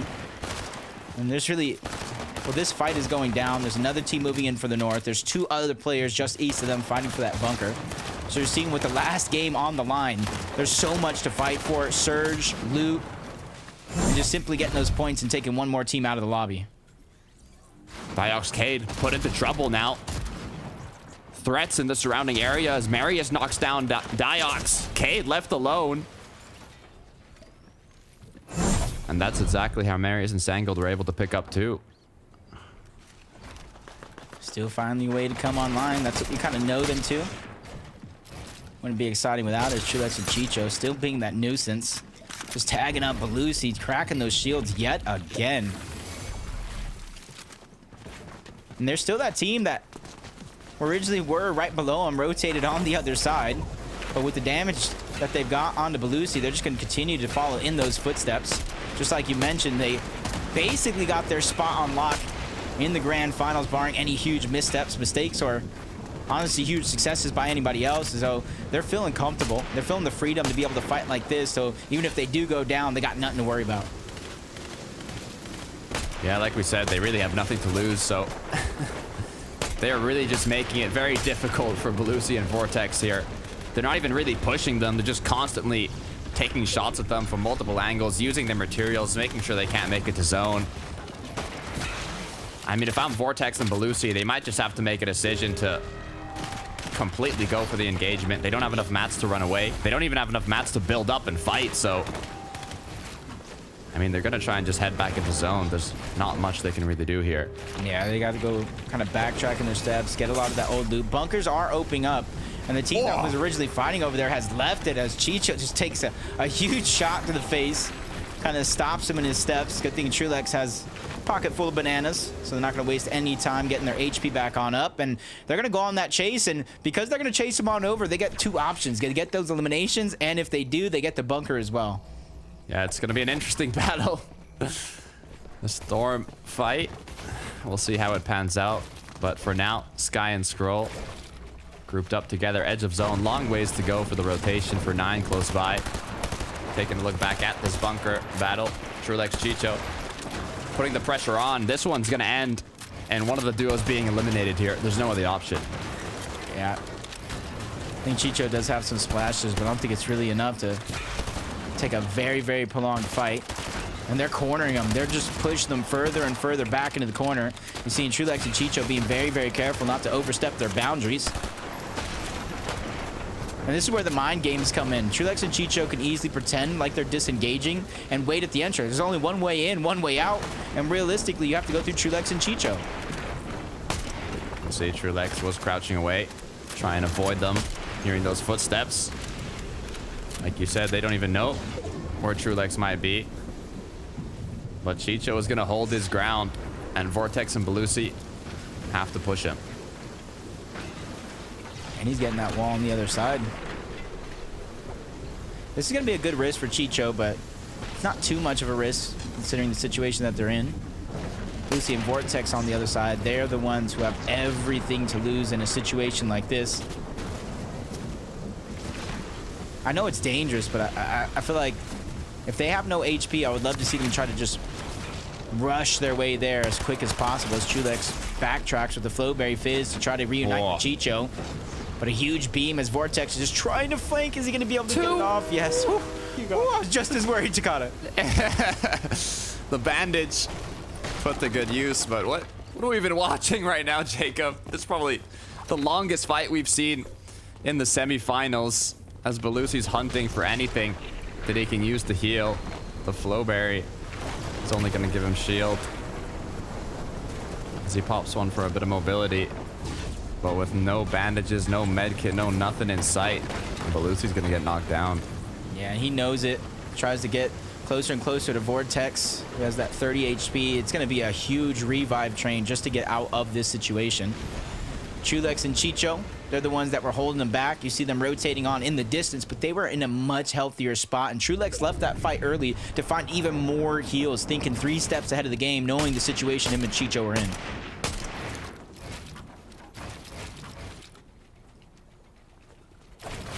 Shimoki Wheat now 22nd place on the leaderboard. Looking pretty healthy in terms of basically everything materials and loot wise. They are on the edge of zone, which opens up more opportunities to get tags, but also to get staggered behind and have more difficult of a rotate later on in the match. But as long as they're able to stay consistent here and do a bit of damage, hopefully they can secure a solid placement to finish it off. Marius and Sanguild, on the other hand, already at 84 points. They really just have to secure a bit more placement points, so they really do not want to put themselves into any danger here. Yeah, and you're seeing a couple of these teams that are just inside of that bubble, already down, already out. Just got to sit and just hope that everybody below them gets eliminated before placement points come in. Not really have a chance to catch up. It's Kiduo. Him and Cheatin' are in such a good position in that last game. 56 points, though. They still have some more room to improve. And Kiduo, he has to be up for the challenge. He is going to be by himself. Luckily for him, they were able to get at least one of these 2 players down, so it is just going to be a solo on the other side. 4 points. Needs to clutch it up for the Victor Royale almost here. Kiduo as well. Out of qualifying range right now. Both players need a big match, and both players have to do it as a solo. But Kiduo is going to get taken out here, even with the medallion. This would be an insane clutch, Jacob. Medallion in hand, mythic shotgun, full materials, and potentially a reboot coming through. Gets cracked, though. It's going to be difficult. Yeah, it's unfortunate. They were watching that fight. They saw as the coin had gotten dropped. And they're closing in on the distance. I don't know if Ricky and his teammates see all of this happening and hear the reboot at the very minimum. This is when Velry, Firehunter are starting to enter into the mix. They know he has the dash medallion and they want it for themselves, especially depending on where they're at on the leaderboard. But he's quickly moving, he's grooving, trying to get out alive. But they're hot on the chase, on those heels, not wanting to let him survive. Whether if it's down a layer or up a layer, he's going to meet his demise. But it's actually a whole nother team who gets credit for the elimination, and they're forced into fight after fight here. Medallion has been taken once again. Now a duo has it in their hands, so this is huge for them for this late game. 72 points on the board. They just need to stay up a little bit longer here. Gonna kind of wait here, I would assume 13 seconds till next zone appears. They have those dashes, so the rotation should be a bit easier for this duo.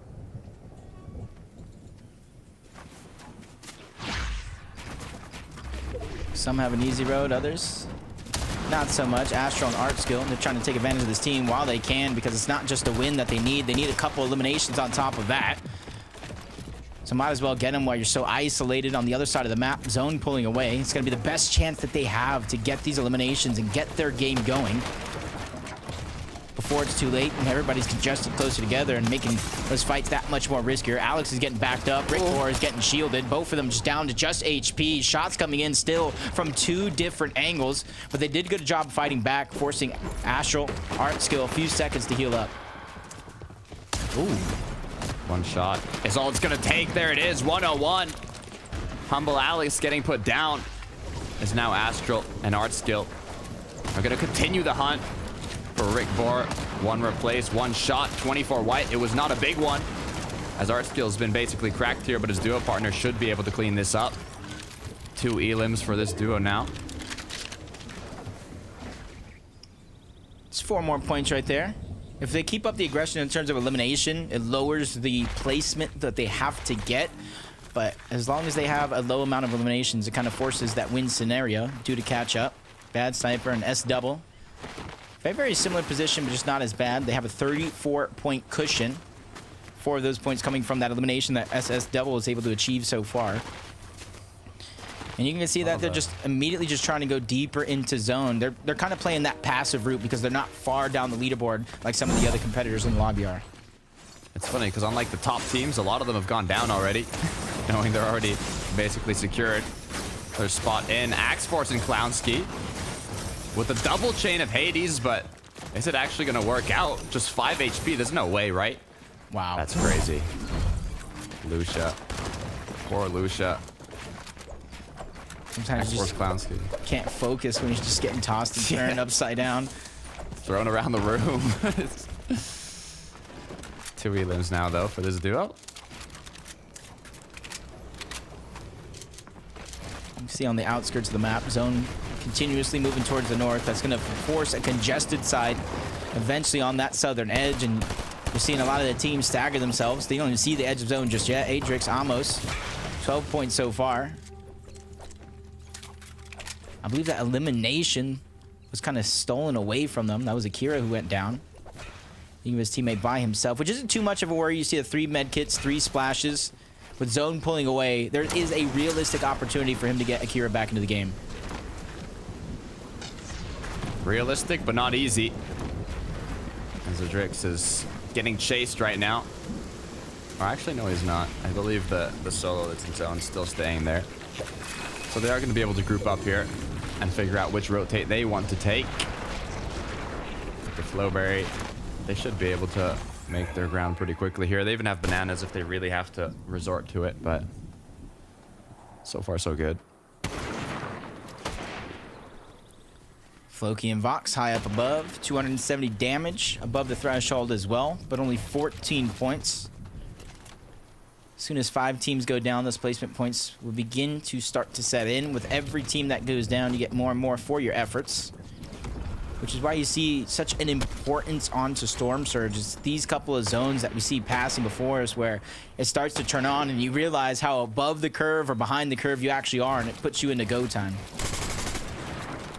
Storm Surge base not actually in the zone, so they are going to be forced to rotate now. Robin Ju, 289 below. They need more than just a few tags here. They need more than a whole elimination. They need 2. Gee, they're ready to go. Speaking to the cone, getting information of where these players are going to rotate into. Tries to drop on top from above. Unfortunately enough, they're not able to find it just yet, so they have to continue to go on the hunt. A couple of shots are going to be landed. That's going to help him in terms of surge, but it is going to activate now with still 223 damage to go. Plenty of heals split between the two. More loot down below, but it's a decision with only a couple people needing to go down. They might make, and there's some good shots on the weak, but still, you said it yourself. 1 elimination might not even be enough. How about 2? Because there are still 100 below taking damage now. 51 players up, though, as the clock keeps ticking. How many battles are going on for Storm Surge right now as they're starting to lose a significant amount of HP? Ammo close by. They have spare flow berries. They can use the tank, but how much longer are they going to have to tank? Especially with somebody peeking through, you got to imagine. Amos is probably down on Surge just as well, but he's scrapped together the rest of the loot that Robin and Ju were trying to save for a later day. 89 below the damage threshold. This is where they're going to try to make that rotation. They got so much distance to cover, knowing I don't think out healing it is going to work. Quickly tries to bob around. Other players are rotating simultaneously, and this is his opportunity, or at least this is what he feels like is his best chance to get the damage needed. Once again, Flowberry coming through. Still 196 below. They have used a significant amount of even the whole lobby's shield, basically, to tank this. And now I think they're quickly realizing that. And they're going to go look for a bit more damage. Yeah, Yeah, out in the chase for Twy. He quickly turns around and lands a good shot on the Robin. And the tables have definitely turned. Twy's going to take down Robin. I feel like maybe he reunited with his duo or something. I don't know how he was caught off guard, but Ju as well tries to dash his way in. Storm Surge forcing the hand of a lot of players to make decisions they don't normally want to make. Kaido now in the pressure as the chaos is surrounding him. Even the storm ticking, 193 below. You can eat that banana, but you're gonna need more than that. Trying to see, he has sniper rifle in hand, looking for some quick headshot, a quick peek, but cannot find any options. Oh, this is just terrible. Back-to-back teams so far below the damage threshold. Trying to out-heal it. Bigger gap of players do need to fall, but there's one way to try to turn the tide. Snipe shot's going to connect, but it's not enough.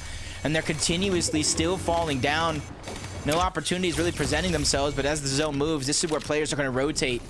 And hopefully they can start to land those shots because they are playing so well up until this point. 74 points, Takada. They are outside of the estimated bubble. This could be a tragedy, but also an insane clutch. I'm here for that. With only 39 builds, well, 39 wood. It's only 3 builds. Almost 4, but not even that. After just 3 below. Doesn't even need a big shot to connect here. That's a duo, though. Goes straight into the box. It's 80 blue. No crack connecting yet. Now 64. Just needs a bit of placement, Jacob. They're just on the borderline of qualifying. Yeah, it needs about like 6 or so teams to go down worth of placement points. 12 individual players. Even when one falls, still don't get the credit for that. 28 above the damage threshold. That's a lot of pressure to put on one player. No builds, no heals, barely above the threshold line, and still need a couple more points before you feel that safety of inside of the top 15. Good news is, Zone has pulled back, basically.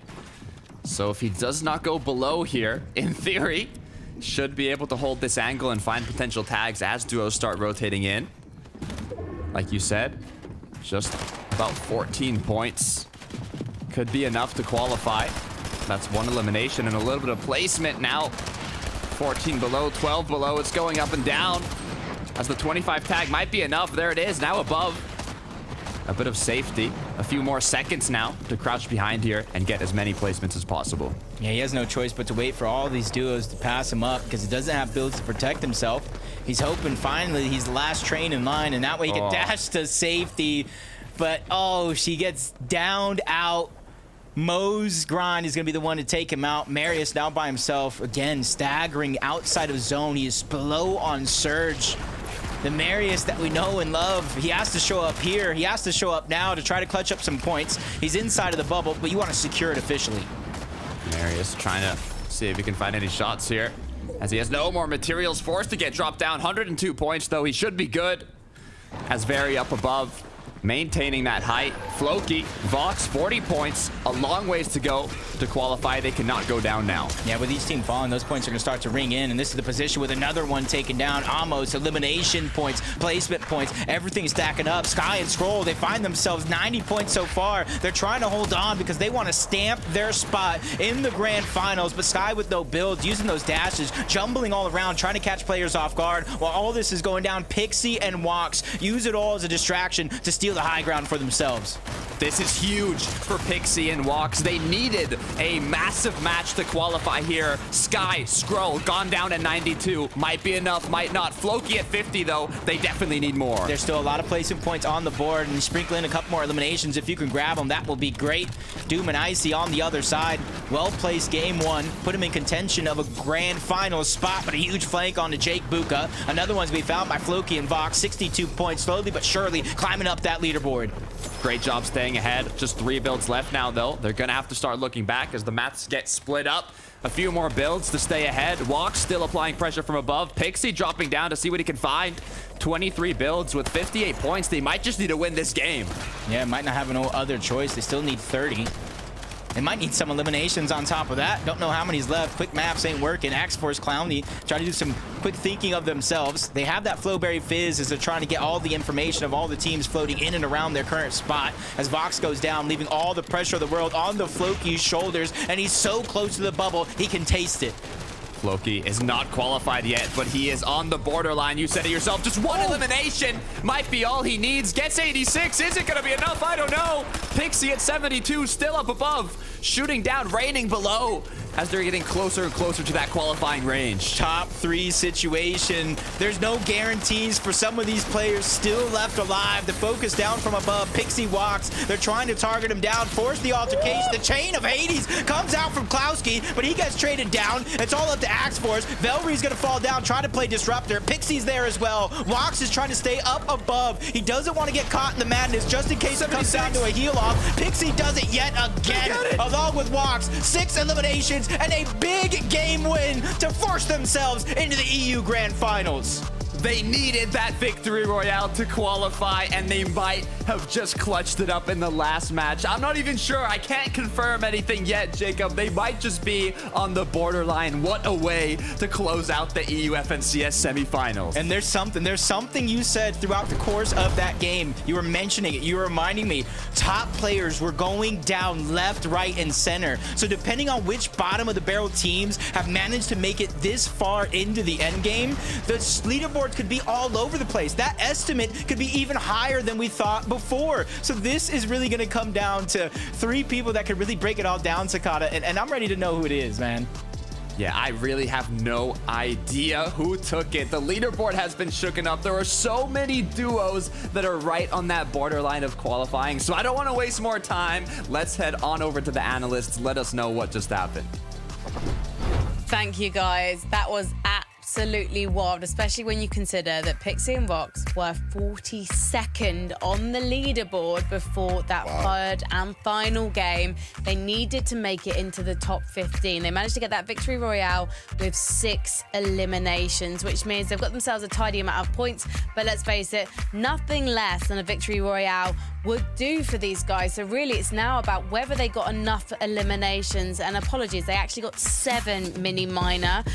Do you anticipate seeing them in the grand finals next week? I hope so. I hope so. I think that would have been the clutch of the century if it is, because they were on, I think, 4 points going into this last game. As you mentioned, Frankie, down there in the bottom half of the leaderboard, very low on the leaderboard, and that's exactly what we wanted to see from a team. This is always what this last game brings in this sort of format. It's what I personally wanted to see, a team that looks down and out, going into the last game, giving it their all, going up on height and saying, you know what, let's just see what happens. Let's just try and play high. Of course, neither of them are particular sort of strangers or not knowing how to play a height to it before. We've seen them do that before, but it's like, is it going to be enough? I just want to see the leaderboard. I want to see what's confirmed right now.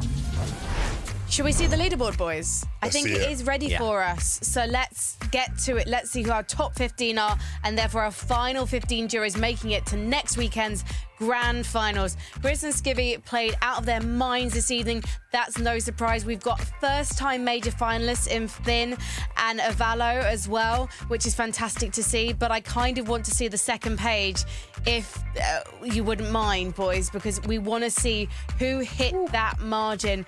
Was it enough? I'm just scanning, and you can see in 12th position, Pixie is there. He's there with Watts. That is mental.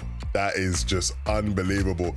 Big shout outs to Pixie and Wox, man. Players who, you know, have experience here in the EU. If you've been following for a while, I think the way they've done it though is just mental. In the words of the best tackle, they took it by force. I mean, they did not leave anything to chance. They said, we're gonna take height, we're winning this game, and whatever happens, happens. But we have done everything possible, and they, you know, get a worthy grand final spot. As well, big shout out to Twy and Jakey as well, right? Who you know, got that last spot in 15th there. You know, they've done a lot of work this season to put themselves in the best spot. I mean, we are gonna have a very good grand finals, to say the least. We've got a lot of great players gonna be playing in that grand final. Minnie, do you think we've seen a major winner, though, in the lower bracket tonight? Do you think that this experience has been a good kick for the guys who've had to play until the final moment, for them to go away during this week and just look at the lobby list and go, right, okay, we have got to get a solid game plan because we're capable of taking this? I mean, as Les mentioned earlier, we haven't had that much practice this season. We haven't had the opportunity to see some of these teams at this top level. This weekend has provided that. It's provided a lot of opportunities for teams to fix some mistakes and hopefully for them go into grand finals with a little bit more of a strategy and a little bit more of a plan than what we've seen from some of our teams. Looking forward to grands. I don't know what we're going to be seeing, right? It's going to be electric. I can't wait to see what happens because this is one of the first grands in ages where I think we don't have like a clear favorite or a clear few favorites. It seems like it's anyone's game at the moment, particularly with how the Surge strategies are playing and the whole strategy as a whole is going to be really interesting to see. Well, you know what I love? I love a bold prediction. I love a 11-2K guarantee. So before we head off for the evening and let you guys watching at home get ready for the North American action, I want to get a bold prediction from each of you. Levin, come on. Predict me something for next weekend's grand finals. Make people want to tune in, not that they wouldn't already. You're putting me on the spot here. Predicting Peter Bonpoil winning, eh? Oh, really? It's a pop. I don't know. I was going to say, that is, isn't it? Yeah. I mean, EU is just it's such a mixed bag. I mean, like, I can promise you this. I can guarantee you this.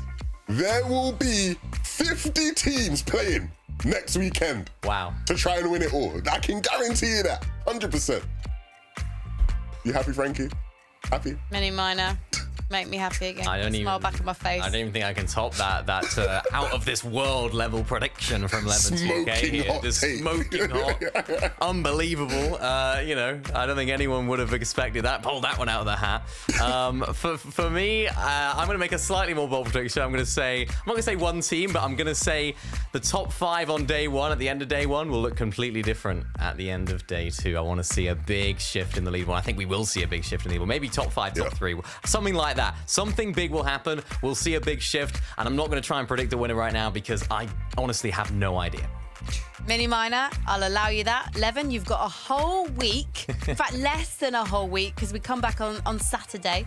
So we come back in 6 days' time to work on it, mate, okay? All right, give me time. Bold predictions for me. I'll have something in for you. 6 days' time. Yeah. Follow Mr. Mini Minor's example. Maybe DM, discuss what you're going to do. Think about what you've done tonight. I've loved working with you, though. No word of a lie. Can't wait to do it next week.